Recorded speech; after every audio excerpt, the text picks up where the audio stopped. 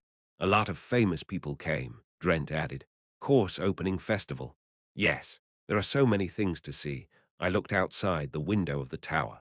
Certainly, a festive event seemed to be in full swing. There was even a balloon hovering above the campus like an airship. Oh, I almost forgot. Alan took a document out of the folder in her arm while munching on a hot dog and handed it over to me.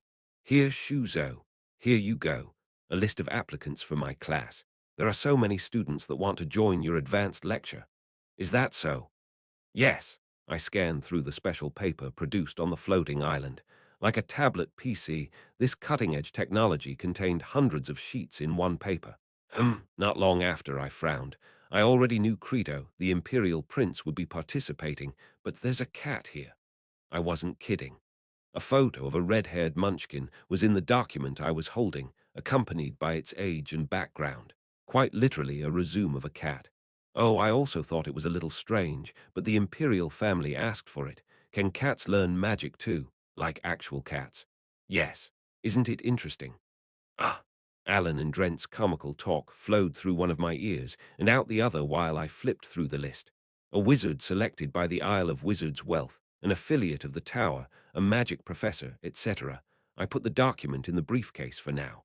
Where is Julie? I was away for 3 days, so I was sure she was worried. The two grinned. She's probably watching the Great Knight's War. It's currently underway in the Gifreen Hall of the University, Great Knight's War. As the name already suggested, it was literally a fierce battle between knights, making it one of the most famous, promising, and trending sports not only in the Empire, but across the entire continent. Among them, the Empire Lother League, which was being held today in the Imperial University, was currently known as the greatest. Naturally, each participating knight for such a huge event was bound to be magnificent in their own right. Oh, taking one of the seats reserved for knights, Julie waited patiently for it to start. Oh, Julie, it has been a long time.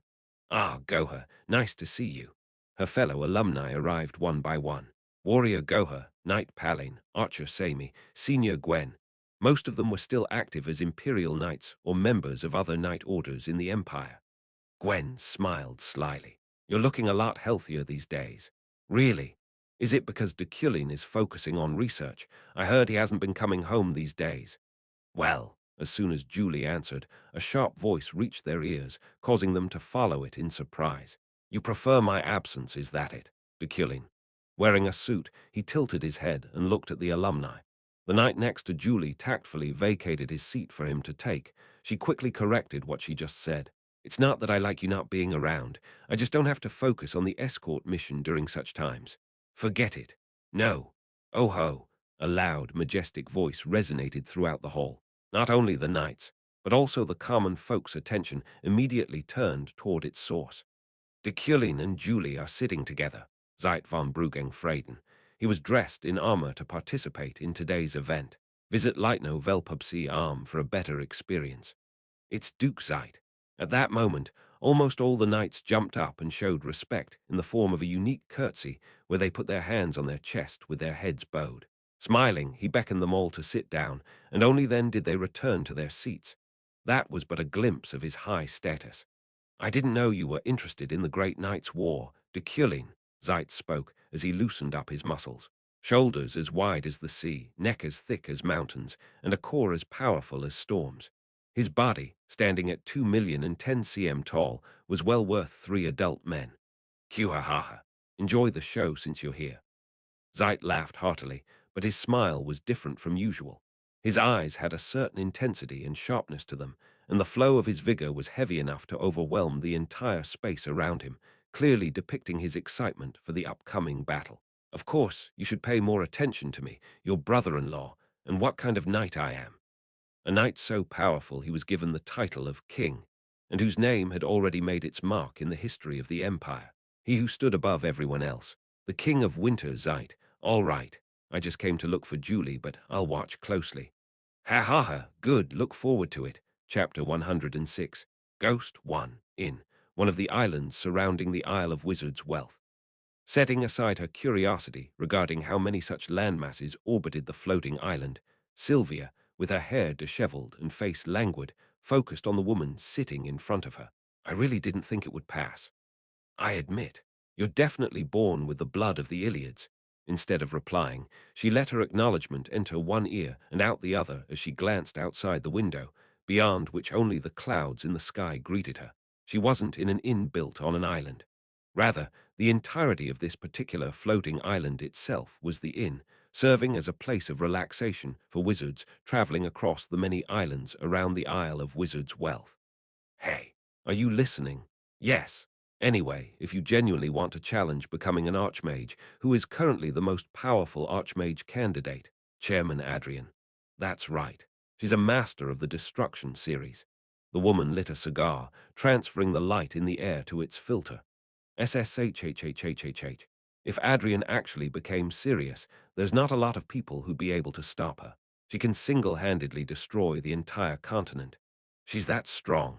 Yes, To make things worse, Destruction Series Archmages have always been naturally one of the most difficult opponents to deal with. Some wizards in this world had already reached heights previously thought impassable. Archmage Demakan, his younger brother Merkin, the Black Beast Rohakan, Burkt's great elder Dzekton, Chairman Adrian, and me. The woman pointed to herself as she exhaled smoke, which spread towards Sylvia's face. She bit her lips tightly, trying to act as if it didn't bother her. Her behavior was no different from bullying, but Sylvia knew her reputation well. Eidnik the Merchant. Although her title sounded unpleasant, that was overshadowed by the fact that she was one of Demakan's only 3 disciples and was a close friend of her mother, Sierra. Who? You're holding your breath, aren't you? I am not. I am not, she answered with a stuffy voice, causing Eidnik to smirk. When you're having a hard time, have a cigar. Well-refined tobacco is good for a wizard since they don't cause health problems. You have a lot of money anyway, so you can definitely afford to smoke, Duckrek. It's quite expensive at around 500 elnis per pack, but buy some and give me one anyway. Ha, she continued with another puff of smoke. Back to the point. Someone as extremely trained in the Destruction series as Adrian is dangerous. One wrong move against her will turn her into a disaster that can obliterate humanity as we know it. That's why she's the most powerful Archmage candidate. If she's the heavens above, we're merely the ground beneath her. Can no one really stop her if she goes on a rampage? The continent can't stop her, but its people can. Zeit perhaps can deal with her. Other than that northern weapon, the truth is, even Rohakan can't deal with her. SCCCHHHHH. She rubbed her cigar against the ashtray. Do you think you can match someone as powerful as her? Sylvia nodded without hesitation. Yes, you have high hopes. Taking out a notebook, Eidnik changed the topic. It's true that Deculein killed Sierra. At that moment, Sylvia's heart twisted. That's probably why you came to me.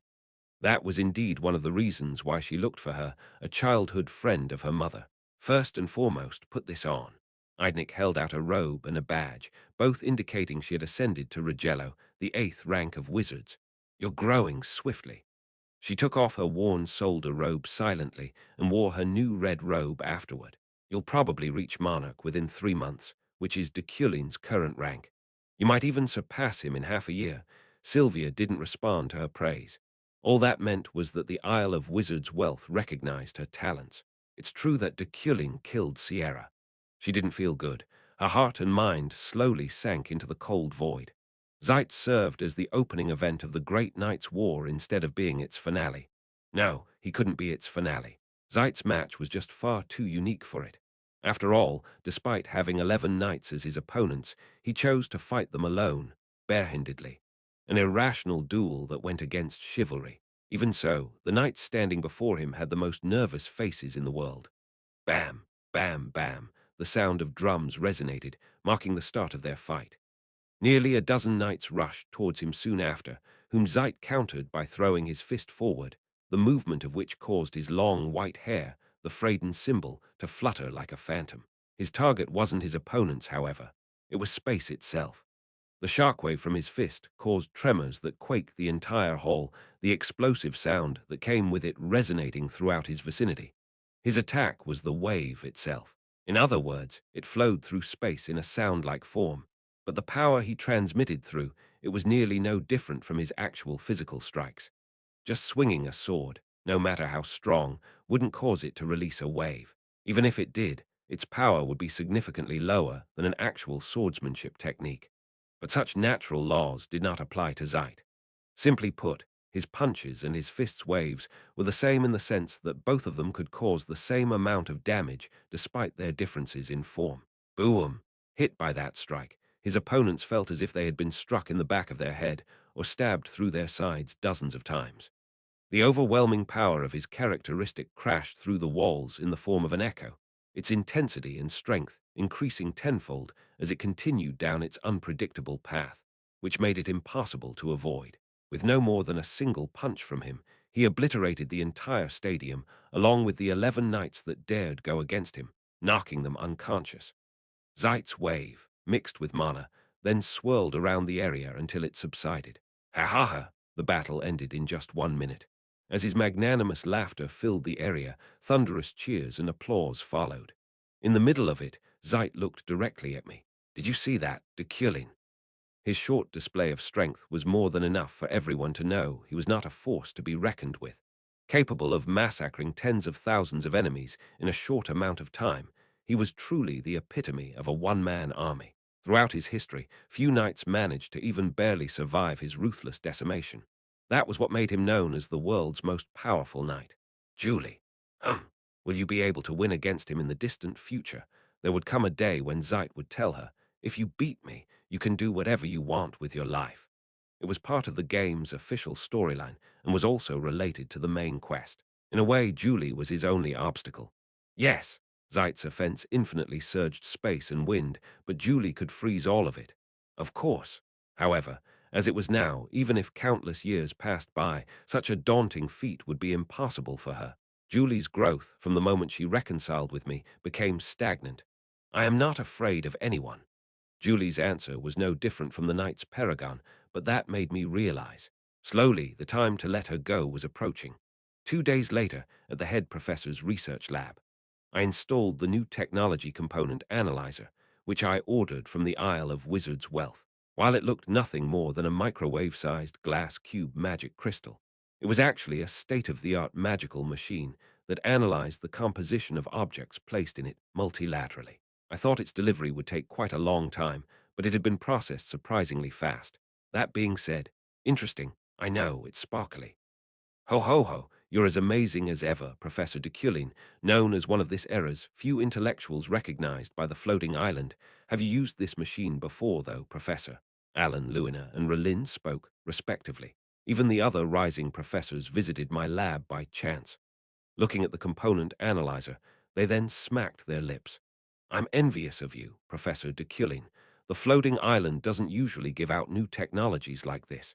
Is it because of your high-quality lectures? Luina said, her eyes fixed on the component analyzer. I answered bluntly, get out. Once you're done using all of this, maybe we could later. Go away. Come on, don't be so selfish.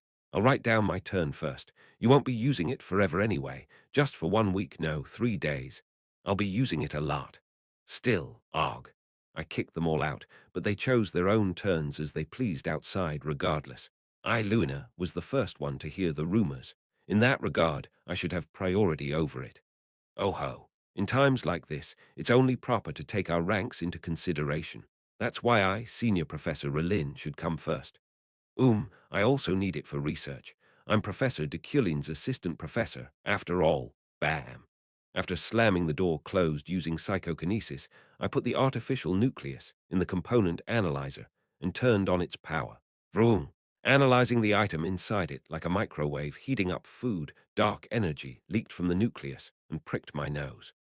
The scent alone made my heart race and the deep anger within me resurface, a clear sign that the Euclan blood within me was responding violently. Knock, knock, I opened the door with psychokinesis. Professor, I brought my research report, Epheren said as she came in. In her hand was a document containing a compilation of everything she had studied so far. Firstly, the harmony of the four major elements. Taking and skimming through her 43-paged research report regarding a single magic book, I turned my gaze to her. This is infinitely outdated. What? I didn't like it. It wasn't just lacking. From my perspective, considering Epherin's talent, it was nothing but garbage. Reading the book itself is far better than this. Oh, I. Go one step further from just understanding it and write down what you've realized. Discern it, analyze it. At this rate, what you're making is no better than a waste not even worth revising. Schwarak. I tore the report in half. Ah! Her eyes widened in shock and horror as she looked at the already torn report. Soon enough, she bit her lips, not knowing what to do. Do it again. Okay. The kid went outside with her head down just as my new machine completed its analysis. Dalen's right heart, Deculein spore, human blood vessels, thoroughly identifying the materials of the artificial nucleus. It even marked both the time it was gathered and its assembly date. Winter, 10 years ago. It's definitely an amazing item. If I initiated the investigation based on this information, it would be possible to find clues related to the altar and Deculein. Satisfied, I stored the artificial nucleus inside my head, one of the many functions of encoding, a high-class characteristic of mine. Late at night in the assistant's laboratory, There wasn't any need to rip it, was there? Unbelievable, Efren grumbled as she rewrote her entire report. What in the world does he want from me? What did he even mean by one step further from just understanding? Wasn't understanding advanced theories, such as the harmony of four great elements, already amazing in itself? Phew, I wonder what Sylvia's doing. She was most likely living without problems, considering she had huge amounts of money. I also should have just went to the Isle of Wizards' Wealth, Tusk. Eferen, breaking her own thoughts and writing using her pencil again, glanced momentarily at the letter she received today from her sponsor. He deposited 100,000 elnis this time. Crunch, crunch. Writing what she understood as clearly as possible, she soon came to a realization. The morning sun was already rising. At this rate, she took a look at her report and nodded. Soon after, the clock struck 8 a.m., which was when Deculein went to work. Immediately looking for him, she confidently handed over her papers. I've completed its revision, Professor. He seemed like he had just arrived, considering he hadn't even sat down yet. Did you stay up all night for this? He asked as he skimmed through her document. Yes, because of a certain someone. Eferen bit her lips while swallowing her retort. He hung his coat on a hanger and read her report, his sharp eyes moving up and down, almost as if they were mincing through it. Gulp! As she nervously swallowed hard, he told her his verdict. It's still lacking. Revise it. What? I said it's not enough. Ah, can you at least tell me which parts of it are in need of revision? Deculein returned her report, his face deathly jellied. No, look for them yourself. Okay. Fortunately, he didn't rip and throw it away this time. Eferen went back to the assistant's laboratory, where she found Alan and Drent, who arrived while she was away, unpacking their bags in their seats. Ah, did you not go home yesterday, Miss Eferen? Yeah, let's go have some breakfast. After talking behind Deculein's back over her first meal of the day, she revised her work for 6 whole hours. Phew, I'm getting older. Satisfied with the result, she boosted her self-confidence. I should pass this time. I still have 12 remaining reports left to do, though. 5 minutes later, Eferen squeezed her fingers together in the head professor's office. However, Deculein's answer to her third report remained quite concise. Can't you understand what I'm saying? What? I don't want a formal report. I know the contents of this magic book better than you or any other. Hence, I have no need for a narration of it from a third party's perspective. What you have to do is convey what you've realized. Throwing away her report angrily, Eferen could only stare at him blankly. A sudden stroke of brilliance is much more valuable than a 30-paged report. But get out. Bang. The door closed in front of her as if she was being expelled for failing thrice already. Seriously, fed up, she tore her own report herself, went back to the lab, and flipped through the magic book to look for a stroke of brilliance. SKKKRRR, SKRRRRR, 6 hours later. Fourth attempt. Is this the best you can do? If so, then aren't you aiming for a goal far higher than your limitations? She had already submitted 3 reports depicting her own thoughts, but Deculein's reaction remained dubious. Answer me honestly, Eferen. No, I'll do it again. Returning to the assistant's laboratory, she prepared to write another report. The next morning, she delivered her 5th attempt as soon as Deculein arrived. Are you stupid? Eferen expected that much. Tick-tock, tick-tock, tick-tock, tick-tock, 3 a.m. Having already been rejected a total of 5 times in merely 3 days, she stared at the ceiling blankly, her mind seemingly about to lose its sanity. Did Deculein make me his assistant to harass me? What did I even do wrong? I might murder someone at this point. She mumbled absent-mindedly while looking at the 6th report in her hand. Hello. With Deculein's office door open, Eferen stumbled in and glanced inside his room. Within, its interior was already dark, and the head professor was nowhere to be found. Thinking he left temporarily or forgot to lock his door, she decided to leave it in the drawer instead. However, as soon as she slid in her 7th report, she noticed a paper on top of his desk. The darkness prevented her from scanning it properly, but fiddling with it was enough for her to tell its texture was familiar to her. Where have I? A high-quality paper that could be used for letters, a quill pen next to it. Frowning, she tilted her head in doubt, only to find a tall person in front of her.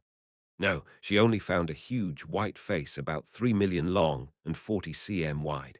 His eyes, lacking scleras and having crimson pupils, stared directly at her as his elongated mouth drew a huge smile. his lips almost seemingly tearing apart his cheeks to reach his ears. Hundreds of sharp, yellow fangs revealed themselves within his hole-like mouth, causing goosebumps to spread all over her shoulders, arms, and back. A ghost had appeared before her. "Arrah!" Ephraim shrieked and cohered magic. She couldn't even think straight enough to figure what type it was. Nevertheless, she scattered it all over the place as she ran away, only for her to hit her head against a bookshelf. "Cug!" Ephraim fainted on the ground. However, thanks to her magic, an alarm went off. Weeing. The ghost took turns looking at the fainted Ephraim and the ceiling. Shhhhhhh. Soon enough, he disappeared, seemingly scattering with the wind. The next morning, I went to Ephraim's hospital room at the university hospital. She had been confined after fainting in my office. "A ghost?" "Yes," Alan replied worriedly. Ephraim was breathing gently, but she was sweating coldly and had sustained a wound. She just woke up and mumbled about seeing a ghost. She fell asleep again right after. "What kind of ghost?" I couldn't ask her about the details. The doctor thinks she probably saw an illusion. Ghosts. There were certainly quests related to their existence. Like every other school, the Imperial University also had ghost stories. One of them was known as the Legend of the Tower. I didn't know all the quests, though, so it was difficult to discern if this incident was related to one. There were no other problems, weren't there? Yes. I took off my gloves and clenched my teeth to avoid making my disgust obvious. But one day, it was something that I needed to overcome. I used understanding on Ephraim by placing my hand on her forehead, Alan's surprise visibly growing. Utilizing understanding, this way allowed me to check one's condition. If she really was actually suffering due to a ghost, I could narrow down the possible types of her current status. Condition: scared, nothing special. Taking my hand off of her, I found her sweat sticking to my palm. As swiftly as I could, I wiped it off with my handkerchief and got up from my seat. "Call me when she wakes up." All right." Clack. Just in time, the door of the hospital room opened and Drent came in. "Oh, Professor, come in." As I left, he took my seat. 5 minutes after Deculein left, Ephraim opened her eyes quietly. "Oh, you're awake. Are you all right?" Alan and Drent asked, their voices filled with concern. In reply, Ephraim smiled bitterly, raised her upper body, then fiddled with her forehead. "I've been awake all this time." "All this time?" "Yes." Ephraim scratched the back of her neck as she recalled the situation just now. Deculein gently placed his hand on her forehead, causing her more goosebumps than what the ghost could give her. "Anyway, what happened?" Drent asked. Chills clawed up her spine as she trembled. Nevertheless, she persevered. My heart pounds even when I think about it now. "See, what happened was," in a calm and orderly manner, she slowly told them of her experience. Chapter 107. Ghost 2, on the outskirts of the floating island. A wizard driving toward the center saw a strange person reflected in their rearview mirror, a very tall woman. It was a little chilly, but it was nothing to worry about on the floating island. It was a place where so many magical events happened, after all. The wizard continued to drive on without giving her much further thought.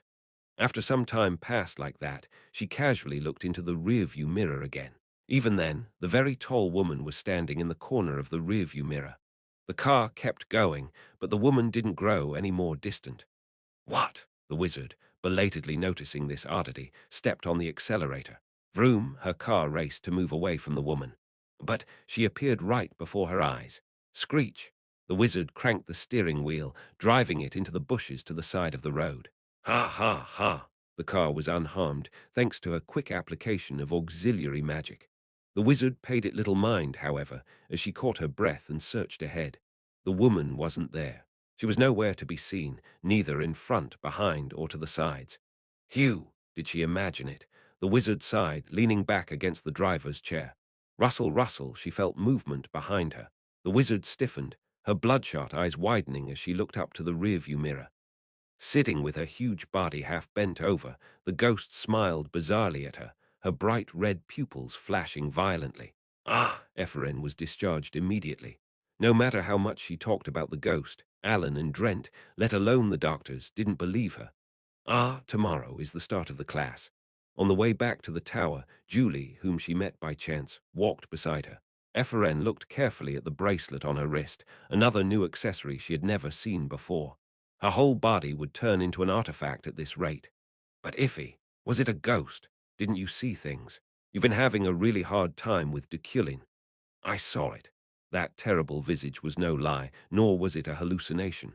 Of course, she was tired at the time, but then Iffy, why don't you take a day off? What if you see the ghost again? No, Ephraim shook her head, determined. I have something to check. Just before seeing the ghost, there was the letter she found in Deculein's office. It was made of a familiar material for some reason, but she couldn't quite place where she had seen it before. It kept bothering her. Iffy, you're such an overwork. Oh, Iffy, there. Look over there. Julie made a fuss, pointing until Ephraim looked. 1212. A blonde knight was running across the sports ground. Gawain, famous for his good looks throughout the continent. It's Gawain, how dreamy. Yeah, he's handsome indeed, Ephraim nodded. Gawain of the Knights Templar and Deculein of the Tower. These two were said to be the most handsome men in the university. Did that knight's skill fit with his face like Professor Deculein? Wow, look at him running. So handsome. Keep your speed. Gawain led his cadets as an instructor of the Knights Department. Julie watched him with a hazy expression while Ephraim smirked and shook her head. I will go first. You keep watching. Yeah, I want to watch him. So she arrived at the tower's entrance after leaving Julie behind. Stepping inside, Ephraim met Alan in the lobby on the first floor. Huh. Professor Alan, when did you arrive? Ephraim's eyes widened. She should have had a shorter trip than Alan, but he only smiled brightly. It's because I walk a little fast. But what is that? Oh, Ephraim hid the letter she still held behind her back. This is a letter to my sponsor. Oh, I see. The support mailbox opened today, so you must have received support again.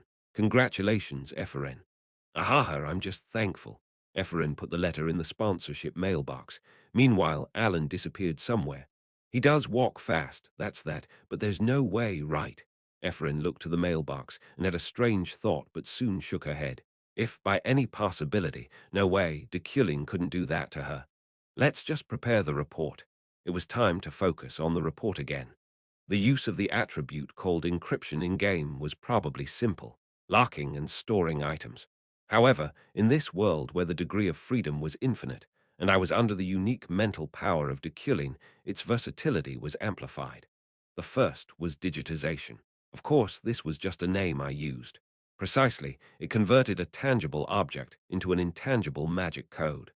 This code was stored in my head and functioned as a kind of inventory. Even my cane could be stored simply with this digitization if only the code could be reversed. The second was magic lock.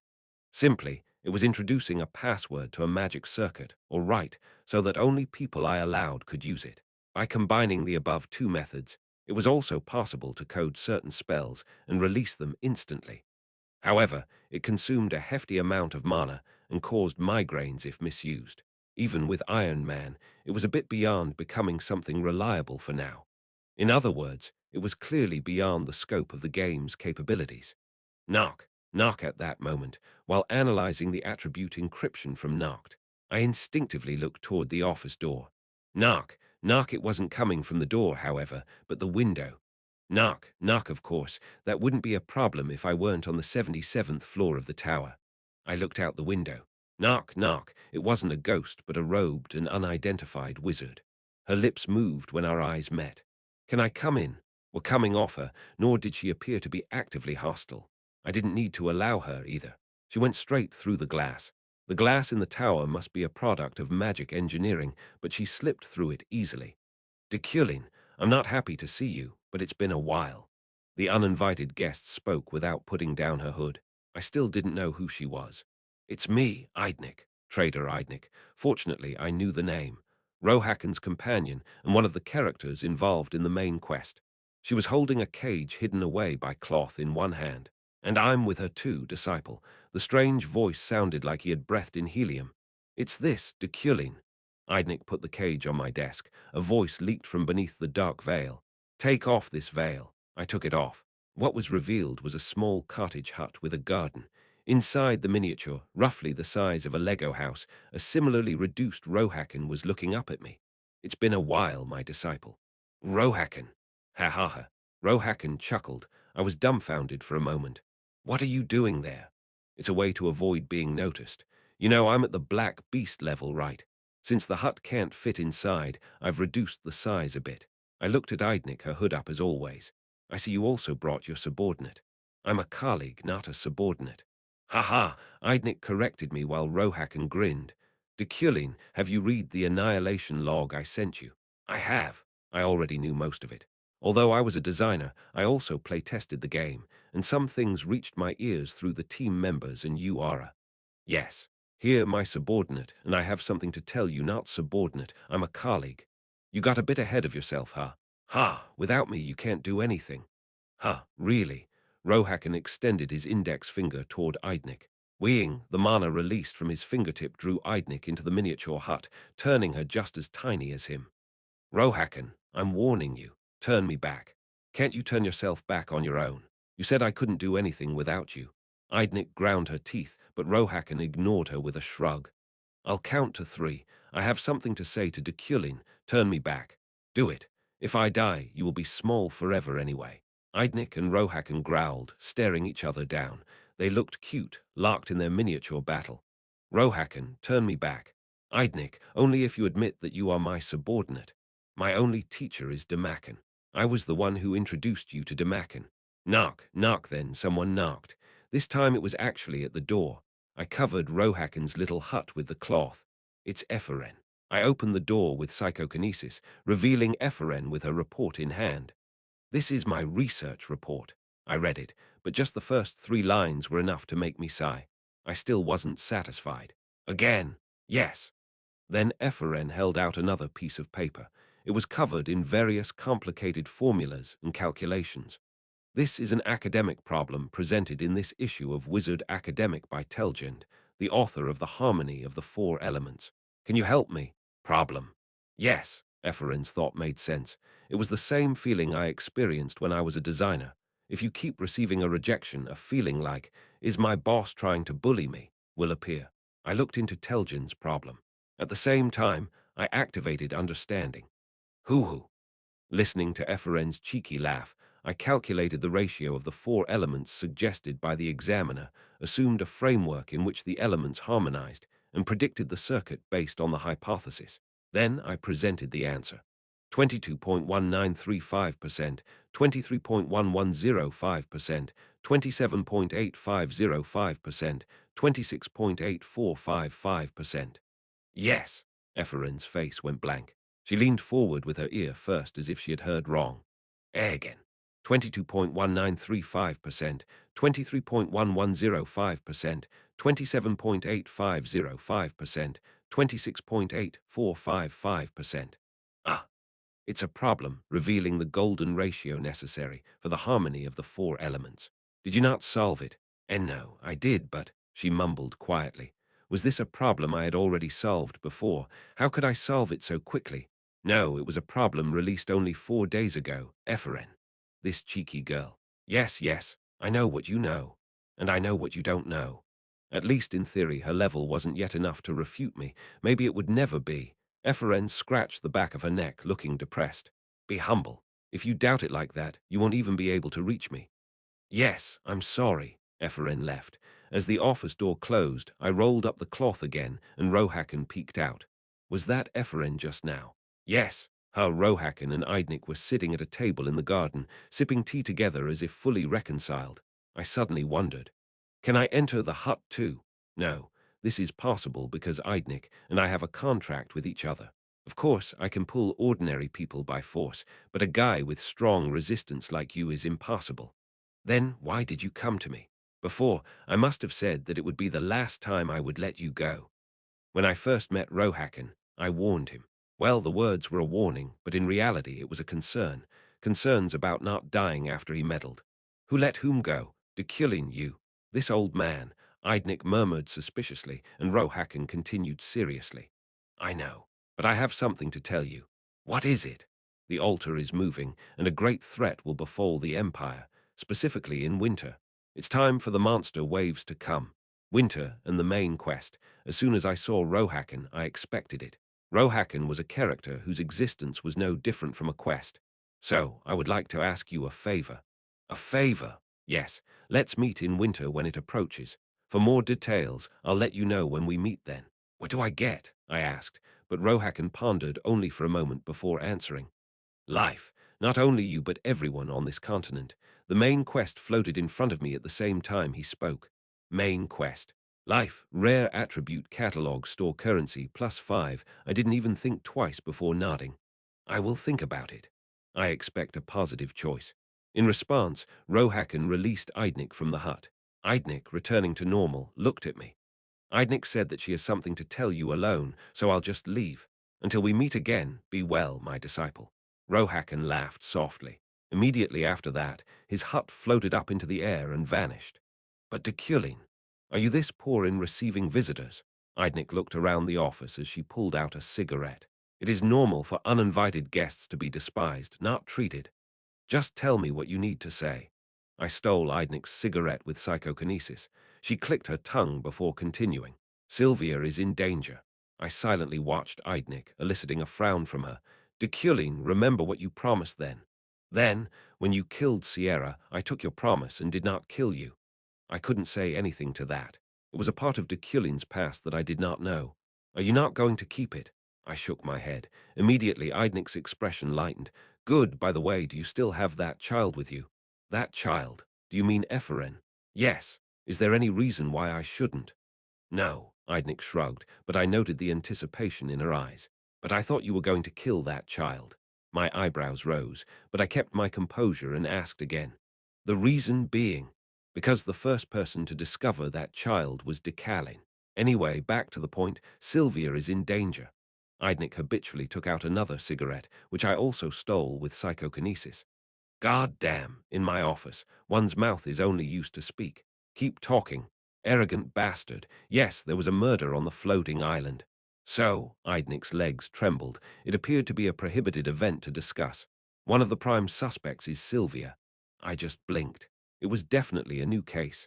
I'll tell you in detail on the floating island. First, give me my damn cigarette. Late night, assistant's lab. Ham. Epheren woke up. She had fallen asleep while working. Oh, it is already night. But really, how did he solve it?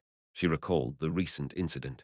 Deculein solved the problem she had been pondering over for 24 hours in just 30 seconds. Did I dream it? Dream, Alan replied to Ephren's self-talk as she rubbed her eyes. Epheren, startled, immediately laughed. Ha, no, well, I'll get some air and come back. Yes, all right. Alan's smile was always pleasant. Epheren left the assistant's lab. Ha! But at the end of the hallway, the door of the head professor's office was open once more. Epheren swallowed hard, contemplating. There was something she wanted to check. Should she take a quick look? No, of course he would never do that, but it just left a bad taste in her mouth. Okay, let's go. There won't be anything anyway. I'll go and see for myself with my own eyes. Oh, wait. Then what if the ghost appeared again? So what? Professor Allen was in the lab too. I'll be fine. Epheren sneaked up to the head professor's office. She glanced through the gap past the slanted open door. Darkness that even the moonlight could not penetrate greeted her, but Deculein was absent. Hugh, taking a deep breath, Epheren used her mana like a flashlight and crept into the office, holding her breath and moving slowly to pad her footsteps. Hugh, drenched in a cold sweat, she managed to reach Deculein's desk. First, she leaned over the desk. Where did I see it? Deculein's paper was a material that was difficult to forget once you saw it because it was too luxurious. Looking for that easy-to-recognize texture, Epheren opened the drawer of his desk. There was no need to rummage around. However, the moment she found something lying in the first drawer, Epheren's heart sank. Wait a minute, Epheren muttered blankly and looked at it. Stretching out her trembling hand, she picked up a neatly folded letter. No way this is. She read the first sentence, sponsor. This time, it's Epheren again. It was the letter to the anonymous donor she put in the postbox today. Ah, more shocked than if she had seen a ghost, Epheren shook her hands and threw the letter down. Her body trembled as a wave of dizziness washed over her. My sponsor. She covered her mouth with trembling hands and murmured. Why? Chapter 108. Ghost 3. Epheren stared blankly at the paper in the drawer. All of a sudden, the countless letters she had sent to her supporter came to mind. She subconsciously fiddled with the handkerchief that she always carried with her. What the hell? In that moment of confusion. Swoosh. She stiffened in place as a chill swept over her from behind. Epheren focused all her senses behind her. It was similar to last time. However, she wouldn't be scared twice. Ku Epheren gathered mana in her hand, embodying a destructive spell, and turned. Epheren, are you okay? Oh, it was Alan. Epheren lets the mana dissipate. Assistant professor, just now a ghost. Yes, I saw it too. Did you see it? Alan nodded a little seriously, but soon noticed the letter in Epheren's hand. Oh, Alan already knew. Epheren, Alan, face hardening, spoke in a slightly accusatory tone. You cannot enter a professor's office without permission. You can be punished for touching his things recklessly. Yes, I'm sorry. You're such a troublemaker. Epheren remained confused, however. Of course it was wrong, but why was this letter with Deculein, and was it true that he was her sponsor? Alan let out a small sigh. Anyway, now you know, right? Epheren, the professor isn't completely mean. Those words had many meanings. Epheren bit her lip and muttered, but why anonymously? He heard that you would refuse if he used his real name. Epheren did not answer. He was correct. Her then and her now. Her pride easily outpaced her abilities. However, for now I think it would be better to run away. Yes, Epheren tilted her head. Alan smiled and pointed out the window. The ghost is still here, over there. The ghost, with red eyes, was clinging to the window pane. There was an autonomous investigative agency, the Magic Investigation Department, in the Medjason on the floating island. By nature, the floating island was an extraterritorial and independent district that didn't belong to any country. Therefore, when a criminal case occurred there, the so-called MID proceeded with their independent investigation. As a magic investigation conducted by wizards, their arrest rate reached 95%. For the remaining 5%, they often confirmed the culprit, but due to a lack of ability to capture them. Examples such as the Black Beast Rohakan, Authority Carla, and Recruit Rodrin came to mind. This MID had now selected Sylvia as their prime suspect in this case. As soon as Eidnik moved to the floating island, she offered a brief overview of the situation. A ghost?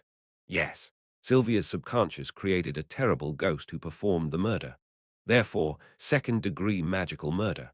I frowned, but Eidnik continued. Of course, this is just a part of the investigation process.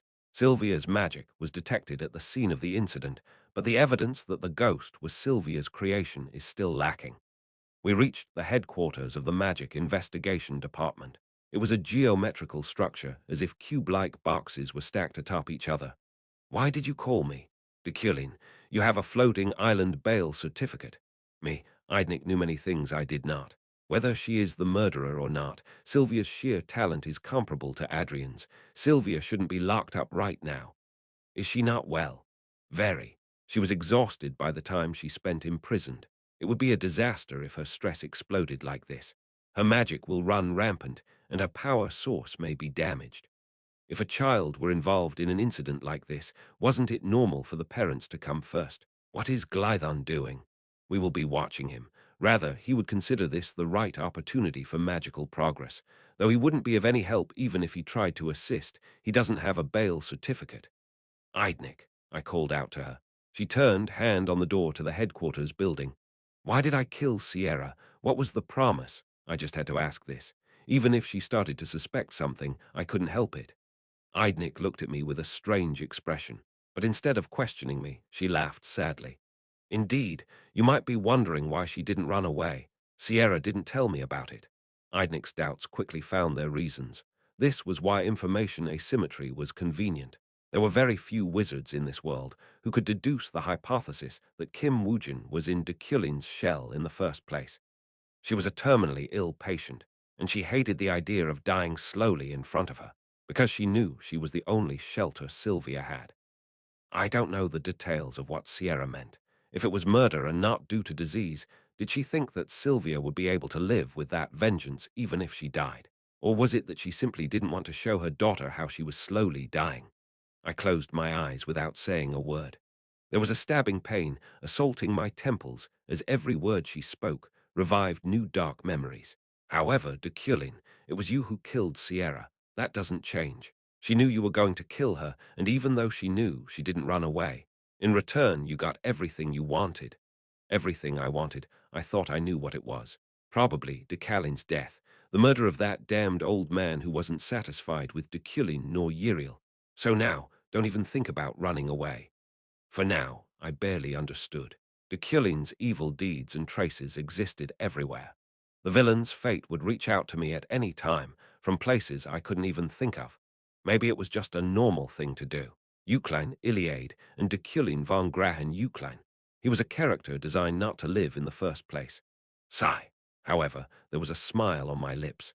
Having already decided to go against fate, there was no reason to grieve over mere settings. What's so funny? This was what Deculein's life was like. It was as if every day didn't go smoothly. The whole world tried to assemble me into a villain, and in the end, I couldn't be loved by anyone. I feel it all over again. This world is not boring. I was willing to accept the challenge. I would overcome it again. My ego would not be destroyed by any waves the world sent. Even if the most devastating disasters destroyed everything around me, this damn world would find me standing alone in the middle of the carnage.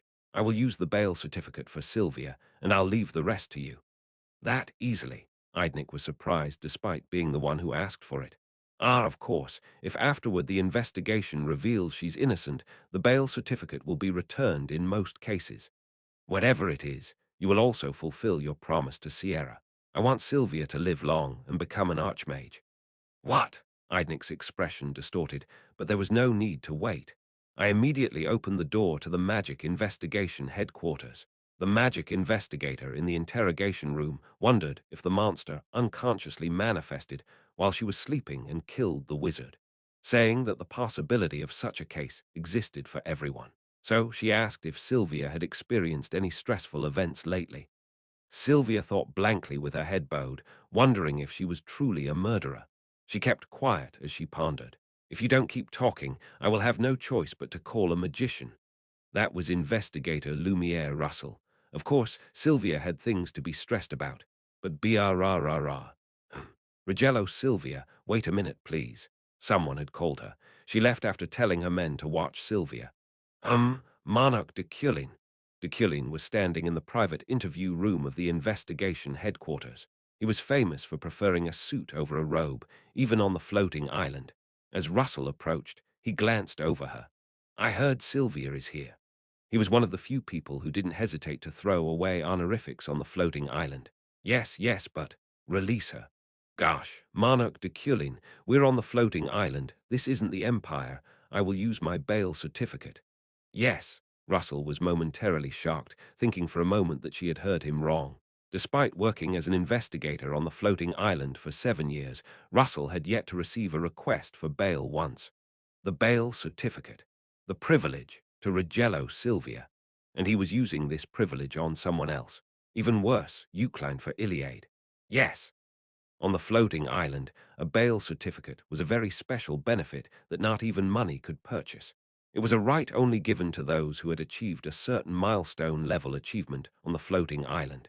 It went beyond the meaning of its name, allowing even a murderer to attain immunity to legal reprisal.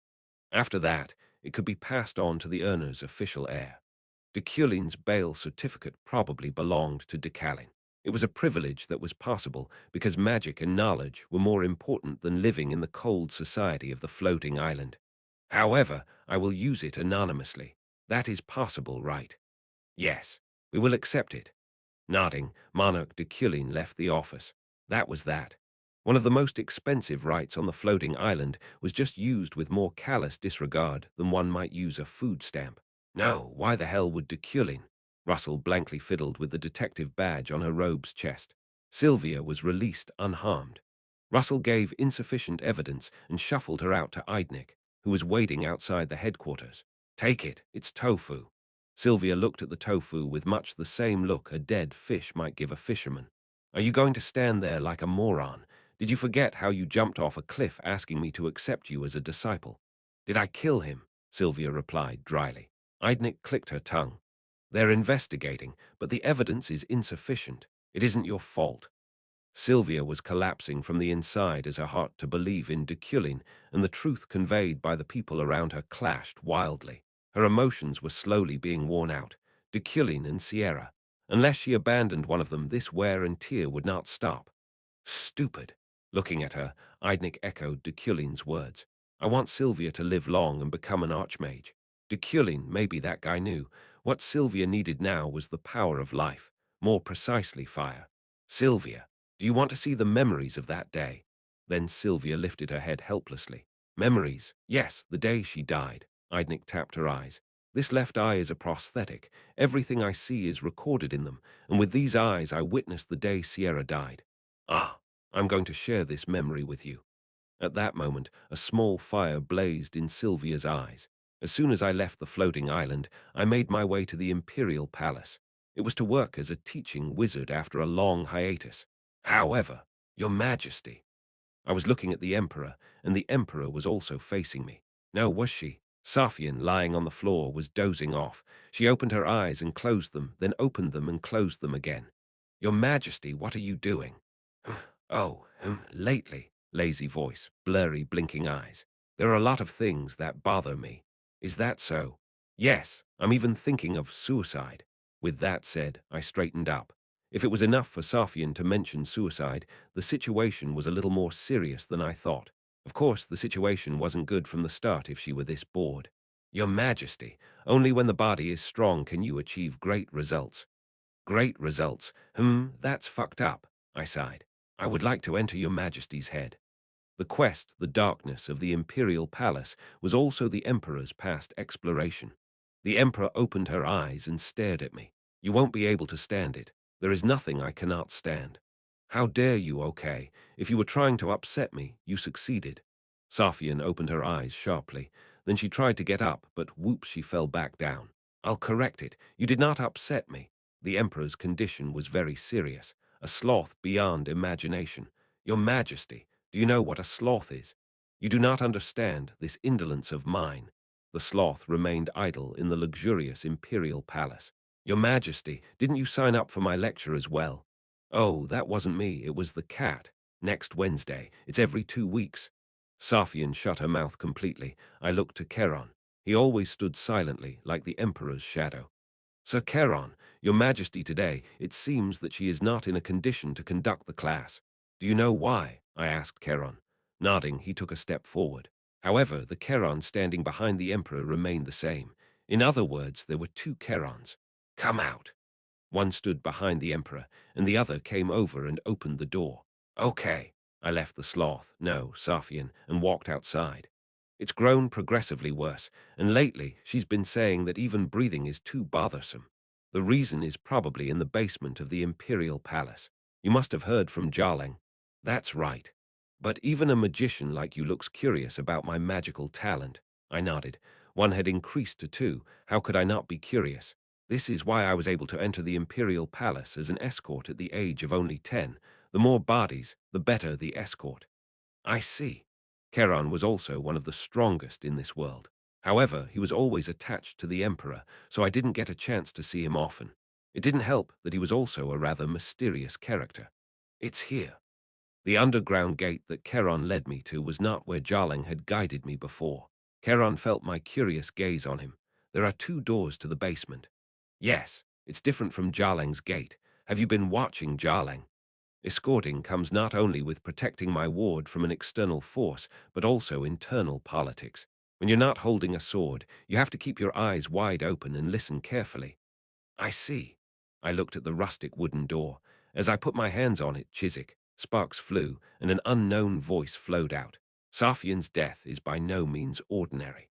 After dying dozens, or perhaps even hundreds of times, repeating and returning, there is no way this world will be okay. There is no way this world line will not be affected. Safian is a person who is the proof of this world. She is the miracle of this world. The resentment, sorrow, pain, anger, and hatred derived from that eternity of death flows down like a puddle and piles up in the basement of the Imperial Palace. It has formed a black, dark mud. So exploring that hellish death, her death is a huge challenge for the player. It was the opening that signaled the start of an independent quest. I looked back to Keron. Keron, would you like to go with me? Keron held out his small sword. It was a complete refusal. I am a knight that only protects Her Majesty. I don't go with anyone unless it's Her Majesty. However, draw this sword when you are in danger. For a short time, help will be available. Keron's words were heavy. Even if I didn't want to trust him, it was a voice one could rely on naturally. He was also a model for knights, similar to Julie. All right. As I nodded, Keron waited by the door. Does it take a long time? The first time will probably be over soon. First time? Yes. Put simply, this quest was to get into Safian's head and experience her regressions. Of course, that didn't mean I was going into her head, but anyway, I could retry the same number of times Safian died. I knew that it was more than 100, so I could consider this a replacement to today's rune lessons. I understand. Outside, you will be on guard. Yes.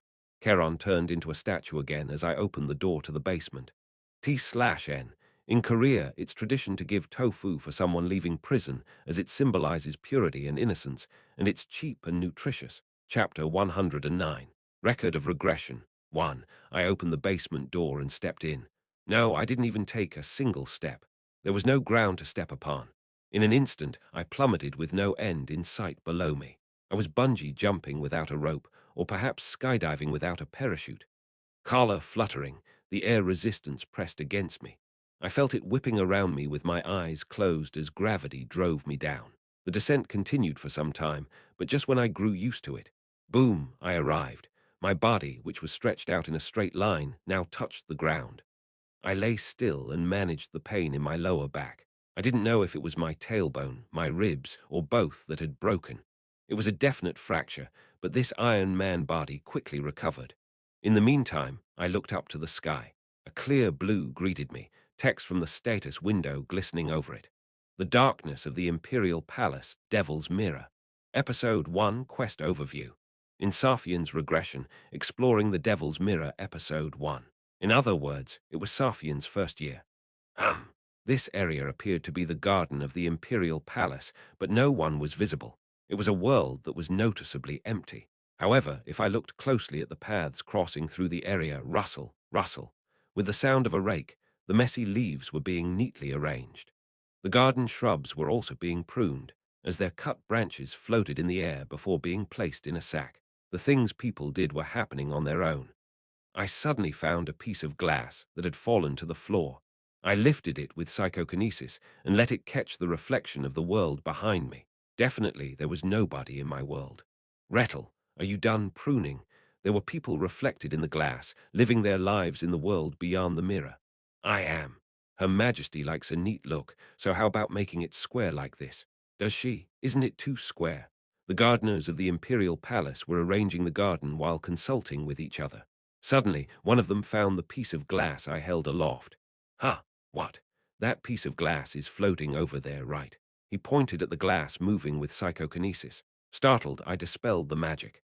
I see. I figured it out easily.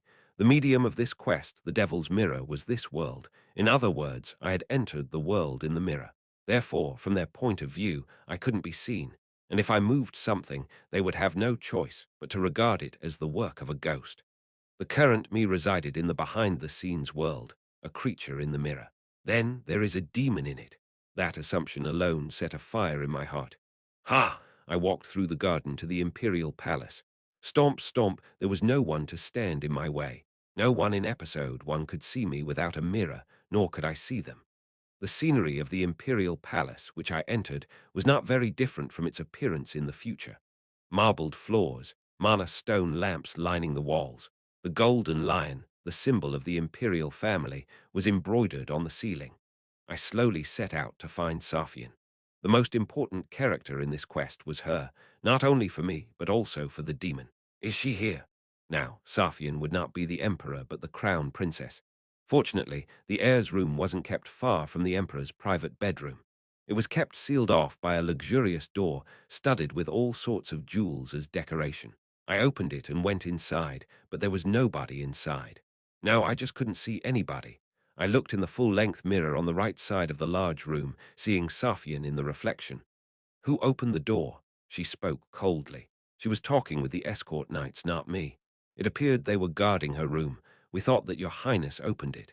Yes, we apologize, but neither of us opened the door. How could we dare to? The 8-year-old Safian frowned. She closed the door after staring down the 2 escort knights. Then she turned around and looked in the mirror on the right, seeing me as I saw her. Safian's slender and sickly body stiffened. Without a word, she swallowed hard. But even with her body shaking, she managed to squeak out a question. Who are you? Are you an assassin? I shook my head. At that moment, Safian shouted, "Escort!" Her instinct was to call the knights. I retreated to the mirror's blind spot for a moment. Yes, we're here, an intruder here. Where? I could predict the situation given just that. That mirror, the mirror. Neither the guards nor Safian could see any intruder. There was someone in the mirror.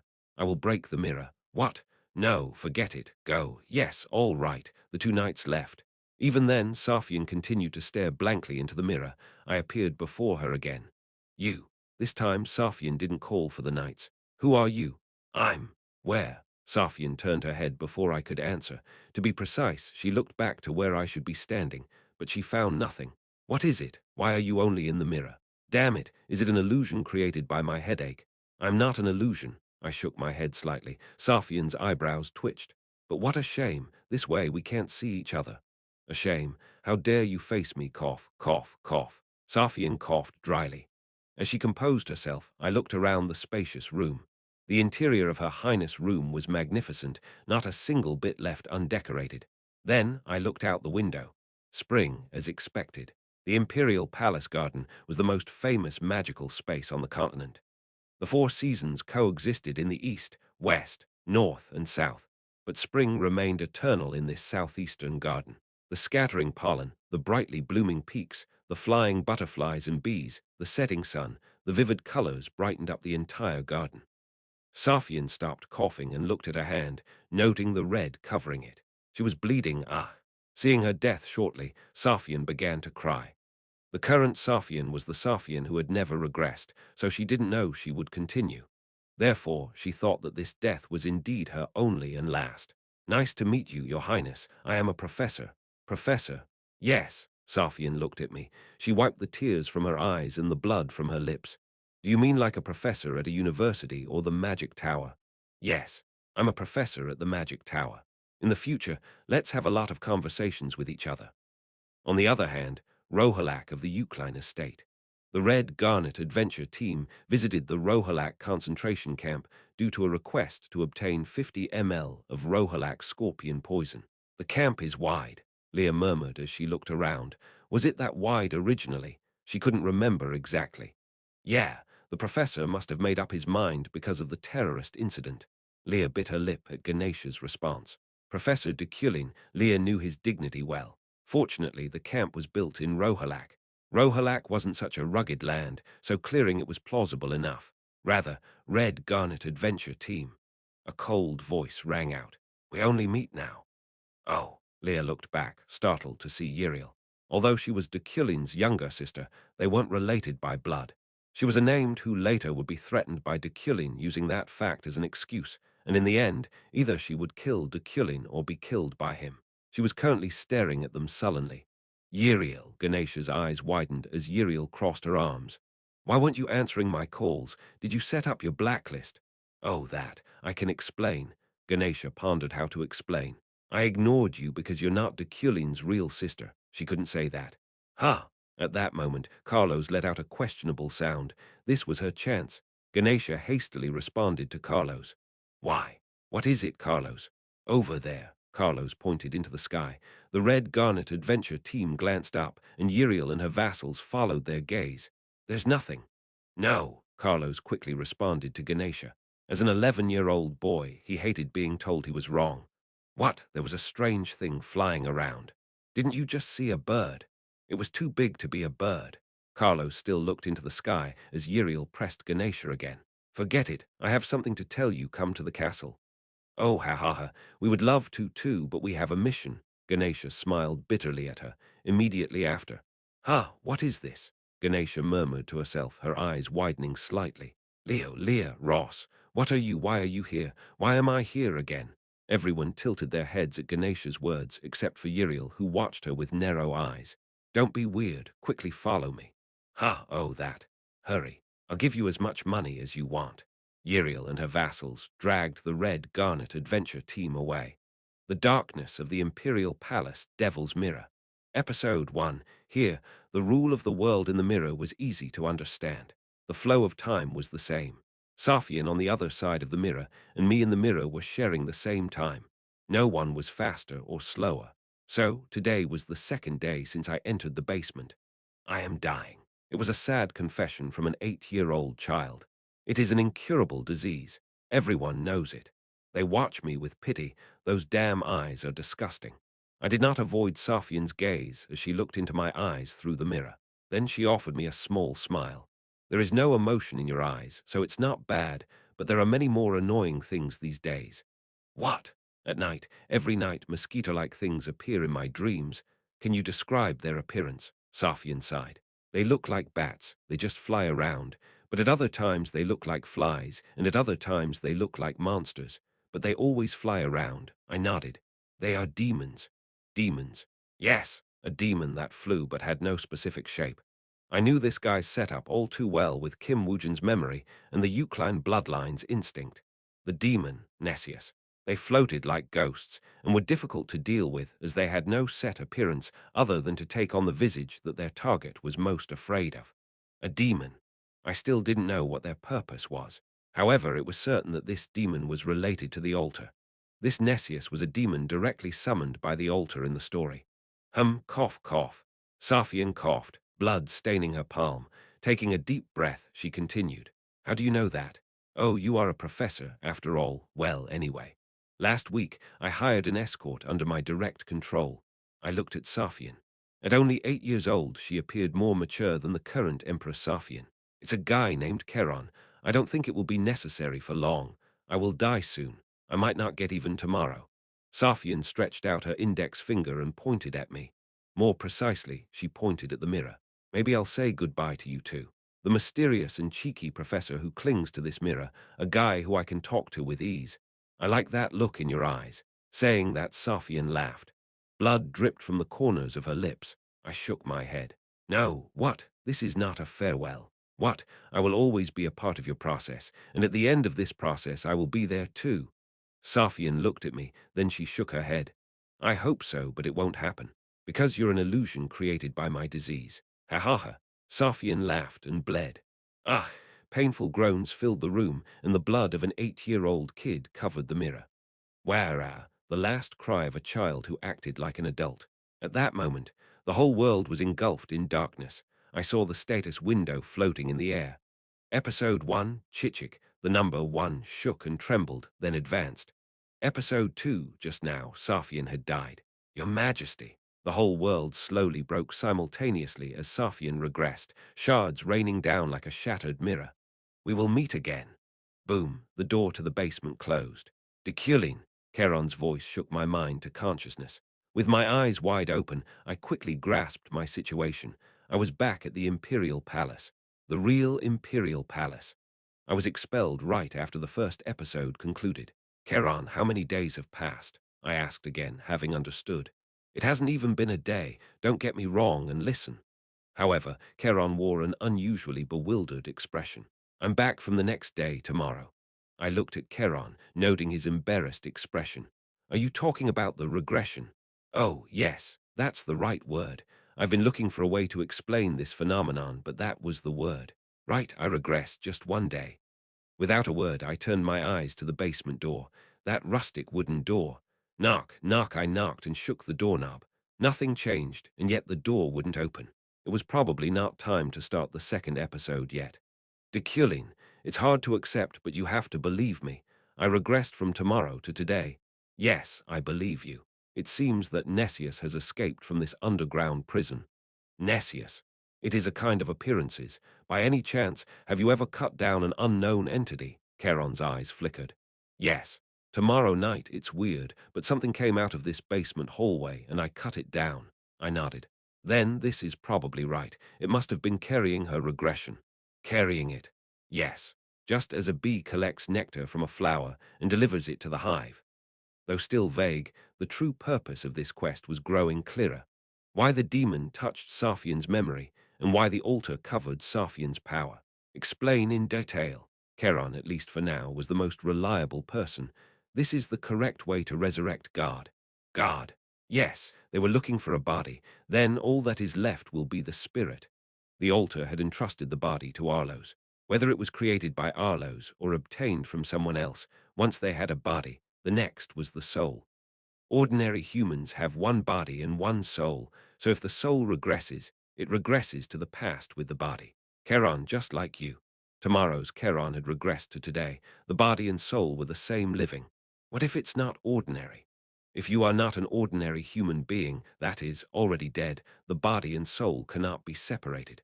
Therefore, if the artificially manufactured body is fixed in the present, and only the soul is regressed, what if Safian's power, regression, was collected for tens, hundreds, or even thousands of years, and implanted into someone that had already died? What if, while fixing the body in the present, only the soul is returned to its living days? He will surely rise again. The most important part of the main quest was how the resurrection of God occurred. But why did I regress? As Her Majesty's power flowed out, hearing those words, Charon also seemed to be aware of Safian's regression. No, it's because you cut down the Nessius. What he was carrying has flowed into you. As I said, it's just like a bee. You captured some of the honey carried by a dead bee. Aha! Charon's eyes widened. It was a pretty cute reaction for a knight in his late 30s. I glanced again at the wooden door. Charon, from now on, it's urgent. If this door opens again, please contact me as soon as possible. Also, if you run into any more Nessius, you can keep cutting them down as you do now. Contact me through this. I handed him a bibliography. I'll do that. Charon nodded, determination scrawled upon his face. Chapter 110, Record of Regression, 2. Safian opened her eyes slowly. Her body was still exhausted, but odd sensations twisted around her mind. It felt like a dream that she had been submerged in for a long time. Your Majesty. The Emperor raised her eyes to see the knight calling her. Charon was standing like a stone statue nearby. Are you awake? Yeah. For some reason, I feel like I've dreamt for a long time. Is that so? The arrogant professor. He went back. Charon, answering briefly, thought about Deculein. He had discovered the Emperor's most important secret, regression. He went back. Yes, he went back saying today's training was finished. The next day, that was, tomorrow's, Deculein left after experiencing Safian's record of regression in the underground Devil's Mirror. After hearing that, Charon cut down the devil, the Nessius, and regressed to today. Are you okay? How is your fatigue? But it was still a secret from Safian at Deculein's request. Since it was for Safian's sake, Charon readily accepted. It's a little better, but still the same. Whenever I fall asleep, I dream for a long time. It's like I'm returning into the past. Safian mumbled as she looked up the ceiling. The thoughts in her dreams brought back memories, but the vagueness of the scene grew deeper the more she fumbled for them. The reflection lost the more she disturbed the lake's surface. Her tranquil eyes shifted toward Charon. Charon, yes, you, she paused a moment, turning the words over on her tongue. Are you satisfied with your life? The knight Charon, selected by the imperial family at the young age of 10. He was selected, but when it came to the specifics of his life, there wasn't much difference from becoming livestock for the imperial palace. About 100 young talents were selected from all over the continent. They grew up in the imperial palace, practically brainwashed, and were raised only as knights for the emperor. With your appearance and skills, you could have enjoyed a more glamorous life than your current one. Charon's appearance was outstanding in most aspects, to the point that it summoned love and affection from the maids and the eunuchs alike. You know, if you just pretended to be slow-witted, the imperial family would have kicked you out already. Charon listened to Safian without responding. He needed considerable patience. Her words lacked consideration even by her normal standards, in which the Emperor herself, his entire life's supreme task, denied herself. Your Majesty, are you aware of a pollock's eyeballs? I, Charon, have always thought that your Majesty's eyes are like those of that dead fish. Should I pluck out your eyeballs myself? But your Majesty once told me I won't resent you even if I die. Charon could comprehend what she said between the lines. That was an ability he developed while in service to Safian, who was picky and sensitive. Safian's lips twisted. HMPH. I just said it to fire up your will. I know that's not true. At first glance, what Safian said appeared normal, but when associated with her miraculous life, it transformed into a more definite meaning. One day I will fail to guard your Majesty, and it probably won't be just once. Your Majesty, I wish to become a consistent knight. I wish to believe in myself, not as myself in the past, which no longer exists, nor in the uncertain future. I pledge as a knight to you now. Safian's expression remained unchanged. Even if Her Majesty's time changes, I will always be constant, just like a metronome. The Emperor's knight hoped that his master's idleness would soon fade away. He didn't want to see her suffocate just because she couldn't be bothered to breathe. This incompetent knight wants to die before his master. HMPH, you're a fool. It's not part of your job to die before me. Safian stood as she laughed at him. She walked, haltingly, through the corridors of the Imperial Palace, with Charon in step behind her. Soon, they reached the great hall of the Imperial Palace, where statues of knights stood in rows to either side. Your Majesty, where are you going? I'd rather listen to Deculein's lecture. There's still 2 days until the lecture. Do you intend to go directly to him? You think I'd do that? Safian suddenly stopped and looked back at Charon. I'm looking for a cat. I use the red one when going out, and if I can't find him, he's usually milling about here by the knight statues. As soon as she said so, meow, a red-furred cat purred, perched on the shoulder of a statue. The little guy jumped up to sit on Charon's head. Meow, Charon spoke as if to answer his cry. Cats instinctively look for the safest place, and that's your head. In the separate building of the Deculein mansion, late at night. Or dawn, perhaps. No, maybe early morning. Scratch, scratch, I was writing a lecture. In a trance, the flow of time was no concern of mine. Scratch, scratch. The traces of the fountain pen were recorded on the walls and in the air endlessly, marking figures made of odd combinations of lines. Geometric shapes and techniques spread infinitely from the center to the outer edges. I moved my pen using psychokinesis. Pure use of soil and fire. Manipulation, scribing lectures that were used only once every other week and only 4 times in a semester. But I would continue until its completeness reached at least the level of the milestone grade. Scratch, scratch. The milestone was an honor given only to the discovery of the century, or knowledge, evaluated as such by the floating island. I didn't know if just one lecture could be recognized as a milestone, but it was worth the attempt. This could also be considered a quest achievement. Scratch, scratch, of course. This world's 1,000-year-long magical history couldn't be led by me, who is only a year old. So I prepared something else. It is possible. The characteristic S magic circle. In other words, a magic technique interpreted with my understanding. Namely, after magically observing the characteristic as a whole and combining it with existing magic techniques to transform them into new magic. Therefore, I was fusing the attributes of Iron Man into magic right now. Because of that, the nature of magic that would result from this would never be growing tired. A magical fire created by this theory would never extinguish, and soil would never lose its quality. Dujujudu, however, the scribing process was agonizing. As if extracting my very bone marrow to use as ink, it felt like I was tearing off a part of Iron Man from my body. Weirding, my eardrums were ringing, and my eyes were shaking, but there was no time to stop. Thanks to Ephren, who came from the future, I realized one truth. These days, the devil and the altar were sticking to Emperor Safian, so the main quest was in full swing.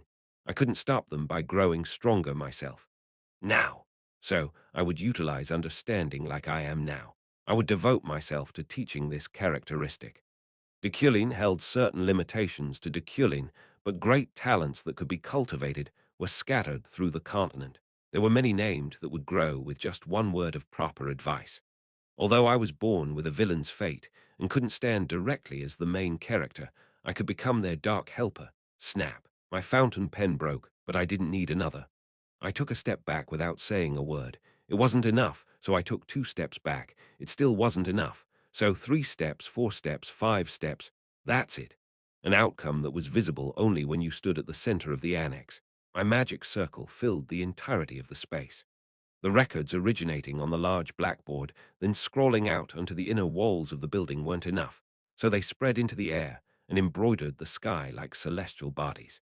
In the center of it, I closed my eyes and exhaled. My theory was alive and moving. My magic claimed its worth. Even if the overflow were weak, it felt like a step closer to the truth of the world. It felt strange. I opened my eyes, ignoring my disorientation. My mana was almost entirely exhausted, but the lecture that I had prepared since submitting the plan to the floating island was completed in almost a month. Is this the difference between the rough draft and the final version? It was difficult to convey a theory that only I knew to others. Therefore, the effort and mana that I devoted to it were a dozen times that of the rough draft. It's too big. Suddenly, a smile tugged at the corner of my lips. The technique covered the annex endlessly, its enormous size making it hard to put it in my head, but anyway. An instructor's lot was to convey lessons. The rest of the understanding was up to the students. If someone had the talent to not understand all of this even a little, they would be disposed of. It meant they wouldn't be among those who could help me with the quest. The rest is, I saw the condition of memorize using vision. Memorize status. Beginner intermediate psychokinesis, 79%. Beginner intermediate fire control, 53%. Beginner intermediate earth control, 48%. Metal enhancement, 89%. It was still fucking beginner intermediate level. How difficult was the intermediate level to reach? The memorize of psychokinesis was unbelievably slow. Knock, knock. A voice that let me know it was morning came with the knock. It's your morning coffee. It was Julie. I glanced silently toward the door. A good training method came to mind. Professor, I have your coffee. Knock, knock. My remaining mana was about 300, but since very little mana was consumed in psychokinesis, this much was enough. I opened the door. Clang, clang, clang, clang, violent, clashing sounds and rising embers. The sword moved and bounced off the wood steel. They dug into the gaps the swordsman revealed, but their fluid swordsmanship wouldn't allow any hit to connect. The wood steel bent around what it touched, then lost track of its goal and fell away. It couldn't even scratch her. Clang, clang. Julie was still in good shape, even without using much mana, so she made an excellent real-life opponent. There was no need to adjust the power of psychokinesis, as my magic still wasn't enough to quash Julie. Clang. A final, sharp sound of steel ringing out. Another piece of wooden steel was cut in two, and I broke off the sparring when exactly one was left. The skill level of psychokinesis rose exactly by 1%. Julie. Yes, your skill is good. Julie smiled and retracted her sword. It's not long before winter. Winter is the season of the Freydens. It's still September. Professor has also gotten stronger. Yeah, I don't need an escort anymore. Julie paused but soon nodded. Is that so? Oh, then she produced an envelope. A package from the Adventurers Guild came for the professor. I took the letter. As soon as I opened the envelope, I saw its contents were brief. It's Arlo's. The altar has the body. I didn't make it. As soon as I read that one line, the letter caught a flame and burned. Where? What is it? You don't need to know. God's soul existed. Those on the altar were seeking the resurrection of God with their souls. Since it was an inevitable main quest, their progress wouldn't stop by itself, but it was still too early. If this continued at this rate, there was only half a year left. To delay the speed of their quest as much as possible, the pursuit of Nessius was the top priority. Is that so? I'll let you know later. It's okay if it's a personal matter. Fortunately, Nessius, typically a small devil, wasn't strong, so a named with a sufficient level could easily deal with it. However, because of its characteristic that allowed it to fly and change forms, it was then. Knock, knock. We looked back in the direction of the newcomer at the same time. Hello, Professor. Hi, Julie. It was Josephine. I gently glanced at her. Josephine was a human who could spread shadows wherever there was darkness. All of those shadows were Josephine, so Nessius's appearance would remain consistent with them. In addition, the demon's defense mechanism was to take an appalling form to the one witnessing them, but she held no fear. She was a stranger sociopath than a devil. In summary, she was a named that acted as Nessius's natural enemy. Oh my, what's with that look? Josephine smiled brightly as Julie bit her lip. Julie, move away for a little bit. Yes. Julie stepped back without argument. As soon as Julie moved far enough away, I approached Josephine. But even before I could reach her, she whispered in my ear as she approached. Deculein, you killed Veron. At the same time, a wind blew past us. Weirding, Josephine's hair tickled the side of my neck, chilly energy creeping down my spine. I glared at Josephine, but she only smiled as she continued to speak. You haven't forgotten who Veron is, right? The knight that my sister adores. Ephraim hurriedly opened her eyes. It was already morning, and she was sitting at the desk in the assistant laboratory. She vacantly tilted her head, then looked around, blinking. Was it a dream? It was strange, very odd, bizarre. Obviously, after being chased by a ghost all day, she opened her eyes for a moment, and she was now at a desk. Did I dream it? Ephraim mumbled and looked at the clock. Wednesday, 11:55 in the morning. Ha! Her body leaped up like a spring. Today was the day of Deculein's lecture. She would be dead if she were late. Who? Eferen quickly grabbed her bag and left. Deculein's advanced class lecture was on the special 80th floor of the tower. Ding! Please wait. I'm getting in.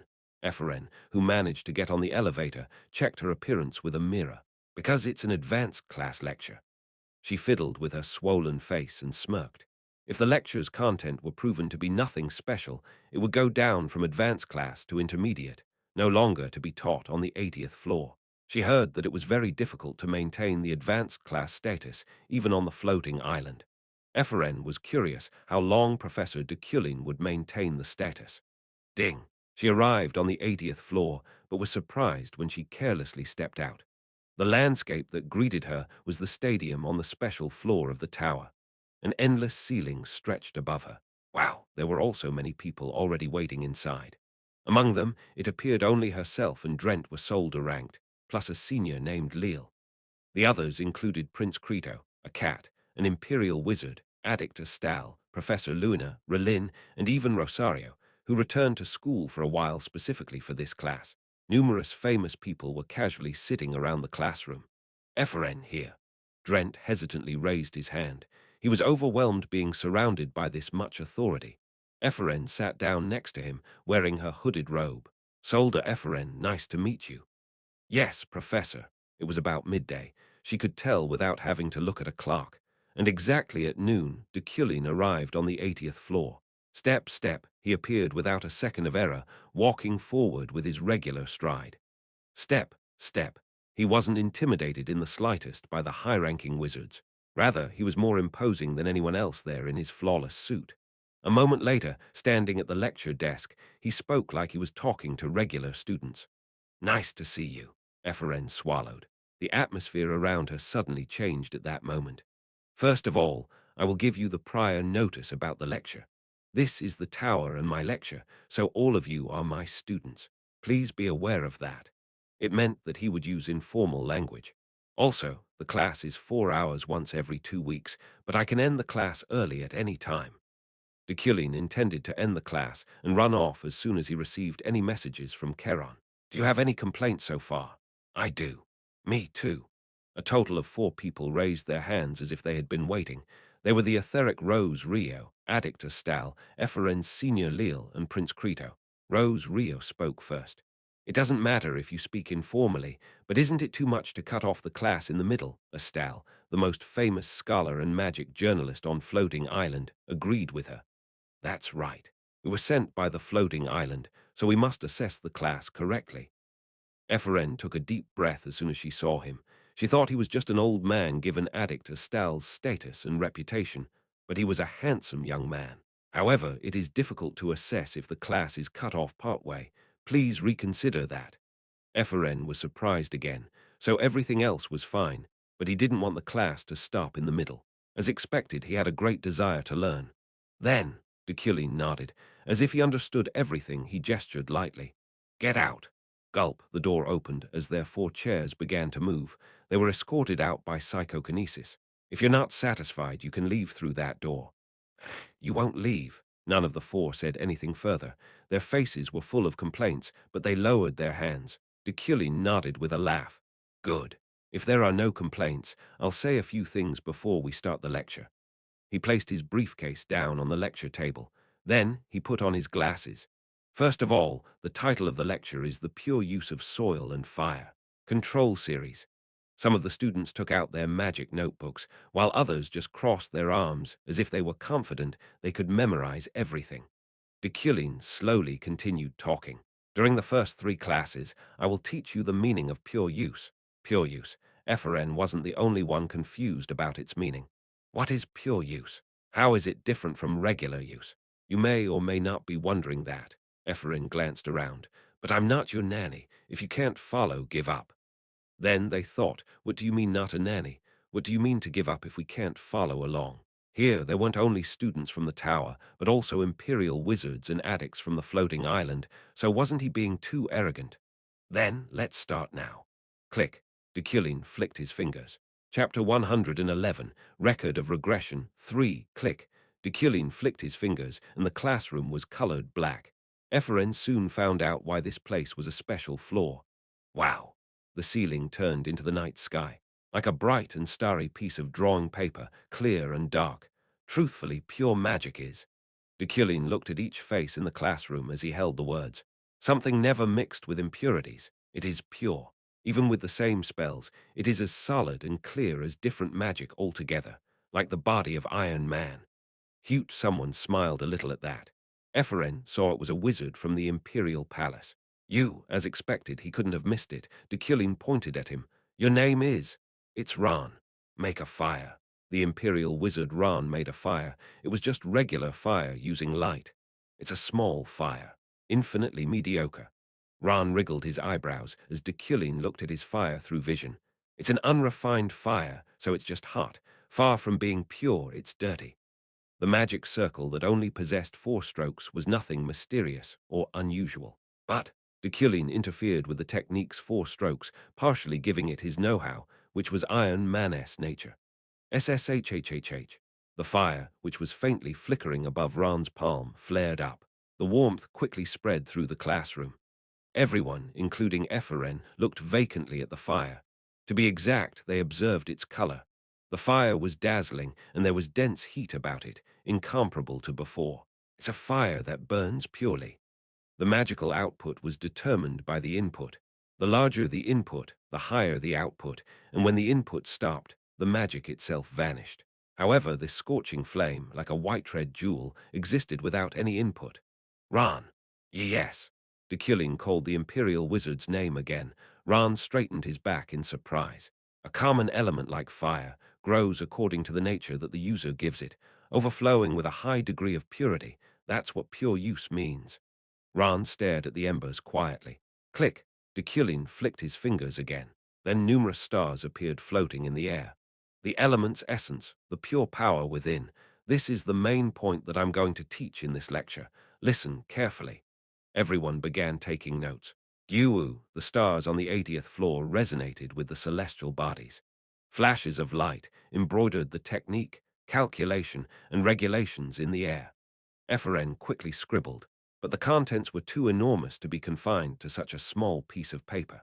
No, even if the size was as so, Professor, is this a magic technique? Ephraim plucked up the courage to ask. Deculein's technique was a form that she had never seen before. The corners of his mouth twisted. No, it's ambiguous to call it a circuit and odd to call it a regulation. It's a new element that composes magic that has never existed before. I would like to name this source property. At that point, Rose Rio looked around. Not just her, but all the wizards who only believed in their brains and didn't bring any writing tools were busy memorizing. This property can be applied to any magic as long as it is appropriately regulated, just like the game's characteristic. Click! Deculein flicked his fingers, and dirt started to rise in the air to form a sphere. The beautiful particles floated like a planet through space. A blue sea was formed on the surface, and a dark continent emerged. It was the Earth. Wow! Ephraim was in awe, but as Deculein closed his hand, the magic scattered like a mirage. This is also just a part of it. A principle is needed to understand my property, and the principle is this theory. Deculein moved the stars using psychokinesis. This is the main point from now on. In the darkness, line by line, the new magic he invented was being written. Meanwhile, Josephine recalled what happened this morning. You killed Veron. Josephine didn't give up on what Julie anguished over. Rather, she overcame her limitations with her long-held obsession and tenacity. It was a new awakening. I know everything. She extended her shadow to the bottom of the cliff. Thousands of meters were searched, and Veron's body was recovered. She grasped the shape of the steel that penetrated his chest. So, I'm curious. Why did Deculein kill Veron? What was his motive? It wasn't a lie when you said you only wanted a smile from Julie. Was he irritated with Veron, the subordinate that Julie cared about? Or, because Julie and Veron had that kind of relationship, was he mad with jealousy? I know way. Josephine wasn't a moron. Veron tried to kill you, right? You hid the truth so that Julie wouldn't be hurt, right? Of course, Veron, blinded by love, must have struck first, and Deculein defended himself. Professor, why don't you say something? Until then, there was no change in Deculein's complexion. The professor maintained his nobility and grace. Josephine. Yup. Josephine smiled brightly. Deculein continued talking while looking down at her. I have a favor to ask. Of course, I won't tell this to Julie. I'm going to destroy the Fraham Night Order. Josephine blinked a few times. As such, his words were far beyond her expectations. There are many ways. Julie is upright, but some of the affiliated knights are petty. Cleaning up and taking money from the underworld, accepting bribes. How is that a favor? Do you think I'll help you? Deculein stared at Josephine without saying anything. Josephine grasped his emotions from that alone. If the Night Order collapsed, Julie would hate me. That's why it was impossible to understand. It would only yield losses for him. It's probably a justifiable cause to kill you, but she won't be able to do so. She's just that type. Josephine's words, but Deculein's answer was weird. No, that's not enough. Josephine, you help, so that Julie hates me enough to kill me. Josephine's lips parted slightly in surprise. Did he want to commit suicide? Why? Deculein replied with conviction. Because I love Julie. Love. I killed Veron out of jealousy. I tore down the Night Order to monopolize Julie, and I'm just acting as I've changed. The scenario would be that then. The timing would be decided later on. His voice still lingered in her ears, but Josephine opened her eyes softly. Now that she was back to the present, she found herself in a cafe near the tower. Josephine watched Julie with a hand under her chin. Julie sipped at her tea, eyes darting as if she found her sister's gaze uncomfortable. My Julie, aren't you curious? What are you talking about? What I talked about with Professor Deculein. Julie remained silent. It's still a secret, Julie. But I'll tell you one thing. Just don't trust that professor too much. Josephine decided to go with Deculein's scenario for now. It was also for Julie, but now her blood was pumping because of this joke she played along with out of curiosity. Professor Deculein is wearing a mask. Stop coming in between us. Julie scowled, causing Josephine to shrug. Okay, anyway, you'll find out later. You can regret it then. Then I'll be going. Where are you going? That professor asked for a lot of favors. I might be busy from now on. She had to track down that devil Nessius, or whatever. Deculein also asked Josephine for an alliance, which she gladly accepted. Whatever it was, it must be fun. Your sister is going now. Goodbye, my Julie. Weeing. On a rooftop in the Euclid territory, Uriel sat by the railing with Ganesha. A warm and gentle wind brushed past them. Juong, I can't believe the weather is like this in the middle of summer. Hadekin is such a nice place, as expected. I'll live here after I retire. Ganesha was amazed by the sights as she stretched. Uriel glanced at her. Forget it. Anyway, you said you caught a giant rat flying in the sky today. Yes. I'm not sure what it was, though. I hate rats the most in the world. But this rat is huge and it flies. Ooh, I smashed it like the spire of a fortress. And when I came to my senses, I was back to 2 days ago. Ganesha smiled brightly in contrast to Uriel's deep frown. What are you talking about, anyway? I know everything now. Hee, is that so? That's a relief. That Hugh, forget it. There's no point. As she recalled the moment in the frame, Uriel sighed deeply and hugged her knees. When she faced the Adventurers Guild, they didn't have much to say. It was already resolved. By the way, that kid Leah, where did she come from? She changed the subject with a pout. Ganesha shivered as she answered. Leah is someone that I met in the archipelago. She's a gemstone with undeniable talent, and now she's part of my family. Is that so? But why are you interested? Ganesha asked as if it was nothing. Because it's wonderful. Wonderful? How so? Ganesha's ears perked as Uriel stared into the distant sky. She appeared to be trying to catch a memory that was floating between the winds. They look alike. Look alike. Uriel stared at Ganesha, flapping her pigtails as she pretended like it was nothing. Flap, flap, flap, flap, Uriel smirked. Is your hair alive? Yes, I hit people with this. Anyway, who looks like who? Deculein, my brother's first fiancé. Ganesha stopped breathing for a moment, feeling goosebumps rise on her back. Uriel began to run her finger over the rooftop floor, scribbling. A child resembling his fiancé. It's too much. First, fiancé. Yes, at first glance Julie also resembles her, but that child is an exact copy. But Leah is still young. The eye and hair color are different, but as she grows, she will probably resemble her more.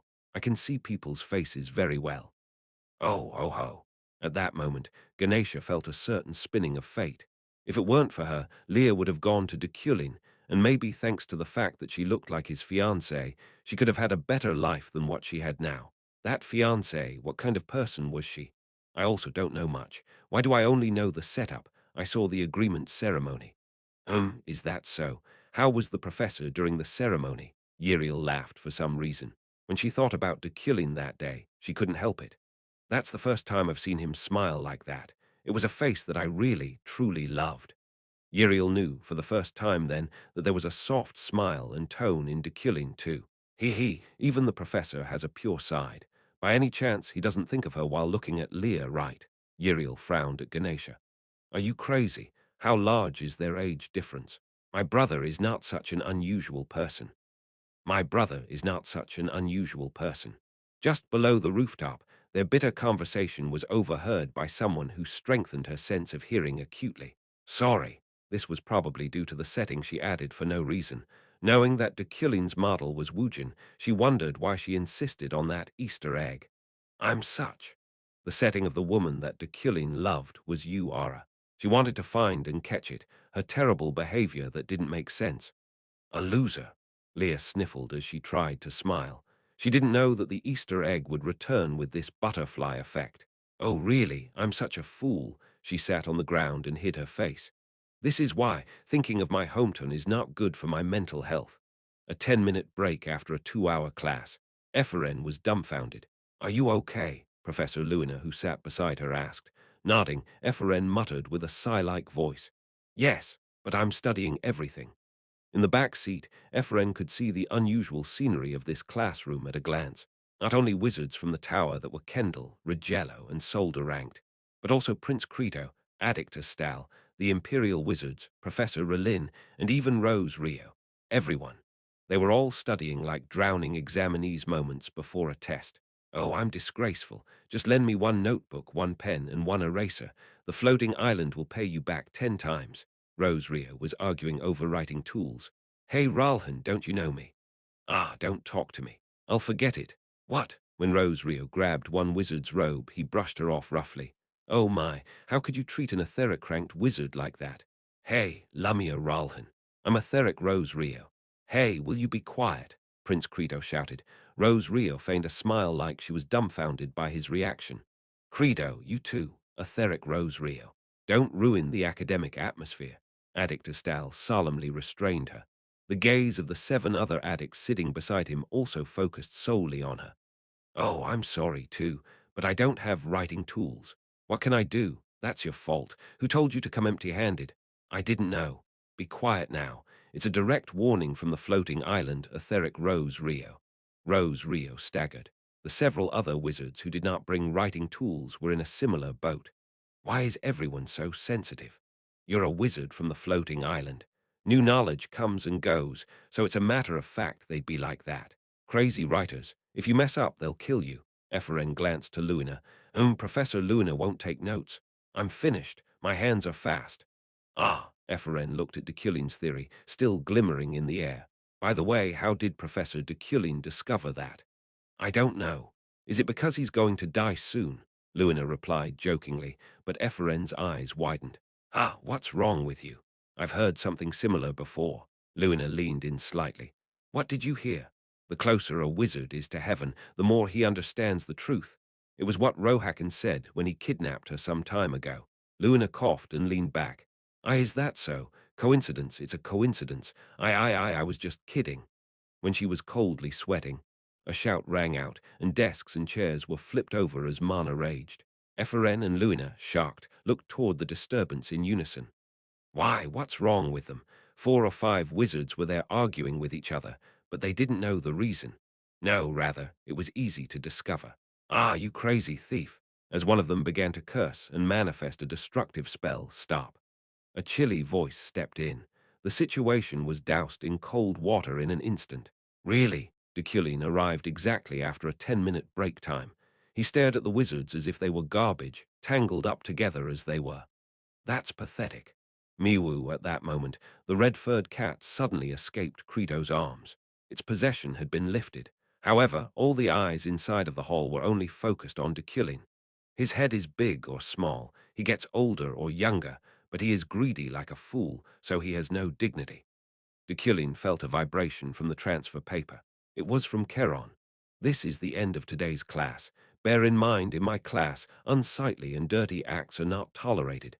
He immediately left the classroom without much opposition. Thankfully, the fight provided a good excuse. Coon, when the elevator door closed, the 80th floor was filled with silence. However, that state only lasted a while before the sounds of writing continued.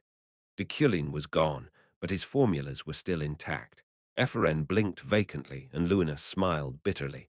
Deculein's personality is still the same. I thought he was dying.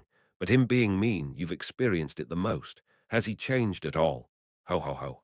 Professor Luna, Rillin approached at that moment, slipping his notebook on the desk. Should we form a study group? Can we share? You won't understand it alone, Luna asked back, but Rillin shook his head with an oh-ho-oh-ho. That's not true. But I found something that would set my academic enthusiasm burning in my middle age. It's Professor Deculein, as expected. If we understand this lecture together, we'll be able to get points from the professor. That's it. I don't understand it either. I just finished taking notes. Epheren continued taking notes for now. At that time, Addict Astal started communicating somewhere with a crystal ball. Yes, it's Astal. Epheren ears pricked up while she was taking notes. It's possible that it's a new magical element. I still need to understand it, but it's very special. An addict who was stingy with compliments acknowledged its uniqueness. Epheren was jealous for some reason. Maybe this lecture was also related to her father, those doubts and expectations. Very briefly, click. Suddenly, the high-pitched sound of the switch turning off. At that moment, the magical power of the classroom was shut off, and all of Deculein's writing disappeared. Ha! What who? Oh, wait. What is this? Who turned it off, you dare? Again, right now. I still haven't finished. The wizards were flustered. No, it was more than that. They were sent into a panic. Chapter 112. Record of Regression 4. A gap in the orbit connecting island to island, an empty place where magic dust floated in vain. Sylvia sat on a pile of stones in that dark, vacant lot and stared into space. Caught by the gravity of the floating island and revolving around it, the flow of the rocks and mana was captured in her eyes. Have you sorted out all your thoughts? Russell Eidnick called out the question, taking a step closer. Sylvia nodded silently. A hawk landed on her shoulder, her more agile and sharper familiar. The panda was dozing, lying on her thighs. Then what will you do? Sylvia looked at the countless fragments floating in the sky. The broken materials that did not form an island took someone's shape. They were sculpting her memories. Deculein van Grahan Uklein. Was he just feeling guilt, pity, or sympathy for her? But how could he say that even after killing her mother, he was helping her? Sylvia recalled his blue eyes, as dazzling as crystal but infinitely cold. Blood ran down that beautiful face, a red that dyed him, her mother's blood. I will hate you to the death, to the end of this world. I'll put my heart into it. Eidnick didn't answer. She watched the scenery Sylvia had caused, observing the torrent of her mana. Woo-wash, rock fragments, sand shavings, and dying moss clung to this small area of the earth, gradually increasing in size. The things that failed to become an island and were dropped off constituted a new island. Eidnick.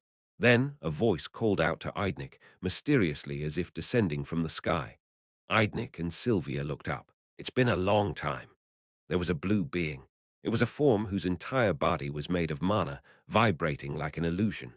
The man's perfectly sculpted body consisted of only an upper body and torso, but his height reached 2 million. Radran, recruit Radran. He was a transcendent existence in the magical world and the most wanted person on the floating island. His title, Soldier of the Guards, was derived from that bizarre appearance. The voice is approaching. I know. What about the thing I asked for? Radran looked towards Sylvia. She met his gaze. You are the one who killed him. Sylvia's face turned cold as pain, like a knife stabbing her heart, assailed her. The creature that your mana unconsciously manifested devoured a demon called the Nessius. The creature and the demon intertwined and became a mutation. So does that mean that, to some degree, it's the demon's fault? At Eidnick's words, Sylvia shook her head. No defense was needed. Then it also means that I'm a murderer. The person I killed must have had a family. I'm not that different from the professor. Eidnick let out a small sigh. She was Sierra's daughter, born of Iliade's blood. Either way, it wasn't a good combination. However, Sylvia turned to Eidnick. What is the voice? It's a demon. Demon. Yes, an ancient demon. Whether in the form of a human or a monster, real demons are easy to deal with. You can just kill them. However, those who are phenomena or concepts like the voice are very tricky to deal with. Sylvia shut up, then walked over to look up at Radran. Then will that demon be dealt with by the Deculein family? Will Deculein go to him? Radran looked straight into her eyes without saying a word. A dry, parched gold jewel resided there, an ocean of mana churning inside. You are the quality of eternal immortality. Eventually, Radran said that and left. It was a tribute from a historical figure in the magic world. But Sylvia didn't show the slightest excitement as she stared into the empty sky. On the floating island, there is an unwritten rule that the person who discovers an island is the owner. She stretched out her hand. Mana erupted from her slender body like a volcanic eruption. Woo-wash. The gushing mana gathered the fragments of the area and gave each material a new color. She would recreate the whole thing as an island. So this island is mine. Hum. Eidnik crossed her arms. A tree had grown right next to her, so she leaned against it. Then, what will be the name of the island? You need a name to declare ownership. Sylvia turned to her.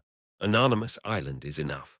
I arrived at the Imperial Palace, walking quickly down the hallway without meeting anyone. Charon's words were written on the paper I still held. The door to the basement opened. Sir Charon. I reached the wooden door leading to the basement of the Imperial Palace. Charon stood next to it like a statue. How is your majesty? She's in bed, I was sure. The door to the basement opened only at the moment Safian was engulfed by indolence. Are you going to head in? And you? Charon remained expressionless and placed his hand on his sword. He meant to serve as an escort. Yes, if Nessius comes out of this door, then please follow instead of killing him. I slowly walked over and pushed on the door. All right. Kriak, beyond the door, there was a notification announcing my resumption of the quest. The Darkness of the Imperial Palace, Devil's Mirror. Episode 2, The Gardens of the Imperial Palace. Safian was walking along the lakeshore, relieving her pain. She was revived, but the pain of being killed by an axe lingered. Tweet tweet, the sounds of the birds chirping were bothersome to her ears. Safian turned to the servant next to her. What is the date today? It's June 3rd. Did she come back? Half a year after her death, she had no choice but to admit that fact. Damn it! Of course, at first, she sighed in relief, but she later realized its wrongness. Only time had rewound, but her illness remained. Ha! As she sighed, Safian, who had been staggering through the garden, suddenly sat down at the shore of the lake. She glanced over the shining surface. A look of astonishment alit in her gleaming eyes. She took one step, then two back, falling on her butt.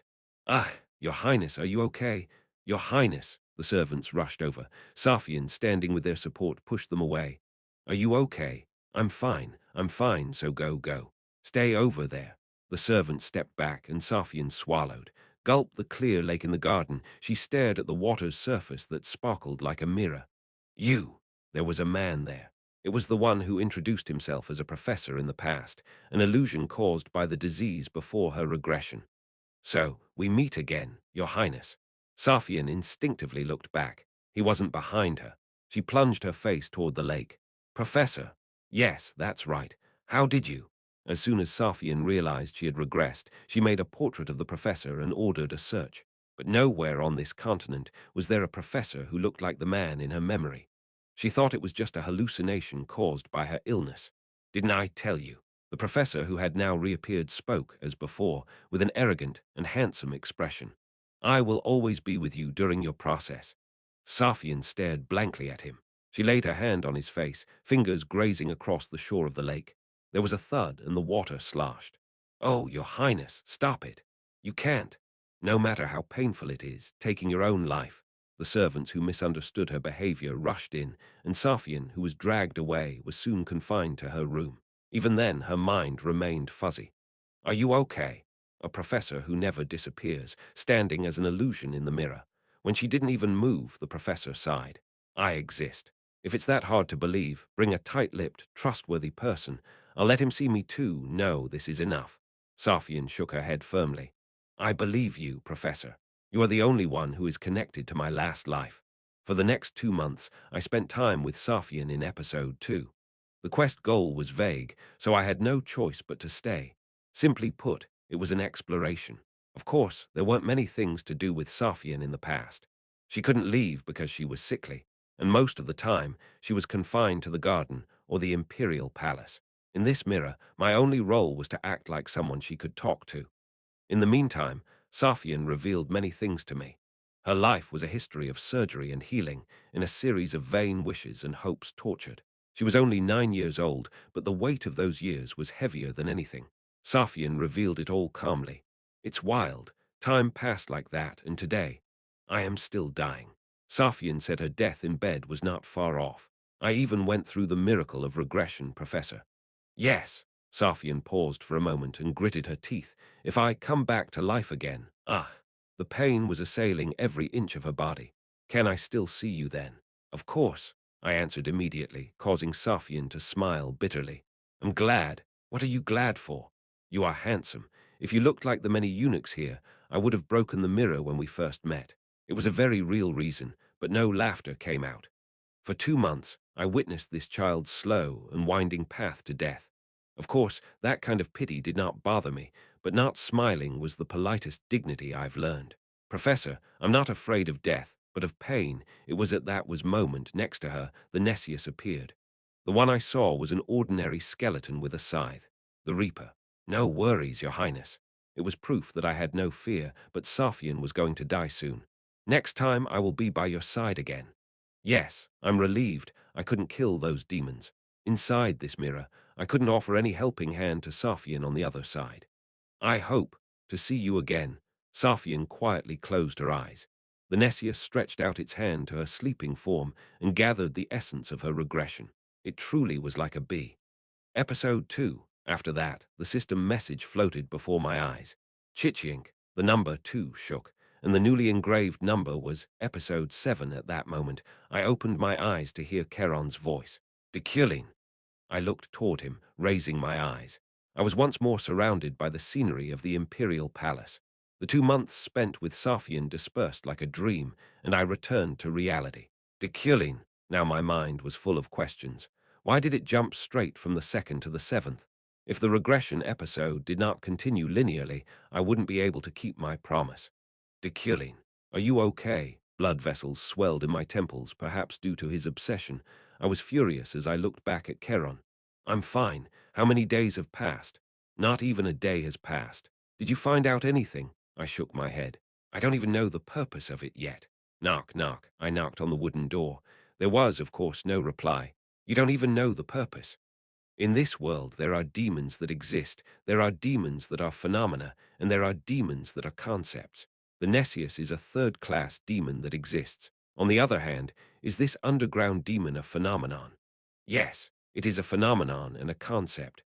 This underground past was Safian's world, the world left before the regression. That was when Safian died. The Devil's Mirror was not a reproduction of her past. Safian regressed and stored the abandoned worlds. Therefore, this underworld was real. It was still a hypothesis, but it would probably continue with the memory of the current Safian. Deculein, I am following Nessius now. I'm glad. The Charon standing here and the Charon following Nessius had the same soul but different bodies. That was Charon's magical talent. Let me know when he gets to his destination. I walked through the corridors of the imperial palace, but stopping at a point, I looked back to Charon. Nessius must have kept Her Majesty's spirit somewhere, but Charon.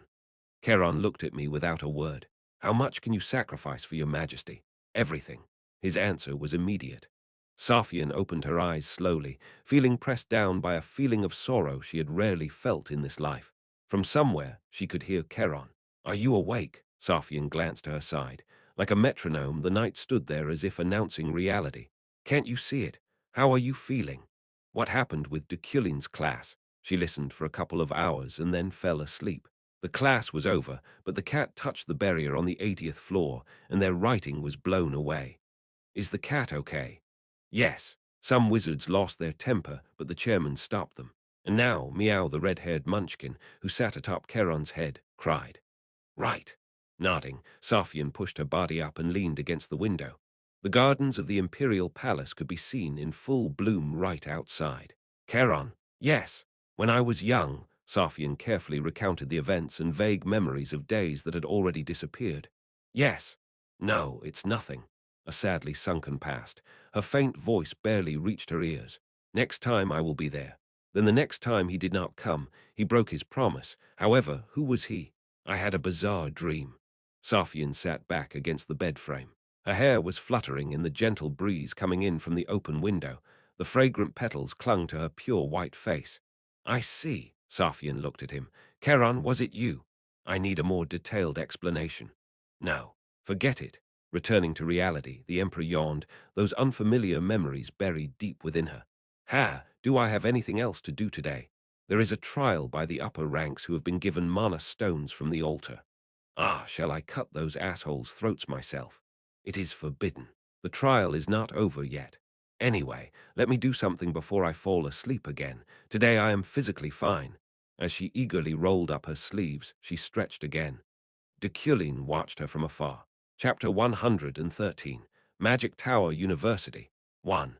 The main office of the Safety Bureau of the Imperium, Equilium. Not a smooth day could go by for Deputy Director Primian. More than a dozen unreported demon bloods were captured every day, and Baton was concentrating on inventing a new type of blood magic to identify them. But the chieftain of the desert had only sent his regards thus far. This one, Primian questioned the staff of the Intelligence Bureau with a look that could kill. Why is this name on the list? This is the list for surveillance and observation prepared by our superiors. The agent of the Imperial Intelligence Agency, dressed in a neatly pressed suit, answered formally. These fucking bastards were always like this. Did they just gather assholes or specifically work on castrating their emotions while teaching them? However, this name was too special to pass on as usual. List of subjects to be observed. Sylvia von Josipin, Iliade. If Iliade hated Her Majesty, you would have moved already to detain her. Seeing that you are trying to take care of this quietly, did the eunuchs ask you? Even the intelligence agency couldn't easily touch the Iliade family. They were reluctant to expose themselves above the water, so they refrained from investigating any member of the royal families unless the orders came from the emperor. The intelligence service was conducting its surveillance and investigation. Also, this is a request for cooperation, not a command. If you are willing to cooperate, we will hand over the relevant materials. Primian tapped the list, indicating her agreement. The agent wasted no time in handing over the rest of the documents prepared. Suspected violation of Article 33 of the Imperial Magic Law. Second-degree magical murder. Suspected violation of Article 8-1 of the Imperial Magic Law. Invention of high-grade dangerous magic. Suspected violation of Article 1-8 of the Imperial Intelligence Act. Accompanying Rohakan's former colleague Eidnik. Overall assessment. High-risk group that requires close observation. Did this Sylvia kill someone? To be precise, magic created by the caster killed someone. A similar incident occurred on the floating island, but it was resolved with a bail right granting immunity. But only the matter on the floating island has been resolved. Murders within the Empire are under the jurisdiction of the Empire. The investigation is still. Do you think I'm a moron? Primian leaned against the back of her chair, staring at the two intelligence agents sitting before her. No matter how many people she kills, no one can punish anyone with this level of talent. If she is exiled to a foreign country for nothing, only the Empire will suffer for her loss. She's a talent that will help the great Empire and is of the level you so desperately want. Realistically, only the floating island, Berkt, or the Emperor herself could punish wizards on Sylvia's level. Nevertheless, the reason she's being watched is because of this Rohakan and Eidnik. Deputy Director Primian, now it's your job too. Primian laughed with disdain. Even if it is my job, it is inefficient if I do it myself. The physiology of a wizard is only understood by a wizard. We need the advice of our fellows then, the wizards. Do you know someone? She did. Whether it required persuasion, capture, or interrogation to acquire his help, he would be the most effective person to ask. Additionally, he was a risk factor that Primian needed to pay the most attention to. However, if you were recruiting someone, you had to be courteous. Deculein, the 77th floor of the tower. Primian looked around the meticulously polished office, noting the subtly soapy scent filling the air. Before her, behind his desk, Deculein was looking over the 50-page request for cooperation she had submitted with a cold storm covering his face. It's not that serious. We will set up our surveillance and observation team. You just need to help a bit. Deculein raised an eyebrow, but Primian continued calmly. Whether she's involved in a crime, or maybe she met the wrong friend and became a criminal, we'll just watch. It's not that she'll go to jail. We just need to educate her before she goes any further. The talent of the wizard named Sylvia requires national management and observation. Deculein picked up a pen, signing the document without a word. As expected, you were once her teacher. If it were Deculein, he would not reject it. She wasn't wrong to assume that. Deputy Director Primian, his brow wrinkled. Yes. Stop. Yes. Primian handed over a crystal ball. It was a line connected directly with the so-called Sylvia-dedicated observation team secretly established by the National Security Agency. Communication will be done through this. There will be team meetings regularly, and related materials will. I have a condition. You have already signed it. He wouldn't change his mind all of a sudden, right? Primian reached out for the document Deculein had signed. Investigate just one more person. Sylvia's mother, Sierra. Her hand, which was wriggling for the document, stiffened. Primian looked up at Deculein dryly. A shadow had fallen over his face, surprising her. Her life, the trajectory of the life she lived. The head professor at the university magic tower and the head of Euclid, Deculein. Wasn't he so cold-blooded that even if someone stabbed him, not a drop would come out? Wasn't he suppressing the demon bloods like that? Find it out and give that information to me. But now, Deculein, why was this man? Did he seem concerned about Sylvia? Does it help you work if you know that? He didn't respond, but Primian didn't push any further. Yes, all right. She was pretty good at obeying. I heard some things going around in the world today, though even if I didn't hear it, it is a fact that Imperial intelligence is monitoring you. Eidnik informed Sylvia by writing in a notebook. There is nothing to worry about. Adrian and I, it's a process we've all gone through before. She also learned the fact that Deculein would be joining the observation team. Sylvia opened her eyes without a word, glancing around the island she sat upon. The ground beneath her feet was wide and solid, with a creek flowing through the greenery. Anonymous Island was made up of the three primary colors of magic. What will you do? For 3 days and 3 nights, she worked on building the island. In just 3 days, her new island was born in the orbit of the floating island. Sylvia watched Eidnik with her cold, sunken eyes. Eidnik met her gaze. I'm thinking. Sylvia's complexion revealed the agony she was in, but she never broke down. I remembered. A child whose life was less than 20 years old, and more than half of it had been spent in sorrow.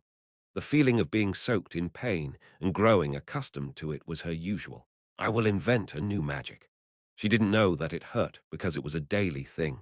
She quickly adapted to the damp darkness, accepting it calmly as if it were originally hers. The magic to watch over him. Then Eidnik's gaze naturally fell on her familiar. An escort knight is guarding Deculein, a strong one. Of course, your familiar is a very well-made creature, but I know.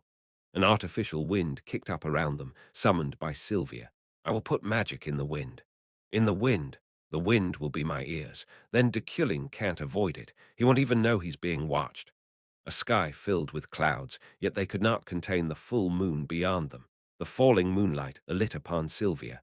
I might even be able to spot the monster that my subconscious created. At that moment, Eidnik admitted she underestimated Sylvia. In that girl's mind, the firewood called Deculein didn't just start a bonfire. It would become a flame that engulfed the heavens and the earth in a vast wildfire. Late at night, in the assistant's laboratory, darkness loomed beyond the window, but the teaching laboratory lights were incandescent. Efren and Drent, as well as Alan, were busy reviewing the previous lessons. If I understand this theory, does this mean that I can instill this attribute into my magic? Drent scratched his temple with a pen and mumbled to himself, prompting Efren to nod. Yes, I think so. Do you understand it already? Drent glanced sideways at Efren's notes. She smiled and shook her head. Don't be jealous. Are you going to steal mine again? No, it's not that I'm jealous. If you ask me honestly, I will, of course, tell you. Do you think I wouldn't? Am I that mean? Then, can you lend me your notes later? Drent scratched his head in embarrassment. Pay me with a coffee instead. Oh, I was about to get some air, so I'll go buy some. Ha! Oh, okay. Here, keep the change. 100 Elnis bills slipped out of Drent's wallet. Efren accepted it with a bitter smile. I guess these days 4 cups of coffee must cost 100 elnis. Anyway, I'll go. Why, yeah. Be careful. Be careful, Ephraim. Ephraim left the tower. As she did, she took the elevator, past the lobby on the first floor, and was about to enter the 24-hour cafe called Blind, located right outside the tower.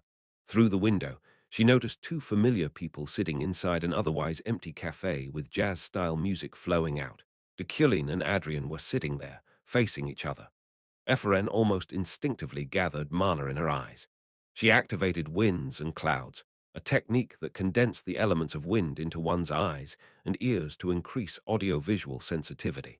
When will you publish this study? It's almost 3 years, no, 4 years old. The hearing is coming soon. The powerful voice of Adrian resonated inside the cafe. Deculein replied while sipping his coffee. Soon. The creation of pure elements and 4 series magic based on it. It sounds great. Creation of pure elements. Ephraim's eyes widened. Yes, it's almost complete. I'm glad. But was it you who wrote it? Didn't you steal someone else's work? At that moment, Ephraim bit her lips softly. Perhaps that research was what her father mentioned in his letter. Oh, by the way, I don't have much time left until my term as chairman is over. Maybe this winter or next spring. Is that so?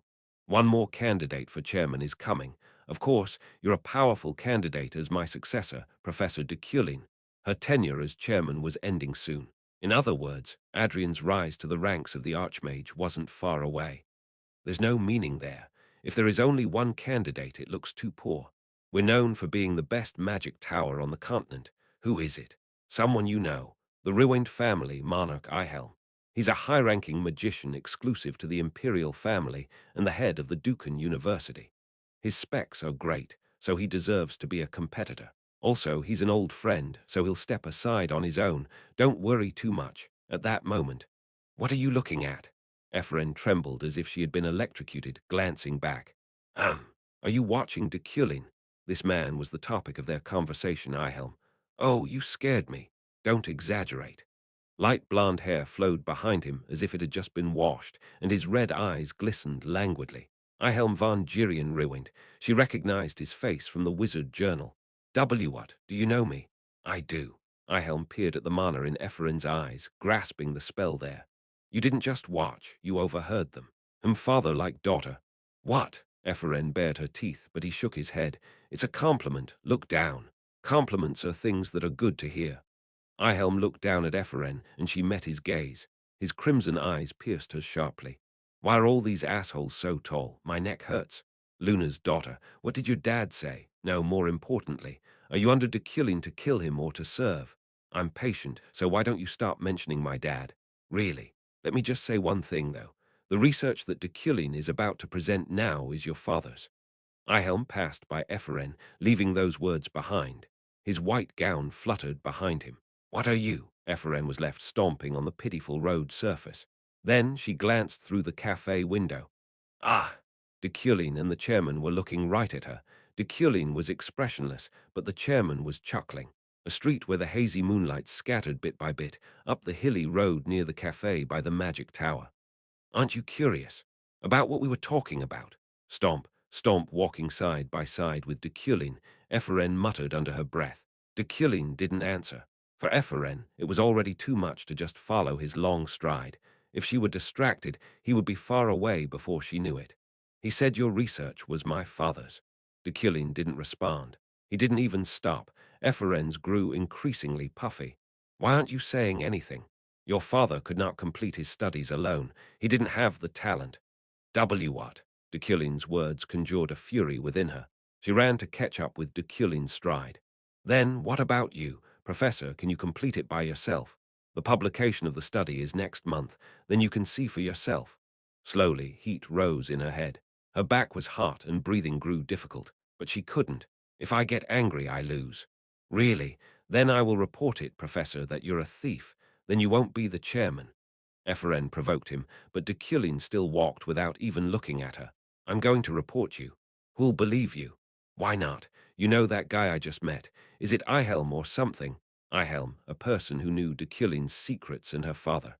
Of course, that person was also an asshole, but if Deculein kept acting like this, she might choose the lesser evil. I don't want to do it like this either. So Deculein stopped, turning to regard Epheren. Epheren, do whatever your heart desires. That was it. Deculein started walking again, and Epheren, speechless, simply stared blankly at his back. No, Professor, when she was about to yell, then why the hell did you support me? A voice cut her off from somewhere. Why would I believe you? We met for the first time today. Epheren turned her head quickly. In the shrubbery on the right side of the uphill road, Ihelm and Adrian were standing together. Whatever. But it's amazing. Deculein and Ihelm. You two were very close. At the chairman's words, Ihelm shrugged. A human's always the same. Those who are monsters. Hey, you, Luna's daughter, your name. He beckoned to Epheren. Epheren. Leaf. Epheren. Okay. From now on, take a square stance, Leaf. Epheren. Ihelm leaned against a tree. If you act vaguely, nothing will change. You can't do anything, just like me. What can't I do? Do you know why I am here? I know that the position of chairman is hopeless for me. Then why did you come? I'm here to fight. Epheren's eyes narrowed in doubt, scanning Ihelm's smiling face. As before, I don't want to be pushed out like a moron after never fighting. He said it self-deprecatingly. The more I stand still, the higher that damn bastard climbs. I thought he would fall flat on his face, getting above himself. I thought he was going to break from exhaustion. Far from it, he doesn't show any signs of falling. Epheren shut her mouth tightly. To some extent, she could sympathize with the man. I'm thinking of fighting back. He was determined to catch up, but Deculein's stride was much wider than his.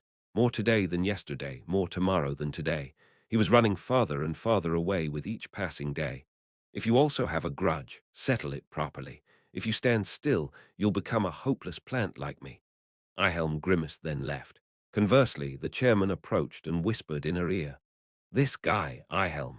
In the past, he was close with Deculein, but he got pushed back in a faction fight. He lost his research and his achievements. And he also liked Knight Julie. Now, well, he has another fiancée, though. Epheren frowned slightly. Then, why did you choose that person as your candidate? Adrian opened her arms and smiled brightly. It's fun. You will soon become an archmage, you know. That's why I do this. The chairman, who answered that, had a bitter expression for some reason. Once I become an archmage, I'll leave the continent. Why?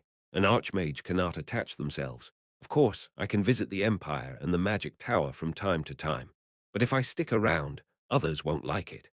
Whoosh, the summer night breeze wound around the branches, sending the leaves swaying gently. Epheren was looking up to the moon in that distant sky. So why don't you become one? An archmage, I mean.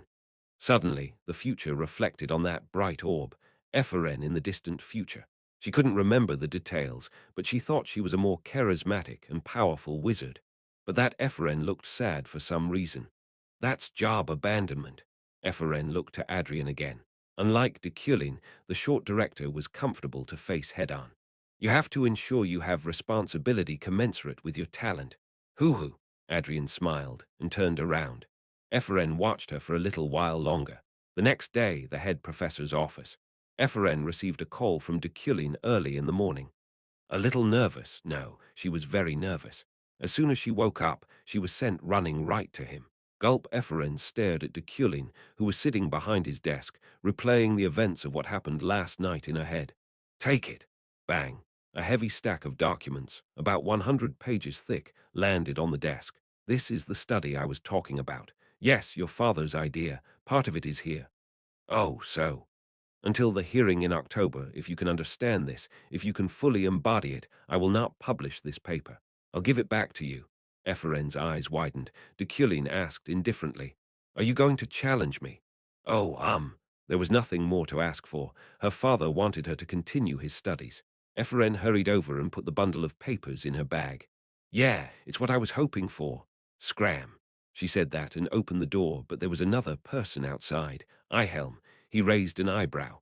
Oh, you came first, Leaf. It's Epheren. Thud. She clipped his shoulder as she stomped out. What? Ihelm looked at her perplexed, then stared back into the head professor's office. Inside, Deculein was sitting in an impeccable, aristocratic manner. Professor Deculein. Shall we rehearse the cross-examination interrogation, as we're both candidates for the chairman position? Chapter 114, Magic Tower University, 2. I looked at Ihelm. His appearance had changed quite a bit since the time I met him in Berkt. Now he was skinny and pale. Did you go on a diet? They said that it is hard to avoid the happiness of others. The world is boring. It feels like I'm eating moths with every breath. Ihelm offered a sour smile as he tried to provoke me. I saw the mana fluttering next to him with my vision. You've grown quite a bit even though you say that.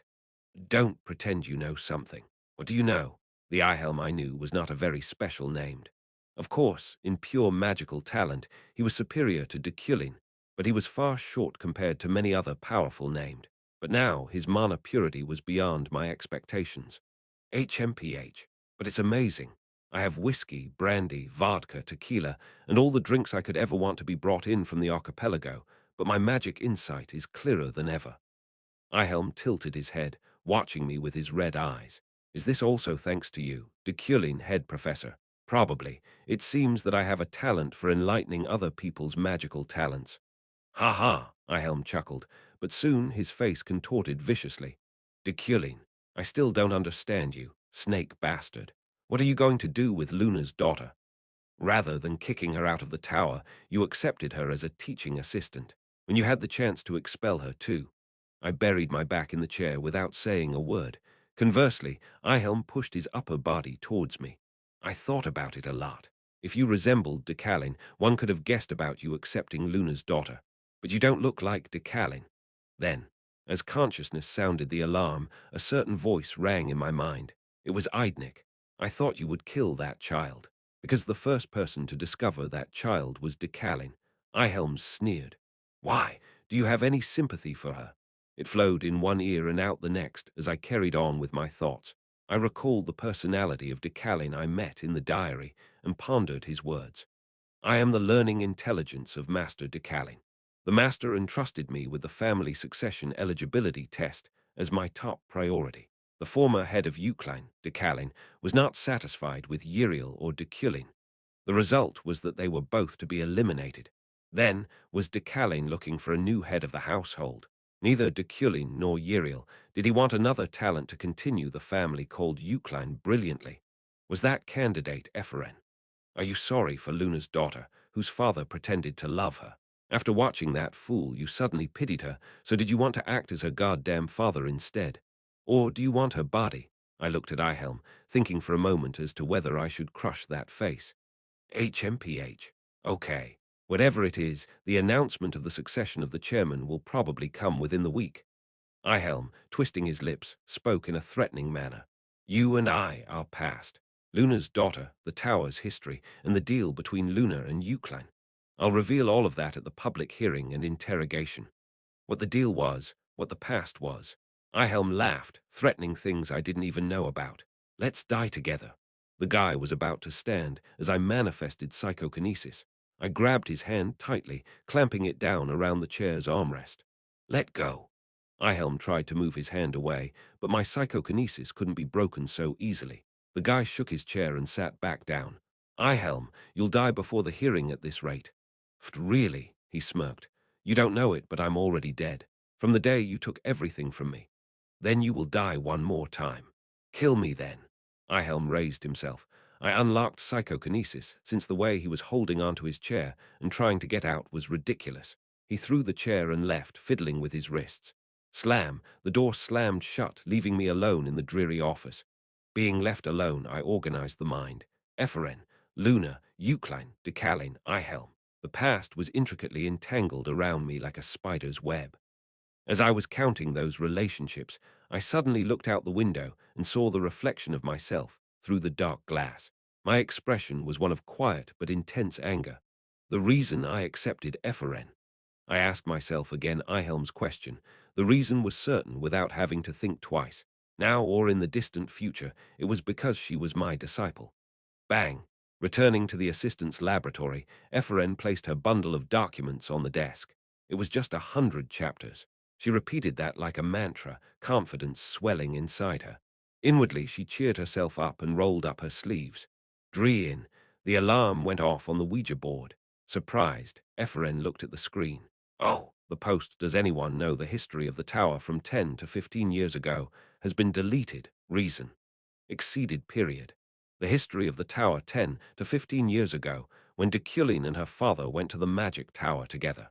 She even put a bounty on it. Ephraim was, on her own terms, trying to dig into the past between Deculein and her father. Is 100 elnis too little? Well, the fair price for most class notes was 500 elnis or more. Ephraim corrected the price with trembling hands and wrote the post again.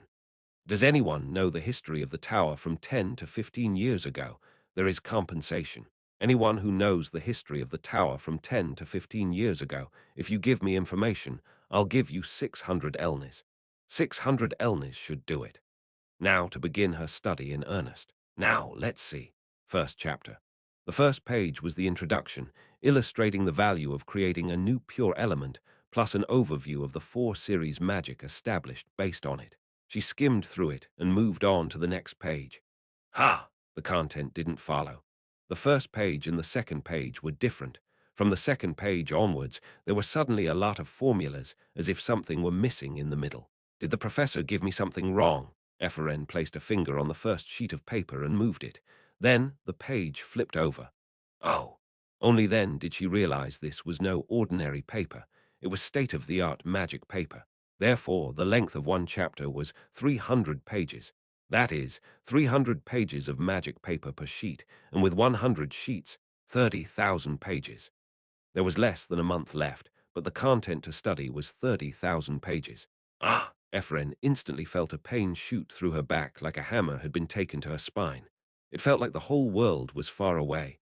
Meanwhile, in the basement of the intelligence agency, hundreds of millions of papers, stuffed and sealed monsters, illegal magic books written from ashes and human skin.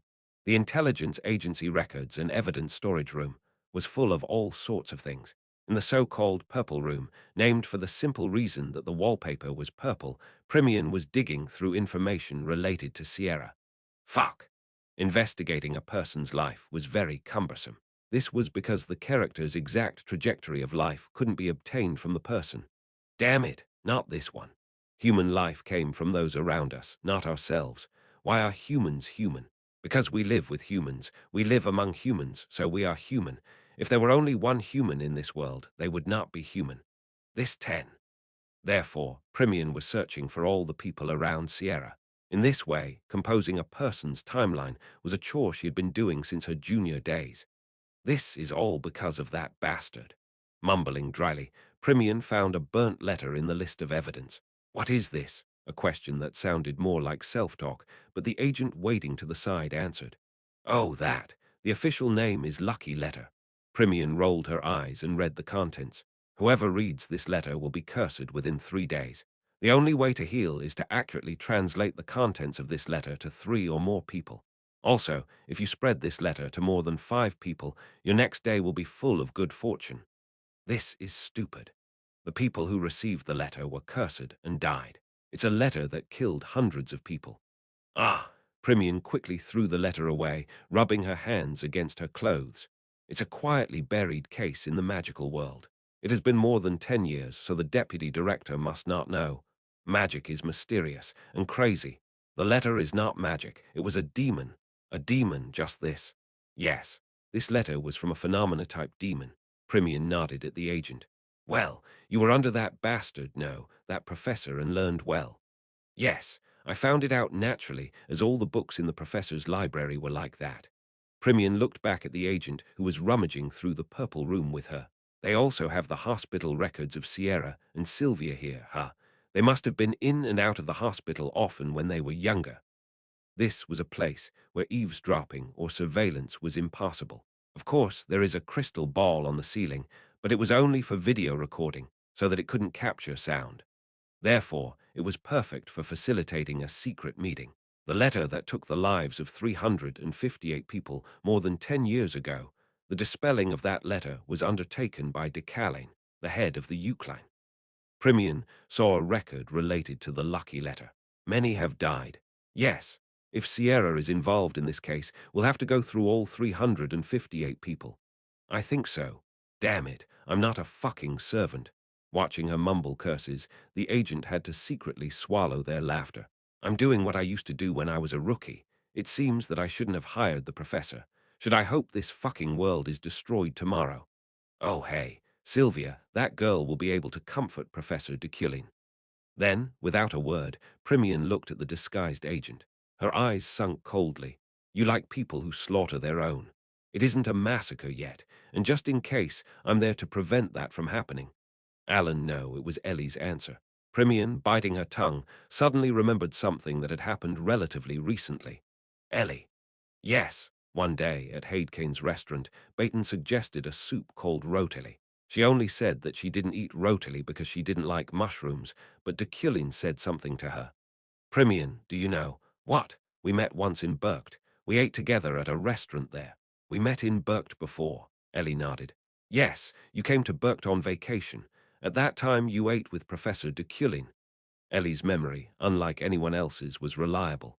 Her mind was akin to a black hole, pulling in all information and letting none of it escape. What was on the menu that day? Primian asked Ellie, pretending like it was nothing, as cold and casual as usual. It was the Matsutake mushroom steak. The menu then was steak with mushrooms.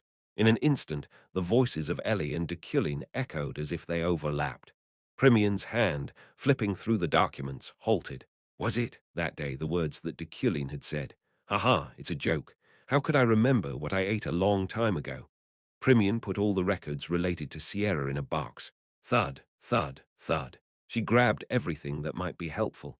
Ellie, you can't stay with the professor forever. The longer you endure, the greater the chance of you being discovered by the altar. Yes, I know that. Double Agent is my middle name, after all. If you know, leave.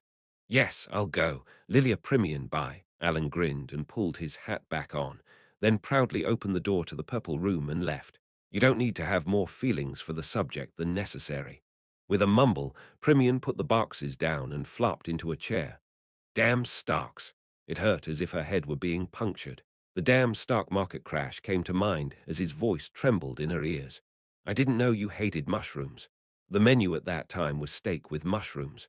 Ha, it's a joke. How could I remember what I ate a long time ago? Expressionless, she mumbled, tapping her foot against the box that she had placed on the floor. Damn mushrooms. Today, I visited Safian as a teaching wizard. However, the place was different from usual. It wasn't the field of learning, but in the garden of the imperial palace. Deculein, it's here. The garden to the northeast, with its scenery of eternal winter.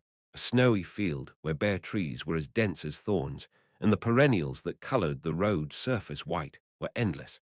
On the other side, next to a log cabin, was Safian. Here.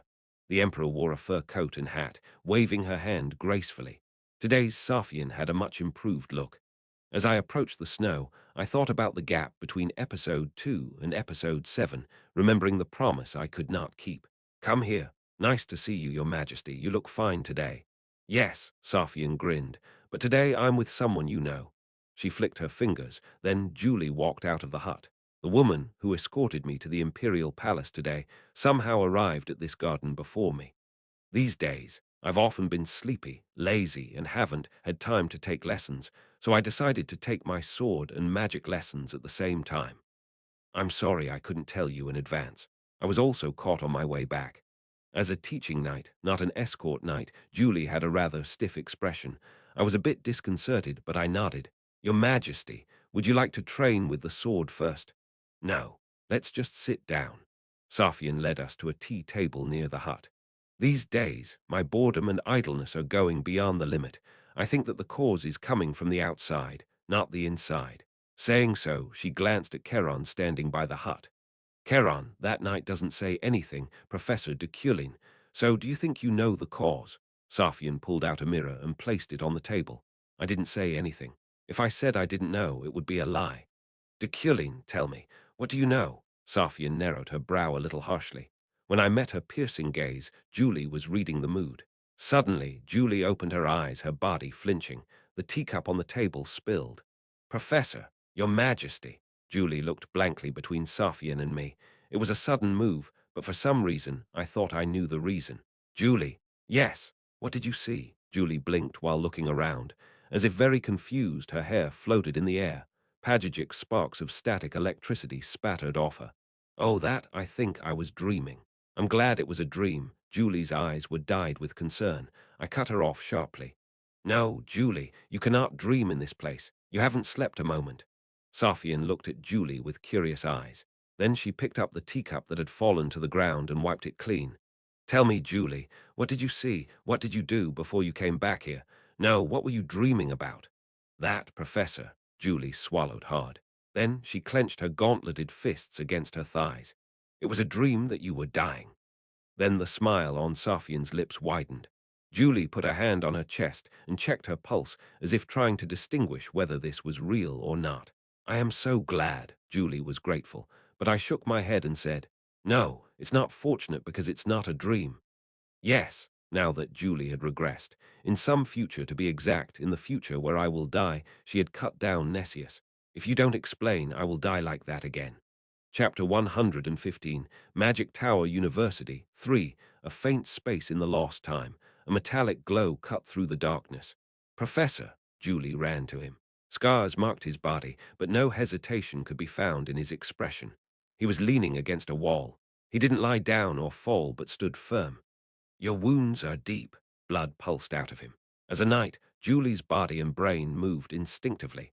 She had to perform first aid, starting with wound identification and quickly moving to control the hemorrhaging. It was a habit she had been training for 20 years. Calm down, Julie. Don't talk. Her heart was pounding, but there was no time to be blinded by emotion, just when she was about to start her magical healing. Deculein grabbed her hand. Julie looked up at him, confused, but he was smiling. It's okay. It's not okay. If I'm not okay, he placed his hand on Julie's cheek. She trembled. Am I dying? Julie closely inspected his wounds.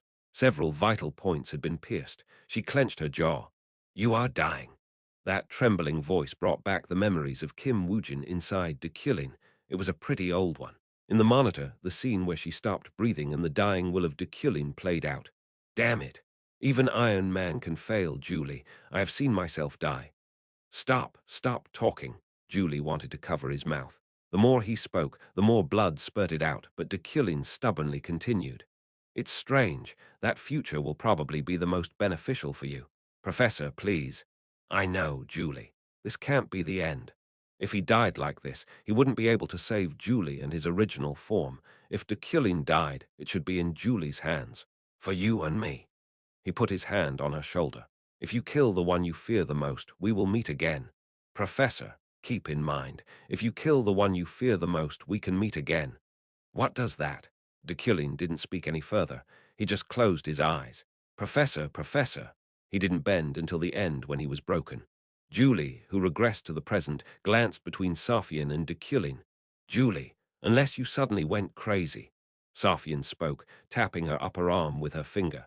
Are you saying you've regressed? Yes, it was exactly a week from today. Julie nodded firmly. She was very quick in judging, organizing, and understanding the situation. Perhaps it was because the memory was too clear to dismiss it as a mere dream. It's amazing. What happened before Deculein died? There were reports of demons haunting the basement of the Imperial Palace. Julie turned her head away for a moment. Cough. So we went together to the Imperial Palace. Blood flowed from the corner of her mouth. Julie wiped it away as if it were nothing and continued. The professor entrusted me with guarding the entrance to the basement. Professor alone went in the basement. Did I die there? Yes. Julie appeared to have a hard time admitting it. Her forehead was already slick with a cold sweat. And sigh. Feeling dizzy, she shook her head and grabbed the table. Then your majesty was asleep. The vassals tried, but you wouldn't wake up. Really? Safian frowned. Yes, cough. Julie coughed, blood splashing out. It dyed the snow red, and thump a moment later, her upper body landed softly in the snow. She had fainted. I got down on one knee and lifted Julie. What's going on? I felt a fever seeping through Julie's body. I closed my eyes to understand her injury. Her wounds are serious. This is a side effect of regressing. Julie is dying. She had undergone the process of regression from the future to the past. Therefore, the mana in her body fluctuated. Of course, if her body were strong and her circuit tight, she would adapt quickly. But Julie's body and circuit weren't in a condition to endure due to the curse stuck to her heart. With such a body, Julie returned from a week ahead rather than a day or two. This was the price of reviving my future. Deculein, now your face looks scary. Whoa. Safian spoke with a small chuckle. It's a face I've never seen before. Do you love her that much? I silently checked Julie's consciousness and pulse. She was vaguely awake and aware. No, so my words would shimmer in her memory. I have never loved her that much. I just want to have her. But these days, since she's suffering from this disease, it's quite annoying. Safian's lips twisted cynically as she looked at me. Soon, the members of the imperial palace arrived. They put Julie on a stretcher, and I watched them walk away. Deculein. Yes, your majesty, I'm very good at growing used to everything, really everything. When I first met you, it was difficult to understand your feelings. That's easy now. Is that so? Deculein, you lied to me, Safian said sternly, and I didn't deny it. I'm very disappointed. It makes me want to cut your head off right now. I apologize, but I probably don't love Julie as much as your majesty thinks. Just as Julie was completed because of Deculein, so Deculein was completed because of Julie. I could not disobey that fixed story. It's probably much more than that. It's not that I can't do it, but because I don't want to. Deculein's unique ego, that strong personality and stubbornness were what wanted Julie. HMPH, forget it. Knowing what I meant, Safian laughed morosely. Then, all of a sudden, she leaned against the wooden desk. Gosh, all of a sudden I'm tired and I'm sleepy. After rebuking you for lying to me, I wanted to learn some runes, but Safian slowly stopped talking. I looked to Keron, who approached with a nod. Again, the door to the basement was opened. Episode 7, I entered the underground past. As soon as I opened the door, the scenery I saw was the Imperial Palace garden. The spring lake surface reflected Safian. She was sitting in a wheelchair. I tried to approach her, but it seemed I was already too late. She was blind and deaf, now experiencing the last moments of her life. I couldn't tell her that I had come. I couldn't tell her I couldn't keep our promise. Your Highness, her servants gathered by her side, crying and calling out to her. I approached her. Russell, I trampled on the grass and sent the soil splashing away. Safian, who was dying, asked in a small voice, "Who is by my side?" A question that could not even be answered. "Yes, I am by your side." The moment I answered Safian's words, "I wish someone were," and the moment she said it, the world changed. Rumble, a vibration shook the heavens. Eventually, the entire space collapsed and turned over again. It was a rapid regression. Episode 13, the scenery of the re-established Imperial Palace, showed Safian in Episode 13. She committed suicide by hanging herself before her illness worsened.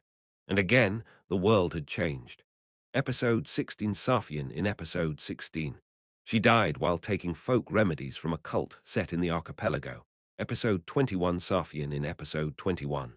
Tired of regressions, she wept, and then banged her forehead against a rock until she died.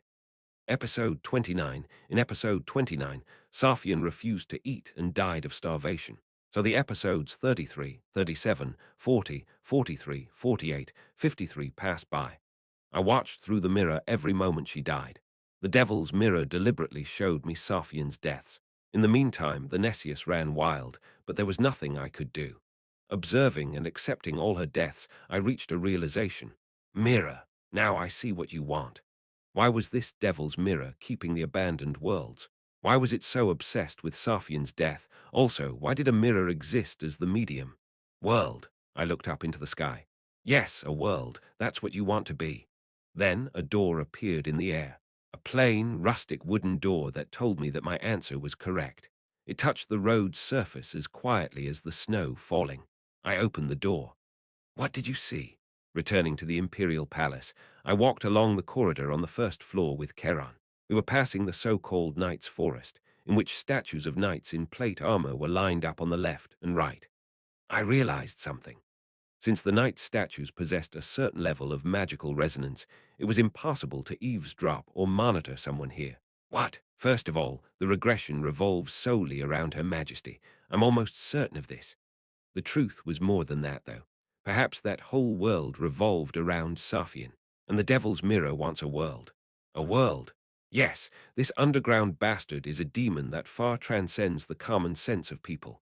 This demon had a will, intelligence, and desire. The countless worlds that Safian returned to and abandoned, presumably the one who grew up with them found a dream as time passed. I want to be like that world too. I want people to live in my world and continue every day.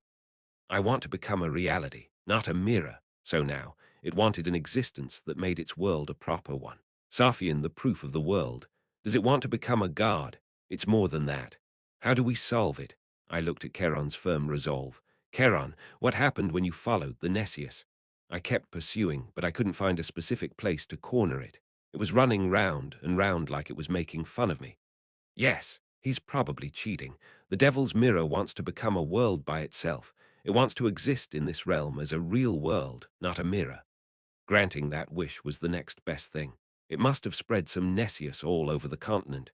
But somehow, I think I know where the altar bastards are gathering for Her Majesty's return. Where? Charon focused his gaze on me, his eyes blazing. It was a bit uncomfortable. Julie gave me a hint. A hint under the Imperial Palace. Didn't she say that the demon haunted there? What? Charon frowned. I reminded him of something, some information he already knew. Isn't there another door leading to the basement? The passage connecting to the Devil's Mirror was the back door, not the main entrance. It is dark under the lamp, Charon. In the past, the main gate where Jarlang tried to guide me into the basement and failed. A door that had never been opened. An absurd smile crept onto Charon's lips. Gosh, I don't know yet how many hundreds or thousands of years the altar bastards have gathered for, but we have to use it first. I know what you mean. However, Julie may not be the only person who returned that day. The enemies may also have. I shook my head. It was a reasonable concern, but it was impossible due to the nature of the demon called Nessius. It will not. The Nessius is a simple demon, so he can only collect and transport. To artificially use the collected energy, you have to kill him, but if you kill him, it's a breach of contract. Breach of contract. Yes, small demons like the Nessius are usually the product of a contract. It has intelligence, feelings, and if you don't comply with their contract terms, it will act out of line. Under a group that has killed their own, they will do nothing. Out of line, ha? Charon smirked, appearing slightly disconcerted. Charon, the decision will be made in 5 days. Until then, act as normal as possible. Okay. I left him behind and turned. I didn't even walk a few steps, however, before Charon stopped me. Are you going to leave right away? Soon, Julie will wake up. Aren't you going together? Both my legs were stiff. I remembered Julie lying in the hospital room. No need to. The turbulence of her return must have had a tremendously adverse effect on Julie. To meet with me again, it was impossible to fathom how much of her life she had burned. Rather, that was why I shouldn't be by her side. I would only be an aggravating factor. I don't need Julie's escort anymore. I'll tell Her Majesty as well. A knight who is not healthy is nothing but a load, not an escort. I left. Our separation would arrive soon, and our relationship would crumble and vanish. Meanwhile, Primian put down her letter with a sigh. The inference of events through the information she gathered was also related to her magical properties, so she succeeded in figuring out a fuzzy outline in only 28 hours. She pulled out her timeline from her head and put it into the barrel of mana. Here, the barrel of mana was a rectangular frame composed of mana. If you put your memory inside it, this barrel would take care of it and carry on its logical reasoning separate from your mind. That was how Primian was able to become the youngest deputy chief of her department. Woong, woong, her memories and thoughts flashed like a scanner. As the process progressed further, Primian put her memories back into her head. Ellie. Yes, Ellie, who was rummaging through the drawers of the purple room behind her, glanced up. You said that Professor Deculein was going to have an anniversary. Anniversary. Engagement anniversary. Oh, yes. He hasn't skipped a single one every year, Primian smirked. Well, now I know why that professor asked for an investigation of Sierra. Really? Yes, it's still a suspicion, but I'm almost certain. Oh, then fill out the report and send it to the professor. At Ellie's words, Primian stiffened. Then she stared at her with narrowed eyes. A report? Yes, the professor likes reports. He likes to receive everything in that form. He said that face-to-face conversations are a lot of talking, spitting, and are a waste of time. Ah, he's a very sensitive son of a bitch. She rubbed her temples quietly. Putting this huge content into a report, did he think she was his underling? What the fuck? Primian prepared all sorts of abusive language for him under her breath. Okay, I'll spit on the report instead so you know. No, you can't otherwise. Leave me alone. Primian slammed a piece of paper on her desk and grabbed a pen. At the same time, she rummaged through her memory. The investigation of Sierra was requested by Deculein. As a result, Primian found out that Deculein had killed Sierra. To put it dryly, Deculein murdered Sierra. His motive was probably revenge, and also to incite. However, there was yet another secret that only the intelligence service probably knew. Ellie, ask the intelligence officer for this document. Yeah, I'll ask them. A document classified, as level 1 or 2 couldn't be opened even in the purple room. If someone opened this one up, she would see the whole story. Report. That professor knows how to annoy people. Primian started writing the report on the timeline she figured out. Chapter 116. Safian 1. Julie woke up on a hospital bed in the Imperial Palace. Emperor Safian was by her side, and behind her was Keron, as always. Julie was confused for a moment, blinking as she regarded them. It's not just an injury, it's a curse, a very evil one. Safian explained, her voice as dry as the sand of the desert. Julie, who was trying to raise her torso, stopped as pain shot through her. Ah, it's okay. Lie down. No. This curse. I heard that you received it while escorting Deculein. Julie didn't say anything. Safian scanned her body up and down. I also suffered from a terrible illness at one time. It was a terrible life. It was so painful that even my suffering started to feel dull. Night, look into my eyes. Julie gazed into the Emperor's eyes, but Safian's pupils were lifeless. There was no energy to be found within them as Safian grinned. You will see it too. I overcame one disease, yet another disease is still eating me. The disease is called boredom. After saying that, she placed a hand on Julie's forehead. Vital energy began to seep into her body. Your Majesty, it's a rune I learned from Deculein. It's a healing spell, but a curse isn't the kind of thing that I can heal. It's good for temporary symptom relief, that's all. Oh, Julie quickly sat up. Watching her hurriedly prepare the proper nightly courtesies, Safian shook her head. If you push yourself any further than that, it is not polite but ignorant. Be still. Yes. Also, you're not completely cured. That curse will one day kill you. Yes, I know. It was a curse that gradually intensified. The heart-piercing pain it caused was now a normal morning routine. Looking at you reminds me of my old self. As if in the understanding of her pain, Safian murmured as she looked at the moon outside the window. The me back then and me now, maybe I want to start all over again, without knowing anything, forgetting all my memories that this life is ruined. Julie was taken aback by her sentimental complaints. Don't say that. It's not ruined, Your Majesty. Safian's gaze returned to her. Your curse is incurable. The situation is similar to the old me. Do you not want to start over? Haven't you considered something like, if only I hadn't escorted Deculein back then? Julie shook her head without saying a word. Why? Because that choice was also mine, and it's my life. A truly knight-like answer. A short silence settled in the hospital room. Is it? Safian nodded a couple of times before offering her a small smile. You are different from Deculein.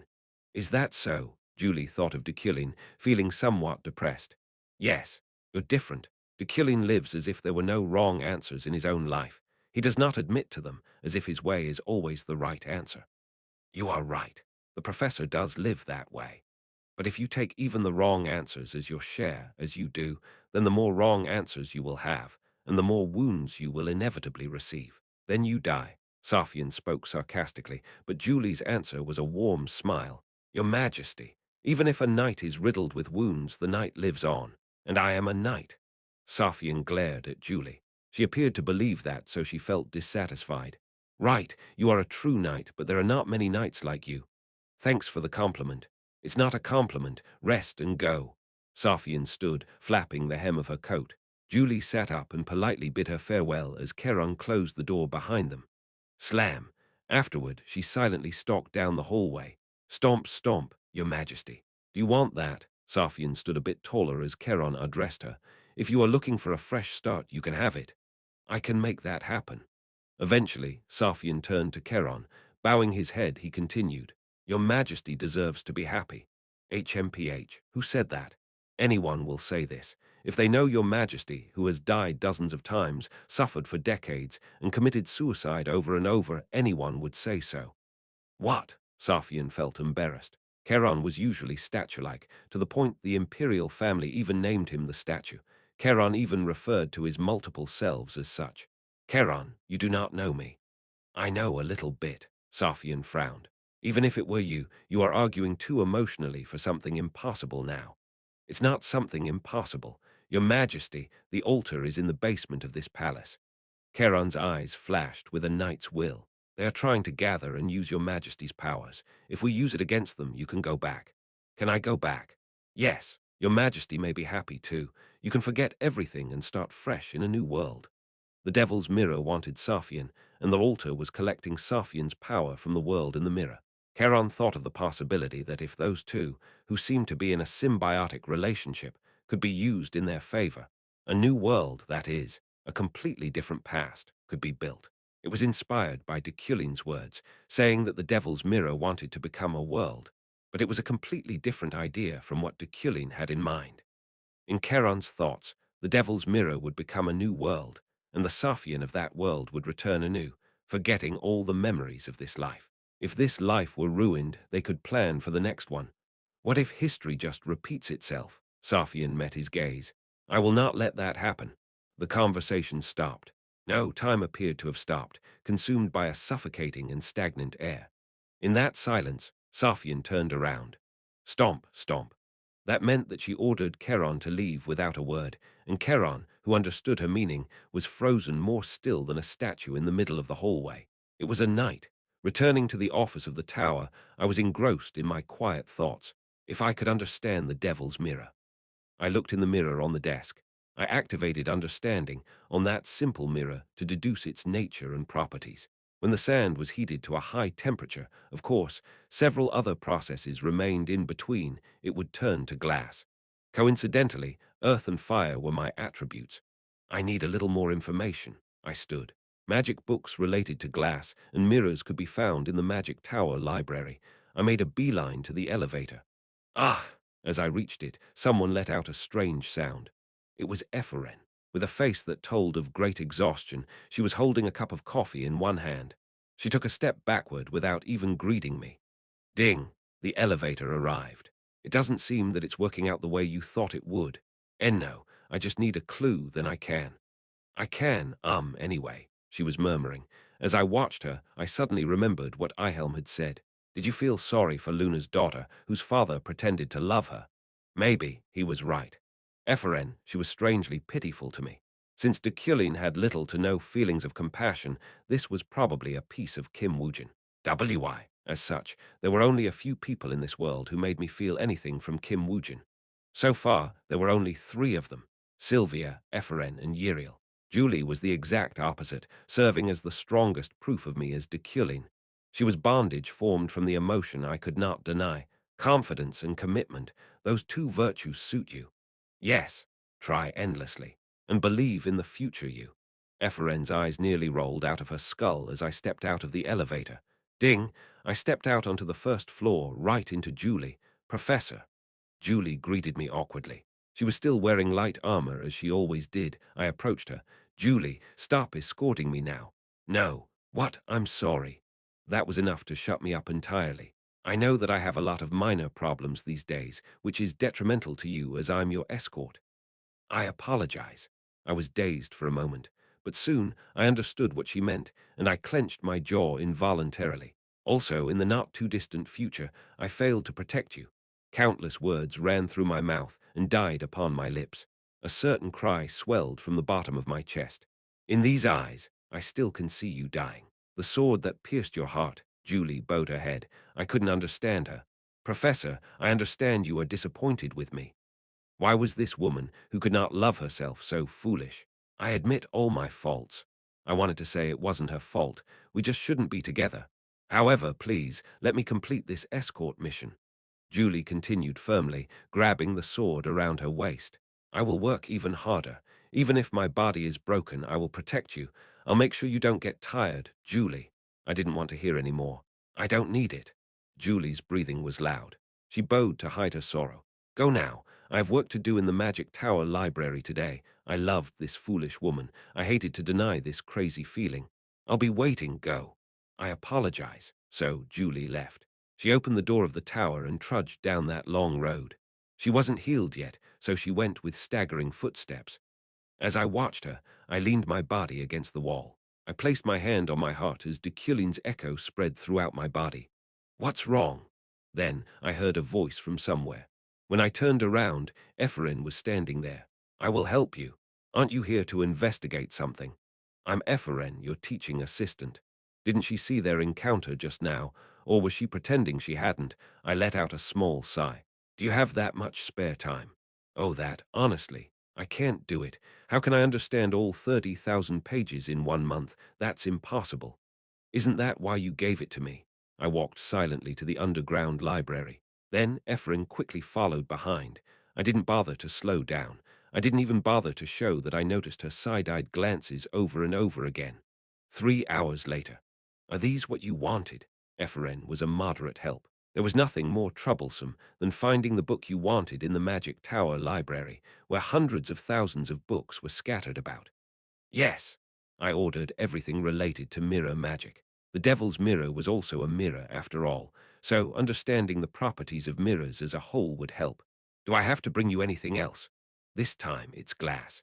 Anything related to glass. Yeah, glass, glass, glass, glass.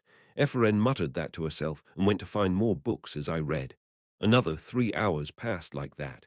When morning arrived, Professor Deculein, an imperial knight who appeared out of nowhere in the library, called out to me in a solemn voice. I continued to read without paying them any mind. Professor Deculein. Aye. The second call was in a slightly louder voice. Ephraim, who had been sleeping on the desk, woke up, a string of drool connected to her face. Only then did I look back at them. This is a call from Her Majesty the Emperor. Safian grew accustomed to everything easily. Easy to learn, easy to master. Neither this world nor its principles were so difficult. She could figure out the majority of them with just a little squint. Because of that, she had a habit of not thinking too deeply. The more she thought about it, the more troublesome it became, and the easier it grew. But today, she was touching her hand mirror, thinking about that, after a long time until morning rose. She was now waiting for someone to arrive, sitting in her bedroom. Knock. Knock. Safian opened the door with psychokinesis. As expected, Deculein was standing there. You're here, come in. Yes. Deculein took a step into the bedroom, and her servants closed the door behind him. Sit down. Safian pointed to a seat beside her bed. Deculein sat down without a word. Safian poured coffee into a teacup for him, and Deculein sat up straighter. He now looked like the personification of etiquette. Deculein. Yes. Today I did some thinking. It was because of Charon. Charon, that damn bastard's words made her try this naughty thing called thinking. Thinking, I found a memory in the mirror. To put it bluntly, it's like finding a single, specific grain of sand in a sandy beach. Safian looked at Deculein as she sipped her coffee. A distant memory of mine. There was a cheeky guy who introduced himself to me as a professor. Deculein's eyes were straight as always. That's why she liked them. He did not bow down, was not afraid, and was not bound by anything but showed his honest self. He said he would stay with me and watch my process to the end, but he never came back a second time. Safian let out a small sigh. If he were there, if only he had come as promised, I would have endured. Deculein closed his eyes for a moment and then opened them. That reaction was enough. Charon told me to remake the world. Did he? Yes. In that world I would know nothing, so he said I could be a new person. I would forget all the pain I had been through. It was a very appealing proposition. Deculein listened quietly. Charon's meaning is hypothetical. The way he thought of me is touching. But if I do that? For some reason, he already understood what Safian wanted to say. Isn't that losing to the demon? A cold smirk twisted the corners of Safian's lips. I don't want to lose to anyone. Then she looked at her cup of coffee. The calm surface reflected Safian. Your fiancée, Julie, said that even that wrong answer is her life, while you live as if you were always in the right. Countless others in this world write their answers besides the two of you. Safian raised her head again. There is no one who can change an answer that has already been submitted. That's right. Yeah, Deculein. I'm getting sleepy now. Her eyes were slowly closing. It was the price for being immersed in her thoughts for so long. Now, when I sleep, the door to the basement will open. Safian half closed her eyes. Through them, Deculein's face was visible, a cold face that didn't appear able to sleep at all.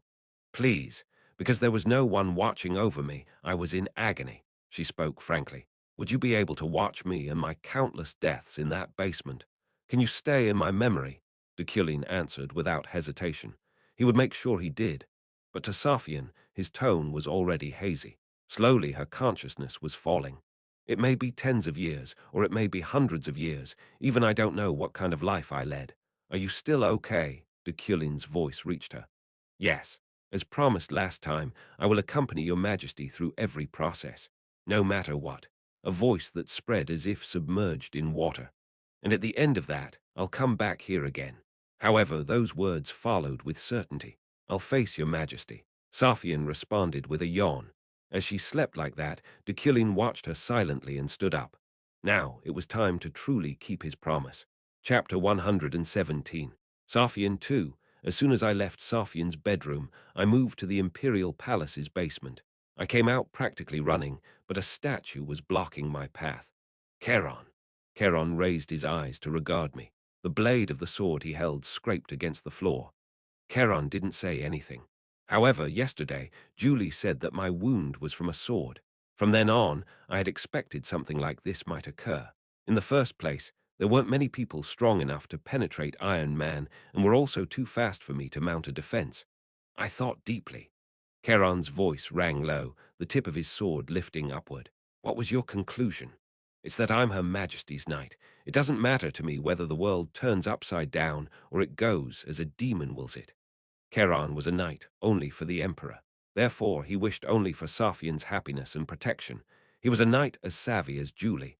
No, his single-mindedness was worse than Julie's. The mirror swore to me. It promised me a new world. There is nothing more stupid than believing in a demon, Charon. The new world was promised to Charon by the devil's mirror. I could only imagine what it would be like. Perhaps it would be a world in which Safian was never ill. It would be a world in which she grew up in peace and ruled the empire with kindness. Or perhaps it would be a world of mirrors in which right-handed and left-handed people were reversed. Regardless, it would be a world as good as a game over. That would be the end. It's a demon promising you this, Charon. No, it is a restart, not the end. There is no one more important in this world than Her Majesty. If there is a master of the world, it would be her. The real world only exists where Her Majesty is. To some extent, that was correct. It was impossible to specify the main character in this world's view, but if the most important character were the main one, it would be Safian, of course. When she died, the player's game would end as well. If there is a sun in this world, it's her. A miraculous living witness, boom. At that moment, a mace rose from nearby and bashed into Charon's flank. Bang! Charon was thrown to the side by the surprise attack as my eyes were drawn back instinctively. A knight in full plate mail greeted me. Hurry, go! She was heavily armed, covering not only her body but also her face, but as soon as I heard her voice, I knew who it was. Julie. Charon stood, wiping away his spilled blood, but his feet froze as he tried to move. Professor, quickly! Julie's voice echoed urgently from within her iron helmet. Charon released his magical power to burn away Julie's ice. Go! If I let myself be worried and stand around, I would only be worsening Julie's situation. Okay. I nodded and ran to the basement door. Clank! Their weapons clashed with a spark as Julie moved to intercept Charon from chasing me. I soon reached the wooden gate leading to the basement of the Imperial Palace, sprinting down the steep stairs to grab the doorknob. Whoosh, a dazzling light filled my world. After entering the Devil's Mirror, I looked around. I could see mirrors all around me, infinitely reflecting my form. Hi! A voice came from behind me. I spun to face her in the mirror. It was Safian. No, to be precise, it was the Devil's Mirror taking on Safian's appearance. I borrowed this image to make it easier to talk. I know even if you don't explain. I looked him up and down. Did you convince Charon with that look? Yeah, that friend is a knight that acts only for the Emperor. After showing my sincerity, he came up with a way to make Safian happy. The mirror grinned, though that smile on Safian's face felt out of place. Did you also bring in the altar? Yes, you never meant to bring their guard back to life. Yeah, I was just going to use them and throw them away. I am a demon, after all. The resurrection of God led by the altar was an event belonging to the latter half of the main quest. It couldn't be advanced or stopped with this demon's power. Now what? What? Deculein, your world is already very polluted. Safian regressed exactly 143 times, causing a lot of cracks. Cracks. Yes. Besides Safian, someone else has also regressed. Do you think it makes sense for humans to go back in time just because a small demon shed a few drops of the spirit of regression? At this rate, If Safian dies a few more times, the whole world may be destroyed.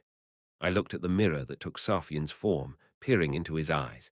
But when I become the world, everyone can live happily, safely, without any risk. The demon hatred inherent in the Euclin's veins rose to my throat. I wanted to strangle him, but I just shook my head. He continued bluntly, "You don't want it. I'm only here to keep my promise."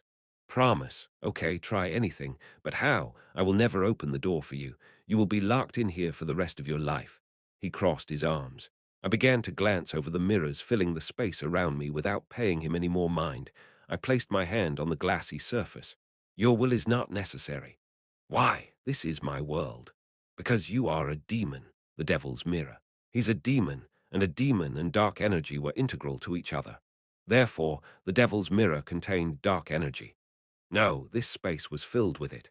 That meant, in this world, I could use my understanding infinitely. Of course, in that case, the load on me would be enormous. Aside from the possibility that Deculein's personality could be transferred, his life might end up in jeopardy. Nevertheless, I put my hand on the mirror. Without hesitation, I activated understanding. Thousands of units of mana are consumed in an instant. And then 900, 800, 700 mana leaked from my very veins. The amount of mana that disappeared every second was incredible, but the same amount of dark energy was converted back into mana nearly instantly. "What are you doing?" Suspicion colored the demon's voice. But with my eyes closed, I couldn't see his face. Wait. His voice was enough for me to imagine what it looked like. A demon without such experience was perplexed by my actions. "How is this, Enno?" His reaction changed strangely. His voice trembled and his hands gripped my waist. But his physical power was non-existent. A mere mirror couldn't harm a human being. "Stop!" The deeper I looked, the deeper I understood. And the more I understood, the more desperate his reactions became. "Stop it!" As my understanding progressed, dark energy engulfed my body, and my body began to ache as if my blood was about to burst out, but I didn't care. Don't, stop, thump. My heart began to pound loudly, and blood flowed from my mouth. "You will die too, you know that." I could die, as he said, but I wasn't afraid. My ego was not weak enough to be broken so easily. "Don't look her any deeper." Hearing his shriek, I opened my eyes again. My pupils reflected in the mirror were already dyed purple. The veins bulging through my neck were as black as the roots of my hair. I looked back at him. He was holding his head, breathing heavily. Stop. This is what a promise means to me. A word once uttered could never be taken back. I would protect it even if it meant death. A paranoid obsession, bordering psychotic will. Deculein had no feelings beyond that. I would dig into the bottom of this mirror by activating understanding until the very end. Stew Episode 3. It was the third episode when I opened my eyes, finding myself in Safian's room. I looked at the calendar hanging in the middle of the large, empty living room. January 1st. It was the starting point for Safian's regression. I had succeeded in understanding the mirror. Sigh, however, the breath flowing from my mouth left me raggedly. Not only that, the veins bulging all over my body were flickering blue and purple. Status abnormality. Severe acute dark energy poisoning, status abnormality. Mana runaway, status abnormality. Uncontrollable inside force. Even with the body of Iron Man, those were injuries that may never be healed, but it didn't matter. I looked at the mirror in Safian's room. The surface reflected Safian lying in bed. "Your Highness." Safian lifted herself, her jaw opening and closing blankly as she looked for the source of my voice. "I'm back." "Ha!" Safian struggled to press the corner of her lips up into a smile. I sat in the chair next to her. Professor." "Yes." Her next words were compensation enough. "Okay, it's nice to see you. You kept your promise." Promise. It was a word that somehow put my heart at ease. Although I arrived pompously as the person in the mirror, there wasn't much I could do. The mirror magic and glass magic I had learned were useless. Just reading the book that Safian brought over, talking to her, and repeating a deep breathing exercise was all I could do. Every moment and every breath I took was painful, the clear side effect of consuming nearly 60,000 mana in an instant. Perhaps part of my heart or lungs had rotted away. Tweet anyway, we were in the garden of the Imperial Palace, where birds were cheerfully chirping. Safian laid on the lawn nearby. "Professor." "Yes. These days my body is slowly getting sick again." Is that so? It's frustrating. How long will I live in this pain? I remembered what the devil's mirror said. He said Safian had returned exactly 143 times. Your Highness, would it be more painful if she knew the end, or would she accept it calmly? Why are you calling me? Rescuing Safian early was impossible, as her healing was already set as a determined task. After dying more than 100 times, the poison that invaded Safian's body was extinguished by the world's intervention. It was a miracle of chance caused by her repeated regression. Would you like to play chess? Chess, yes. Chess, why suddenly? I'm good at chess. Even if your majesty invests her whole life to it, you cannot win. So won't everything be better when you defeat me? I studied chess whenever I had free time. Even if I didn't have the understanding attribute, I had enough training to become a grand master. You're cheeky. Will you be okay? I learn anything easily. Yes, sounds good. Bring me the chessboard. Safian shouted and stood. Hey, isn't there anyone here? Bring a chessboard. The first heir of the imperial family, Safian, was always with a mirror. The hand mirror hung from her waist was a symbol to the court officials, and her story about the professor she sometimes spoke of was both worrying and reassuring. They were worried that she was going crazy, but relieved that she was able to forget her pain, at least for a little, thanks to her imagination. Safian. Yes, father. Even on the day of her audience with the emperor and her biological father, Krebim, Safian carried the hand mirror. Krebim regarded her with a small smile. Is your friend in the mirror okay? She moved her lips for a moment without answering. No one in the palace wanted to believe her, and the friend in question didn't want to show himself. Yes, he's fine. Okay. If you and your friend are in good health, then I'm happy too. Yes. Krebim said this and that before offering her a new hand mirror as a gift. Safian politely took the mirror and ended the audience. She wasn't happy, however. After all, if she died again, it would disappear. Safian was about to return to her room when she noticed her brother Creto's residence. After looking around, she slipped inside. A child of about 3 years old was sleeping on the bed. Safian moved over to watch him sleep, smiling. What do you think? He can hardly talk, but he's cute. When she talked to the hand mirror, an answer came back. Yes, her younger brother Creto was still so young. He was a half-sibling, but he was cute every time she saw him. He was one of the few things in life that made her smile. I think it's fortunate that this guy doesn't have to suffer like me. Safian fiddled with his plump cheeks until Credo began to fidget, his face creasing up in a frown. Now let's go back. If I get caught, it will be embarrassing. Safian pressed her finger to his face a few times before she left. She headed back to her room. Their daily life ended there. The night Safian poked Credo's face, she died due to sepsis. She couldn't stand the germs of a 3-year-old baby. Your Highness, the desperate cry of her servants had become like a background sound. She died that day, and then the next, going rapidly through the 4th, 5th, 6th, 7th, 8th, 9th, 10th in the meantime. My existence didn't make it any easier for her to bear with it or to live her life unhindered. Damn it, damn it, damn it. Her mind was broken several times, and she also committed suicide a lot. Anyway, I'll start over. Anyway, I will start all over again. What the hell does this damn life mean? It was exactly like that until the 65th regression. From then on, she approached it with resignation. After 65 deaths, Safian spent her days lying in bed. Your Highness, episode 66. Her droopy face turned to face me. It was too tragic for an 8-year-old to bear. No matter how many episodes are repeated, there are things that never start again.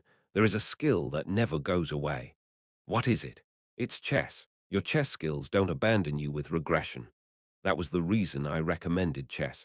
Safian had been steadily honing her skill, but she hadn't yet acquired the proficiency to beat me. Okay, good for you for being good. Safian retorted and laid back down. It hadn't worked. Looking at her like that, I began to think, how many episodes could I endure in the future? Your Highness. Why again? I was dying. The functions of my lungs and heart had already stopped by more than half, and my blood vessels, eroded by dark energy, squeezed at my nerves, causing unbearable pain.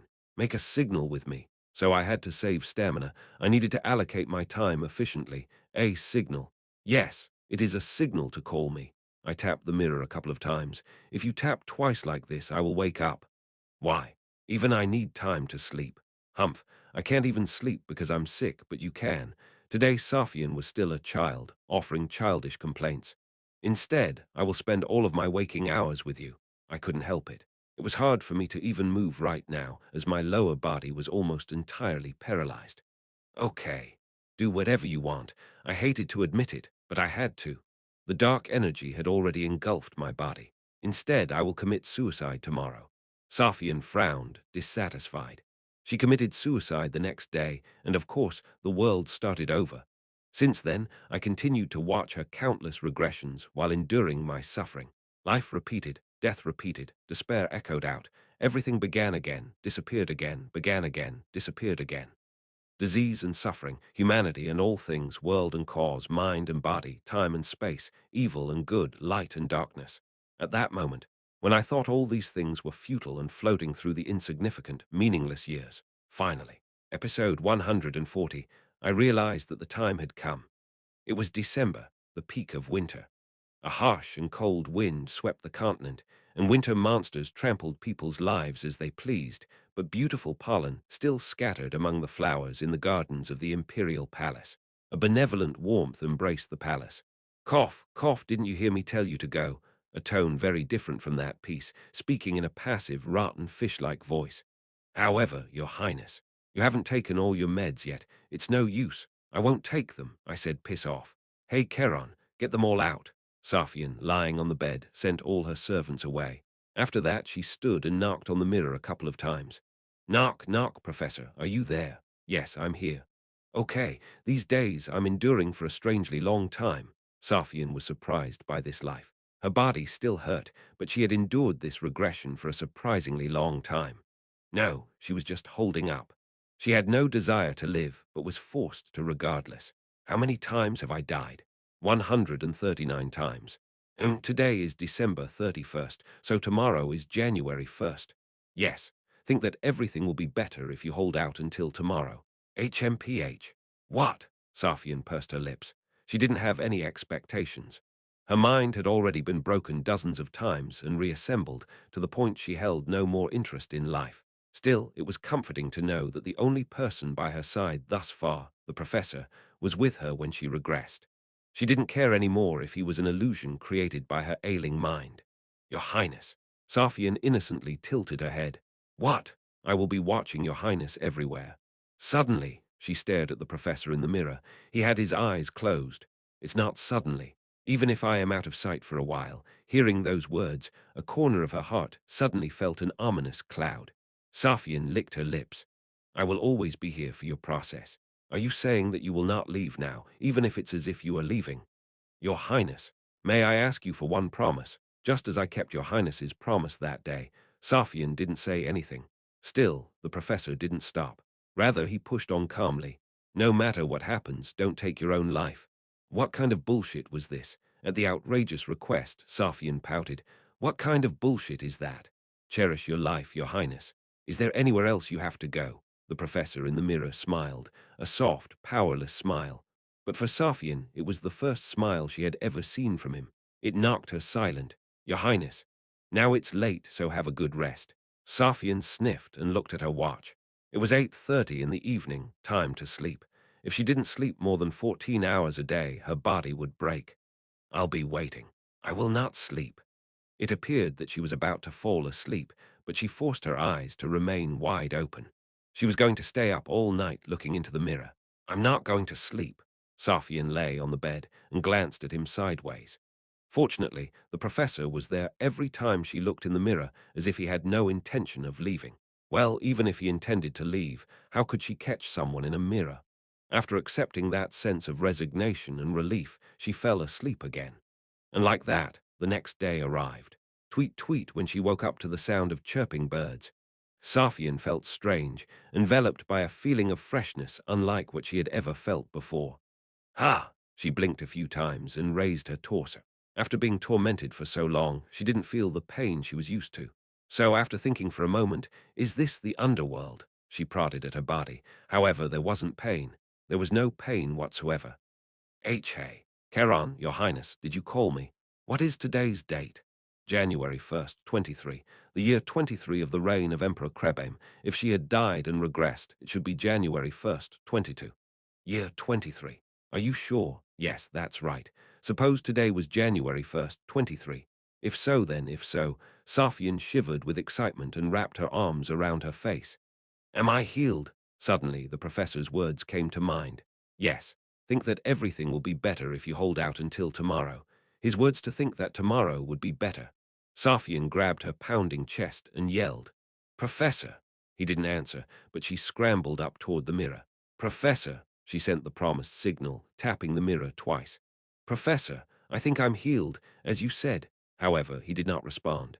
No matter how deep she stared into the mirror, no matter how much she waited with her eyes closed.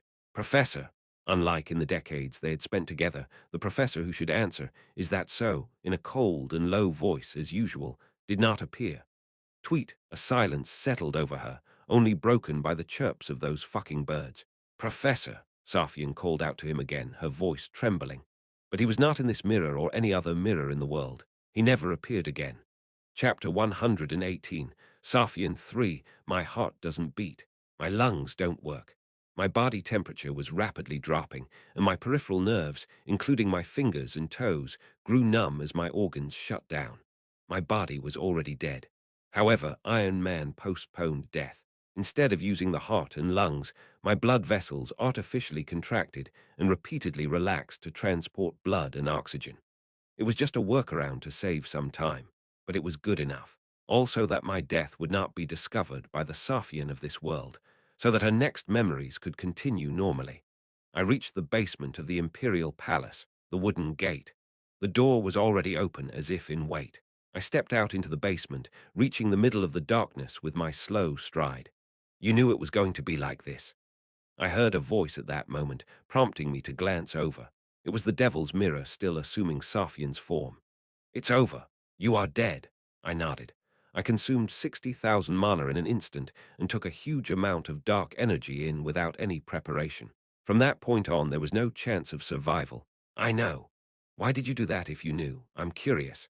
I just closed my eyes. I had quite a few thoughts. Among them, there were Deculeins, and there was also Kim Woojin's. But there was only one answer to his question. It was a promise, and I didn't want to lose. My body was already broken, and my brain was slowly wasting away, but strangely, I smiled. In that state, I opened my eyes and stared directly at him. I didn't want to hand over the world and Safian to a twisted demon like you. The demon's face hardened. Then the bastard nodded. Then, congratulations. You won. That was the last thing he said. I first lost my sight, and then I was deafened.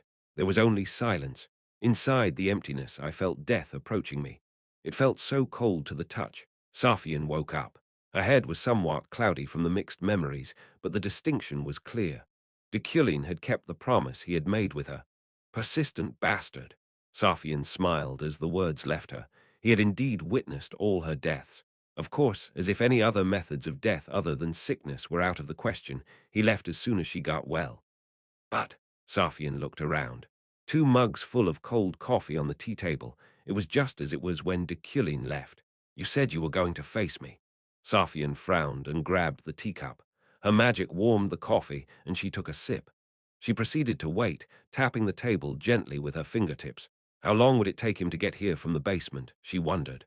Safian watched the clock. Tick, tock, tick, tock. The second hand moved inexorably forward, but Deculein didn't return. No matter how large the imperial palace was, it wouldn't take more than 10 minutes. Did her idleness transfer to him?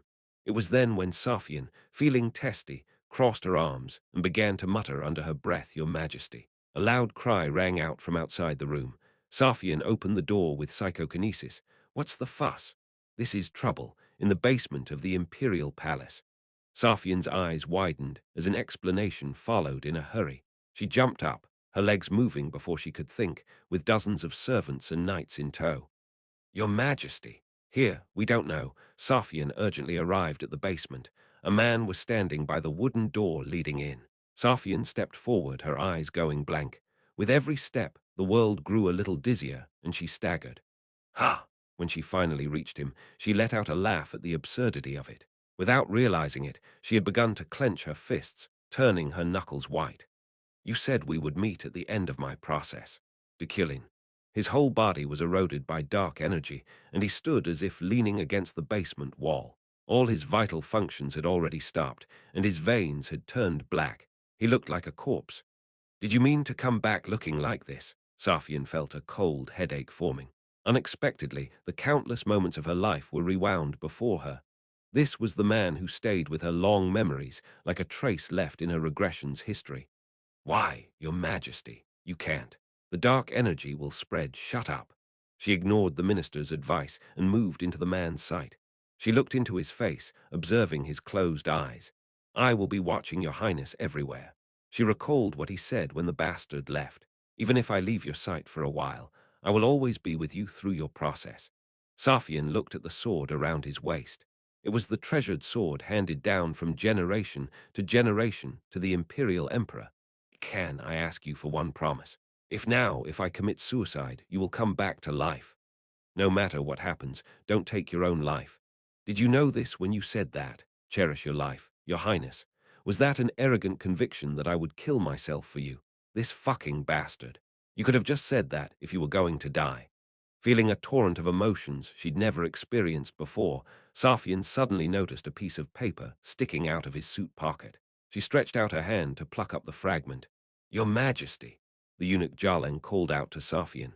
Safian looked back to him, stiffening. There was a hint of laughter on Jarlang's normally expressionless face for some reason. "The two knights are now being detained in the Imperial Palace prison." "Knights?" "Yes, it's Julie and Charon, who dared to fight without permission in the Imperial Palace." "Gosh," Safian sighed, "a fucking mess happened while I was sleeping." Emperor Safian personally visited the Imperial prison. Julie and Charon were isolated in separate cages, set side by side. She glanced between the two. "Who won?" There was no answer. "Are you ignoring what I said? Or are you saying it was a street fight, not a duel?" A duel and a fight were different. A duel between knights was treated somewhat sacredly, but in the case of a fight, the story was different. In severe cases, sparring in the Imperial Palace could even lead to execution. "I lost," Julie finally answered, prompting a grin from Safian. "Okay, it would be strange if you won. Your Majesty." Then Julie's expression turned to one of fear. "Perhaps Professor Deculein." "He's dead." Julie raised her head. Seeing that startled face, Safian clicked her tongue. "Looking at you, you're the fool that is likely to follow him soon." Julie bowed her head without saying a word. Safian looked to Charon next. He was on his knees. "Charon?" "Yes. Do you have anything to say?" "How are you feeling, Your Majesty?" Safian spoke to the servant next to her without answering him. She didn't want to quarrel here. Let both of them go. It was a duel between knights. "Yes, Your Majesty, jailer." The jailer ran quickly to open the cages. Julie couldn't stand easily as she was still in shock, but Charon moved to stand behind Safian as always. Sparing one final glance for Julie, Safian left. "Enough. Everyone go back now." "Yes, Your Majesty. Thank you, Your Majesty." After sending back all her servants, she stalked through the corridors of the Imperial Palace. Stomp, stomp. Charon and Safian's footsteps echoed through the halls, overlapping each other. Moving in sync with the stride of the Emperor was the basics of being an escort knight. "Charon." "Yes." There was a bibliography in Deculein's inner pocket. Safian handed the paper she held to Charon. Charon took it without a word. "If you look at it, it says you were following Onesius." "Yes." "Are you still?" "Yes." At Charon's answer, Safian smiled deviously. Deculein, was it this clever bastard's intention, or had it turned out like this by chance? If not, why are my feelings moving like this when I think of him? The power that the small demon seized belongs to me. "Yes, that's right." Safian stopped and turned to Charon. He immediately knelt on one knee. Safian leaned over and looked down upon him. "Then I will ask, what is the punishment for a thief who dares to steal from the Emperor?" "Death." The next day, Safian left at dawn. It had been a long time since she had left the Imperial Palace. She didn't tell anyone except Charon, and set the wagons off on purpose, with the eyes and ears of the Imperial Palace spreading the news here and there. Many high-ranking families harbored fears and expectations, thinking, isn't the Emperor going to visit us? As well, the officials of the Imperium were equally nervous. But Safian's destination was to visit neither of them. After a 3-day journey, she captured the Nesius, whom Charon was pursuing. "Is this the image that I'm afraid of?" To Safian, the Nessius was just a skeleton covered in a black robe. It wasn't scary at all. Cut it down. HMPH. You look painful to watch. You coward. Safian drew the sharply forged sword from her waist, the tip aimed at the Nessius. But Safian did not thrust the sword through its neck. She felt a bit hesitant. Of course, if she regressed like this, Deculein would come back to life. The power of regression seized by this small demon was hers, and the center of that regression was also herself. Safian Ekata von Yegas Gifrin. Still, the reason why she was afraid was, Charon. Will he forget? Safian would remember Deculein, but Deculein would not remember her. He would remain only as Safian's memory. The countless days she had spent with him would be gone, and the only one who understood her in this world would cease to exist. Most likely. Safian sheathed her sword. Your Majesty. Charon said it as if urging. Glancing at him, she replied with a sigh. There is no need to cut it down. Then she reached out to the Nessius. The essence of regression that he had stolen was recovered by simply placing her index finger on the skeleton's forehead. This should be enough. Safian predicted the time of her regression by the magnitude of that period. It'll be a big problem if the date and time are off. Will you be okay? It is my power. When I see it, I'll know. Safian looked at the essence of regression rather bitterly. Charon. Yes, it's nothing. If I go back, your sins will vanish anyway. Charon's face sank heavily. Safian grinned and clenched her fists. See you again, Charon. Yes, your Majesty. At that moment, Safians accepted the essence of regression in a quite dramatic display. A dazzling beam of light emanated from her hand and colored the whole world like the sun. Safian closed her eyes for a moment to block out the light tick-tock tick-tock. She opened her eyes to the sound of the second hand ticking. She was sitting at the tea table, the 2 cups of coffee on the table still steaming. When she turned her eyes up a little further, she saw someone. He was the one who dared to face her straight on. Safian looked at him, meeting his gaze. Both remained quiet a moment longer. Deculein. Yes. Did I call you? That's right. Were you dragged from the library? Yes. What's going on? Safian smiled faintly. The timing was close. If it were 30 minutes later, Deculein would have already entered the basement of the Imperial Palace. But that laughter was only for a moment. Safian, controlling her expression, asked Deculein. Deculein, do you remember? Deculein didn't say anything. Safian asked again. Maybe she expected too much. Do you, over 100 years and 100 deaths, do you still remember me? If it were you, I thought you could never forget me. What? However, Deculein stared back. Safian clenched her jaw. She changed the topic as if nothing had happened. The altar bastards. Of course. Why would I forget that? Why would I forget? Safian thought as she listened to him. You know, I could endure it because you were with me. I'm going to destroy them myself. So he kept his promise.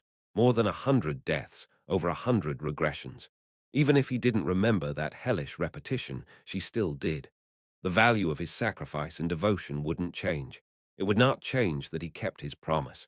So, today, Safian remembered the words Deculein once told her when he suggested playing chess. Let's play chess. Deculein's brow twitched faintly.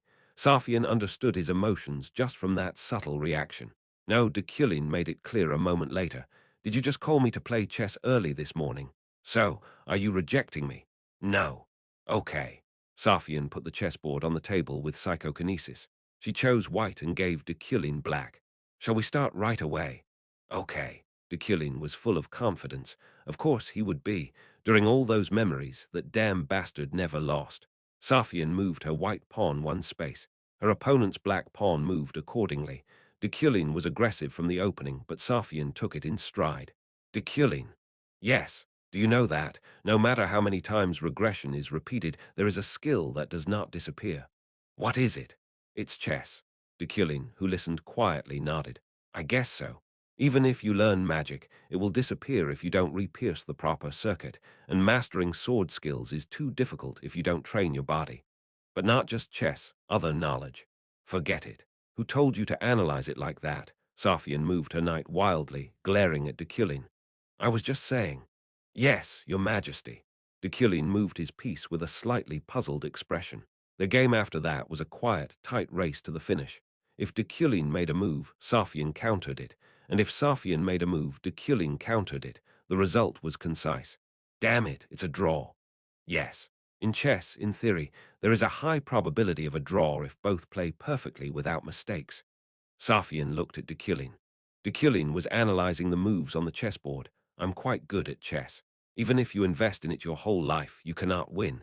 His words from the mirror echoed in her ears. So won't everything be better when you defeat me? No. Even now, even when everything was better, it was just a draw. He was wrong, in theory, yes, your majesty. Deculein's aristocratic appearance felt rather ironic today. Safian pondered, then pointed to the door with her chin. That's it. Go back now. Perhaps your fiancée is waiting for you. By fiancée, you mean Julie. Yes, one match is enough for today. Yes, all right. Deculein bowed to Safian and stood. Safian pretended not to be interested and put her chin on her hand. Then she glanced at his back as he left. Creak. He walked out and closed the door. She didn't miss the sight of his wide back that appeared through the gap. Slam. The door closed, and Safian, left alone, began to fiddle with the chessboard. Then she turned around and pulled out something, a hand mirror. Hey, she spoke quietly, looking into the mirror. Are you there? However, no matter how long she waited, no answer came.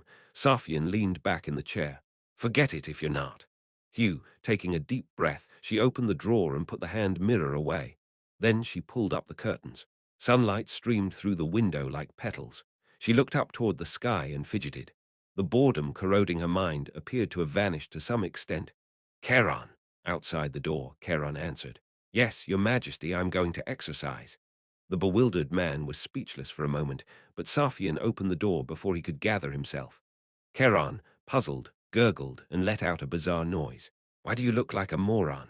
Oh, Safian punched his shoulder. Follow me. And then she walked out proudly. Her gait was graceful, with no hesitation or laziness to be seen. Finally, it was time for the Emperor to go out into the world. Chapter 119. Story 1. Stomp. I stopped in the corridor of the Imperial Palace, reading the status window that suddenly popped up. Quest complete. Devil's Mirror. Store currency plus 10 talent acquisition. Origin Mirror. Devil's Mirror. Quest completed. Acquired store currency and talents. I didn't understand, so I turned back time in my head for a moment. While studying mirror and glass magic in the library, I got a call from Safian and went to the Imperial Palace, played chess, and no matter how much I thought about it, there wasn't much that happened. On the other hand, the rewards were enormous. The 3 talents, perhaps as important as traits, were attributes, origins, and items. Among them, I learned an origin. The origin. Deculein's magical talents were in elemental attributes, specifically earth and fire. Of course, earth and fire were elements that broadly contain the concept of mirrors, but this origin held different implications. Simply put, I had the combined talents of the origin mirror and attribute earth-fire. But I still didn't know why the quest was suddenly resolved, or how I had learned the origin of the mirror. Come out. Then the hallway suddenly grew noisy. No, the whole Imperial Palace was a mess. The knights of the Imperial Palace appeared from nowhere, sprinting through the hall, and the servants moved quickly. Come on. Everyone come here. I followed them slowly. The further I walked, the more people I passed by. Countless servants and knights were clinging to the windows on the first floor, watching the sports ground. Oh, you klein lord, look at this beautiful scene. Someone grabbed me. The very next moment, I immediately understood. It's been almost 15 years, but Her Majesty is exercising this morning. Emperor Safian was practicing the sword with Charon. I, like everyone else, looked at her a bit blankly. Has the world changed? Someone mumbled those words, but the sentence seeped into my ears and replayed again. Like a stone thrown into a pond, it created small ripples, and those ripples led to some thoughts.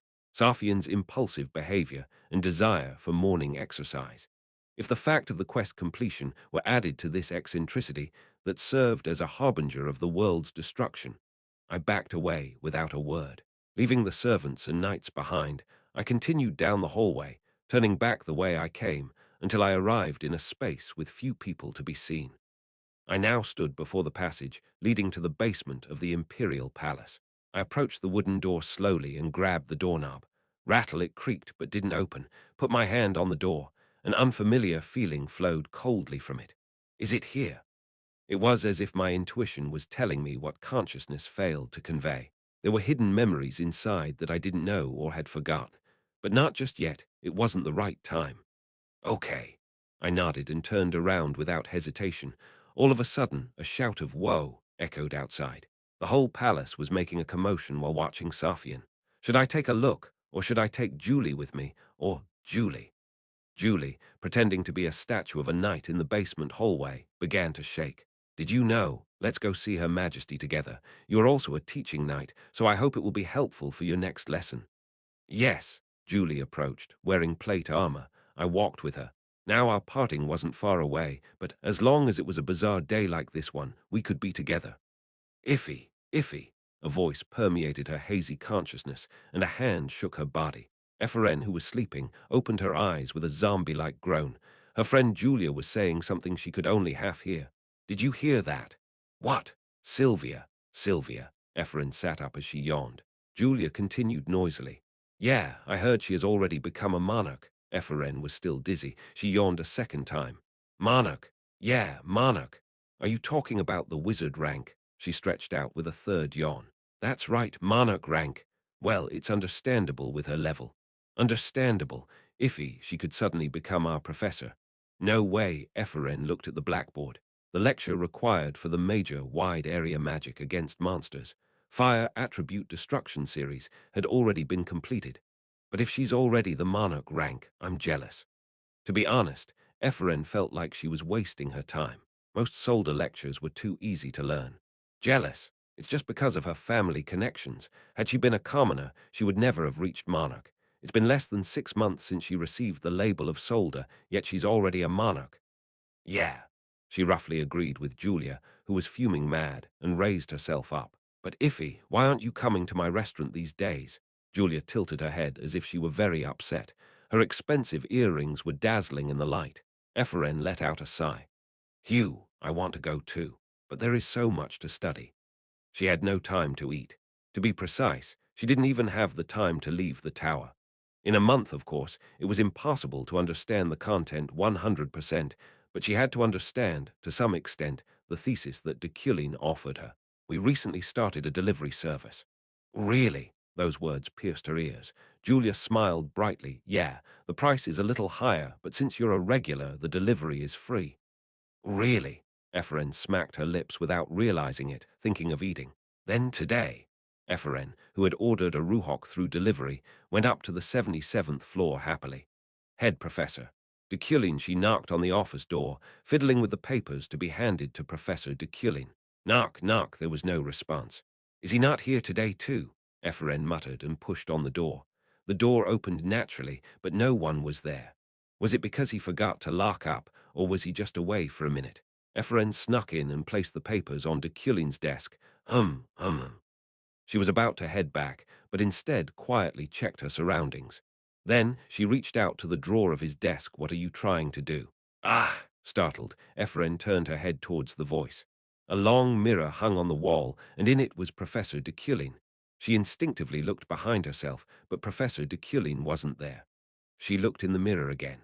In it was Professor Deculein. What? Why are you in the mirror, and not outside of it? It was a situation that denied human perception and her cognitive abilities. As Eferen went slack-jawed, Deculein jumped out of the mirror. Ha! Deculein approached calmly and sat down in his chair. The frightened Eferen stepped back, trying not to touch him. Why is a wizard surprised to see magic? What is that magic? It's mirror magic. Eferen looked at the mirror into which Deculein had just left. It didn't seem like a special artifact. Eferen, I've often found you in here without permission lately. Ah, because the door was open, and you said that these documents were also important. 3 penalty points. You should lock the door. Deculein ripped open the papers, quickly signing them with a fountain pen. Immediately after a loud voice echoed inside the office. Adrian. Hello, this is Adrian, the chairman. What? Eferen glanced at the documents Deculein had signed. Its title was Confirmation of Candidates for the next chairman. My term is coming to an end. Finally today I'll announce the nominees for the next chairman. Eferen, do you have this much spare time? Oh no, I'm going. In response to Deculein's question, Eferen quickly left. Adrian's voice continued to vibrate loudly in the hallway on the 77th floor. No, 1 candidate. Head Professor Deculein. Number 2 candidate. The head of the Ducken School, a high-ranking wizard recognized by the imperial family, Lelm.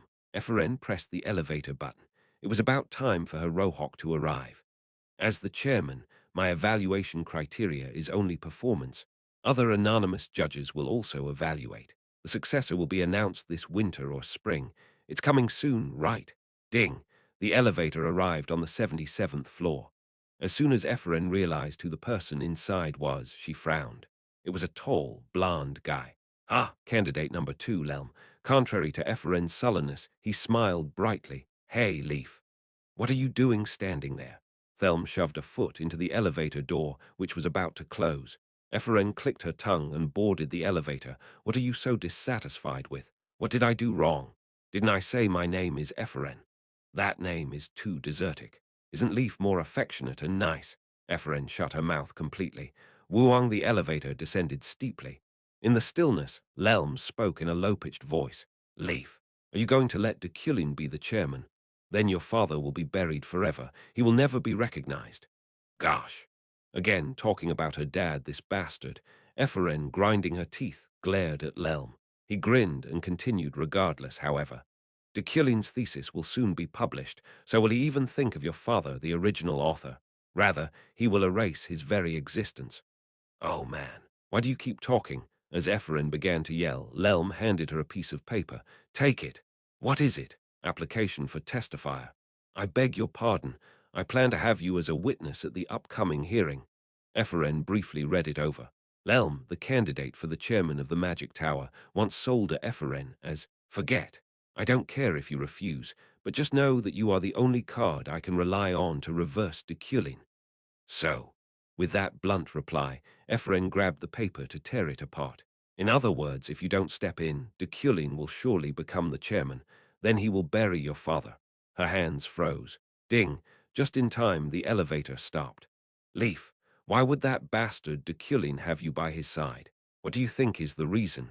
I just want you to think about it. Lelm peered out of the open elevator. Because of the guilt over the subordinate who committed suicide after leaving under him. Is it because he feels sorry for that guy's daughter? Because of some petty sympathy? No, absolutely not. What do you want to say? He tilted his head down and looked at her. His soft, blonde hair flowed like waves, and his crimson eyes drew a deep arc. You are Deculein's Achilles heel. What the? What's the best way to stop a dagger from reaching your chest? You don't give that dagger to others. You have to keep it. Eferen left the elevator without a word. Thelm's voice followed after her. That's why he has you with him, so that you don't have any weird thoughts, and if you do have any strange thoughts, he can know as soon as possible. At the entrance to the tower, a delivery driver was looking around. Eferen quickly ran to him. Rohawk delivery, right? That's me. How much? 300 elnis. Lelm intervened while Eferen was rummaging through her wallet. Should I pay? Come on, you don't need to just go away. Really? Well, don't forget what I said. Testifier application. Make sure you keep it, because this is the only way you can cut your father's enemy down with your own hands. Lelm tapped Eferen on the shoulder and left. Here, 300 elnis. Eferen produced 300 elnis out of her wallet. Yes, have a good meal. She headed back to the elevator. That's why he has you with him, so that you don't have any weird thoughts. And if you do have any strange thoughts, he can know as soon as possible. Thelm's voice lingered in her ears. Eferen swallowed a sigh. If Deculein becomes chairman, your father will be buried forever. He will never be recognized. She looked at the testifier application. It was already crumpled like a rag, but testifier application. Make sure you keep it, because this is the only way you can cut your father's enemy down with your own hands. She couldn't tear it apart, and instead pocketed the paper. Origin. Mira was a more beautiful reward than expected. Of course, invincible techniques such as reflecting and amplifying attacks were impossible, but I now had the ability to possess phenomena such as refraction and reflection. Thanks to this, it was possible to enter and exit a mirror like a portal. Of course, it was a talent I just acquired yesterday, so I hadn't learned all the details yet. Knock, knock, someone knocked on my door. I opened it with psychokinesis. Professor. It was Primian with a box in hand. Everything related to Sierra has been put together. Primian put the box full of reports on my desk, then picked out one in particular.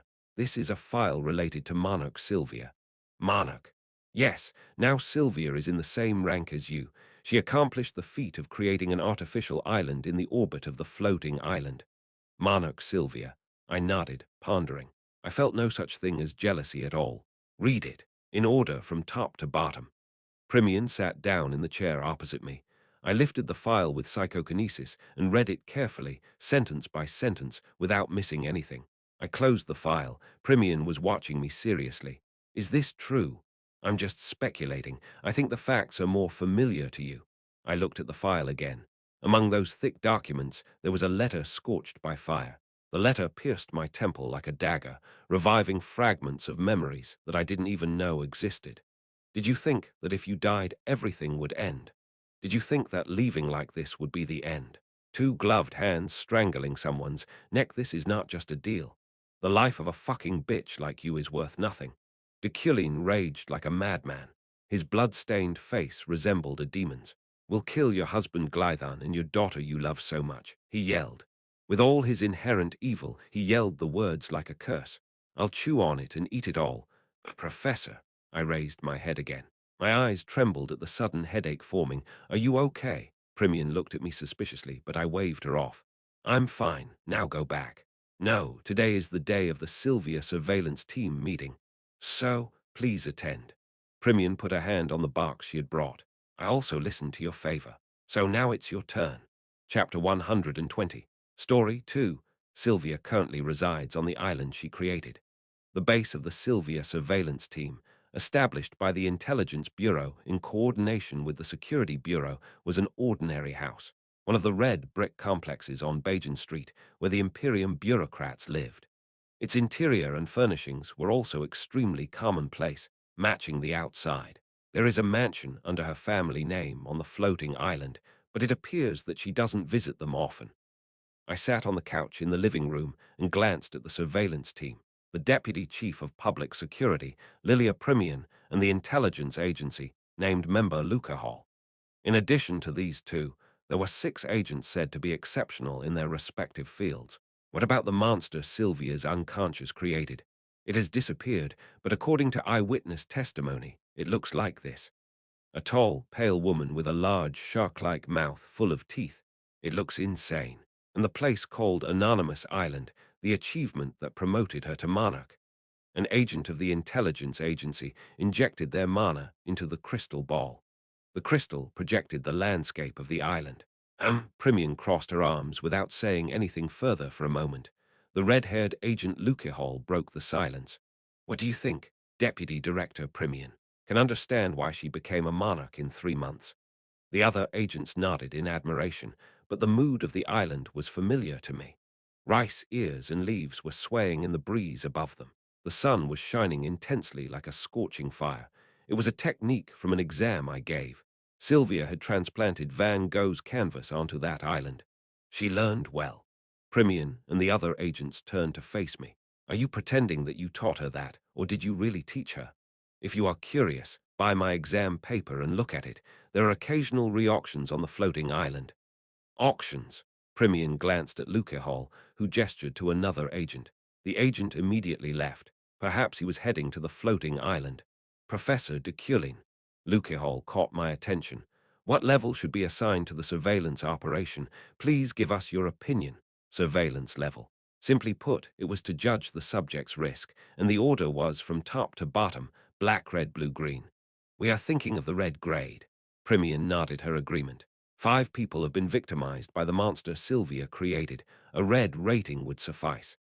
The definition of red was a close-range armed surveillance that recognizes that the subject is dangerous. I shook my head. You don't have to. Green is enough. I beg your pardon. Green, on the other hand, simply meant remote monitoring. Primian and Lukehall both wore expressions of disbelief. Is there a reason as to why you think so? There's no way the one who created that island wouldn't notice that someone near her was watching. Abnormalities in blue-grade monitoring have the potential to cause stress. I interrupted Lukehall, staring at him with soft, sunken eyes. She's a good girl. This time, the eyes of all the agents focused on me. We just have to watch from afar. How much will Sylvia grow, and how far will she go? What? There is no need to treat a child who is not a monster like one. I stood as Lukehall scratched his head and nodded. Well, it's the expert opinion, so we'll do that. For now, we will assign her the green grade. Then, thank you. I calmly left the house with Deputy Director Primian following me. Do you feel any guilt toward that child? Primian's characteristic dull and dry voice reached me. I continued to walk as I thought about Sylvia. Had I grown attached to her without noticing? Was I feeling sorry for our shared past? Or, she's a pitiful girl. Compassion was not a good feeling, and as Deculein, I hardly felt it. However, that was simply the case. Sylvia's past hadn't been a smooth one. She was a child who suffered too many wounds in too short a time. She grew up after being left high and dry, killing herself in an attempt to grow. There is no need to bother her anymore. Primian offered nothing further. She walked by my side, and at some point split off to go her way. Meanwhile, the wind spell invented by Sylvia reached the far-off land she sought. She hadn't even granted the magic a name. It was just a wind that, regardless of the distance, regardless of obstacles, transmitted the world's sounds through her mana. She's a good girl. That was what she heard through the wind transmitting to her. We just have to watch from afar. How much will Sylvia grow, and how far will she go? Even as time continued, Deculein's attitude and way of speaking appeared likely to last forever. There is no need to treat a child who is not a monster like one. Sylvia eavesdropped on it all, monitoring those distant lands from thousands of meters in the sky. Do you feel any guilt towards that child? Another person's question, not Deculein. Deculein answered after a pause. She's a pitiful girl. She clenched her fist, her heart set pounding loudly. Such compassion, but she never once asked for it. She just, you don't need to bother her anymore. His every word pierced her heart. Sylvia clenched her teeth, quiet curses flowing out. Mean bastard. At the tea table near her, Eidnik, who was preparing tea, turned to look at her. Sylvia appeared on the verge of crying. Eidnik clicked her tongue and walked over to her. Sylvia, are you trying to hate him? Sylvia glared at her in response. Eidnik, with a smirk, handed over a cup. Then she sat by her side and looked out over the scenery of the island. It was as beautiful as an oil painting. The familiar flying over the rice and the panda running through the wheat fields created a peaceful image. Only Sylvia appeared sorrowful in that space. Stop looking so down. Don't mind me. Mind, Sylvia.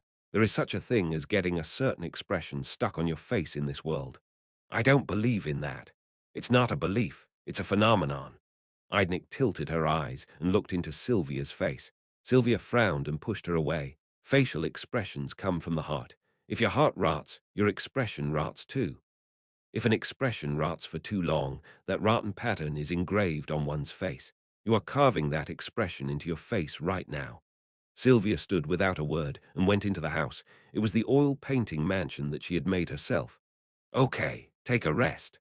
Eidnik spoke to herself with a quiet smile. Night, as the old crescent moon hangs in the sky, Ephraim returned to the dormitory for the first time in what felt like forever, bringing along 3 slices of bread she had bought. Her sole reason was that the moon looked like bread somehow. Sigh, she let out a small sigh as she put down her backpack and the bag of bread. She then leaned down and stretched out her hand under the bed to produce an old suitcase that came with a tight fit. After fiddling with the latch a few times, it popped open. Her father's letters were hidden inside. Ephraim recalled her past when she read these numerous papers, sometimes with joy, sometimes with resentment. The times when she hoped that he would come back someday, and maybe they would be happy together. Achilles' heel. Lelm said she was Deculein's Achilles' heel. He said that Deculein's kindness to her was only a form of conciliation. However, the future self she met in Lakrelin, even though the memory was now faint, did not treat Deculein like an enemy. I don't know. Her sigh pushed her bangs up slightly. Ephraim, feeling like procrastinating, suddenly took out her sponsorship certificate from the drawer. It was proof that she was supported by Deculein. She placed the testifier application from Thelm next to it. Dad, I don't know. Ephraim mussed her hair, groaning. What? However, no matter how much she thought about it, there didn't appear to be many other ways forward. It was almost the only way to know the true meaning of Deculein and the past between her father and him. She held up the testifier application and looked out the window to the moon, a moon that looked like bread. Ephraim opened the paper bag and took a bite of her croissant. The next day, I ordered a mirror from the island's artisans and built a tower of mirrors in the backyard of the Deculein mansion. It was all to train this new talent in earnest. Master, Do you need anything else? The butler Wren asked, but I shook my head. No, this is enough. Let no one in. Yes. After Wren bowed, he opened the door to the mirror tower to reveal a space where numerous mirrors along the sides reflected the interior. Standing in the middle, I nodded with no small amount of satisfaction. Surely. I felt like my body and my mana were growing lighter. The meaning of the mirror origin was that the mirror's properties, attributes, and characteristics were all my talents. And just like that, I felt that I was in my element when around them. I could describe it as a very simple sense of belonging. I took out the wooden steel. When I flicked my finger, they rushed in a straight line. At the same time, it deflected to the right. The single piece moved like two. If I add more mana to this, the wooden steel moving in a straight line swelled into dozens, flashing. This time I used reflex. The lethality is excellent. A very useful function when dealing with humans or monsters. The mirror as a medium was still essential, but with a little more polishing, reflection and refraction would be possible in a place without a mirror. That is, using the polished surface of wood and steel itself as a mirror. However, even this was only a stepping stone. The ultimate goal was to apply this origin to the snowflake obsidian. That clear and transparent metal had the properties of a mirror, so it wasn't impossible. Again, I resumed training. Clank, clank, clank. In the mirror tower, I repeated refraction and reflection training with the wood steel, honing the movement of psychokinesis to be sharper than ever. After consuming 90% of my mana, I finished training, memorized status. Beginner/intermediate psychokinesis, 96%. Beginner/intermediate fire control, 72%. Beginner/intermediate fluid manipulation, 71%. L-metal reinforcement, 95%. This much is. The completion of metal reinforcement, as well as intermediate psychokinesis, weren't far away. With that, I could be a bit more relaxed until the winter's monster wave appeared. I wiped the sweat from my body with cleanse and walked out. It was already night. Oh, are you coming out now? But an unexpected person was waiting for me. Nice to see you. Josephine was sitting at the tea table. She took a sip of her coffee and waved for me to join her. I was waiting for you to come. You seem to be enjoying yourself. I straightened out my clothes, including my tie, and approached her. Why are you here? Josephine smiled brightly. I'm going to tell Julie that we have retrieved Veron's body. Then she will bury him again. All the knights of Freyham will attend the funeral. I will do what you want there. I nodded silently, causing Josephine to pout and grumble. But is this the right way, if Julie suddenly dies from shock? It's the correct way. Eternal winter. I knew that trait better than Julie herself. Okay, Josephine began to draw letters with her finger on the tea table. I have no choice but to believe in you. I knew it. There is no cure for Julie's curse. Her fingers were writing out a single word again and again. Curse, curse, curse, curse, curse. Then she raised her eyes to stare at me. Well, since it happened while protecting you, you have to take responsibility. Her eyes staring at me were as clear as empty ice, and her voice was equally as frozen. It felt like staring into a pure abyss where no emotion existed. Trust me, Julie will get better. Yes, I'll believe you, but if she doesn't get better, I don't know how I will change. Then Josephine smiled again. She stood and faded away like a mere shadow within seconds. Crazy bitch. The name Josephine was the most dangerous madwoman in this world. Mumbling those words with sincerity, I entered the mansion. Wren approached as if he had been waiting as soon as I entered. Assistant Professor Allen visited. Allen. Yes. Wren pointed off to somewhere, and I noticed Allen was dozing off on the couch in the living room. Allen. When I called, she opened her eyes and stood. Then, groggily, she smiled at me like a puppy. Professor, what's going on? Oh, this is not the time, the class preparation. How will you prepare for class? The second class is soon. Class preparation. I answered without any hesitation as I had a predetermined schedule. I'm going to have them take a note test. A note test. Our class, didn't we just have one session so far? Those who don't understand the first class don't deserve the next one. Follow me. Yes. I walked with Alan to the study on the third floor. With Alan standing still beside me, I pulled out a piece of paper from the drawer. Solve it. It's something I came up with on my own. Yes, yes. Alan took the problem with a slightly nervous look on her face, and Wednesday arrived for Deculein's bi-weekly lecture. Eferen took the elevator to the B-Arth floor of the magic tower. Entering the classroom, the cat next to Creto caught her eye. Is this the cat that you're raising? He is very cute. Oh, it's not mine. It's the cat entrusted to me by Her Majesty. What? Startled, Efren quickly removed her hand that was tickling the cat's chin. Munchkin seemed to say HMPH and stared at her as if asking, "How dare you?" "I'm sorry." She slowly retreated and sat down. Meanwhile, the rest of the students arrived and noon approached. It was at exactly 12 and 0 seconds when Professor Deculein appeared without a single second's error. "Nice to see you." "Oh, Professor, is that the cat that turned off the display in class last time?" Immediately, Rose Rio pointed to the red cat. The other wizards joined her in staring at the red-haired Munchkin with rather harsh looks. However, the cat only wagged its tail as if sheering at them. "Wow, look at that cheeky, quiet. Sit down." Deculein stopped them with a wave of his hand. Rose Rio pouted but sat down. "I'm going to start class." Assistant Professor Allen came into the classroom. Allen's complexion was a bit haggard, with thick dark eye circles as if he had not slept, and his hands were trembling. For some reason, he wore an ominous expression. "Today's lecture is a note test." A note test? During the second class, it was a note test. Eferen tilted her head and looked around. The other students also wore slightly bewildered expressions. But what?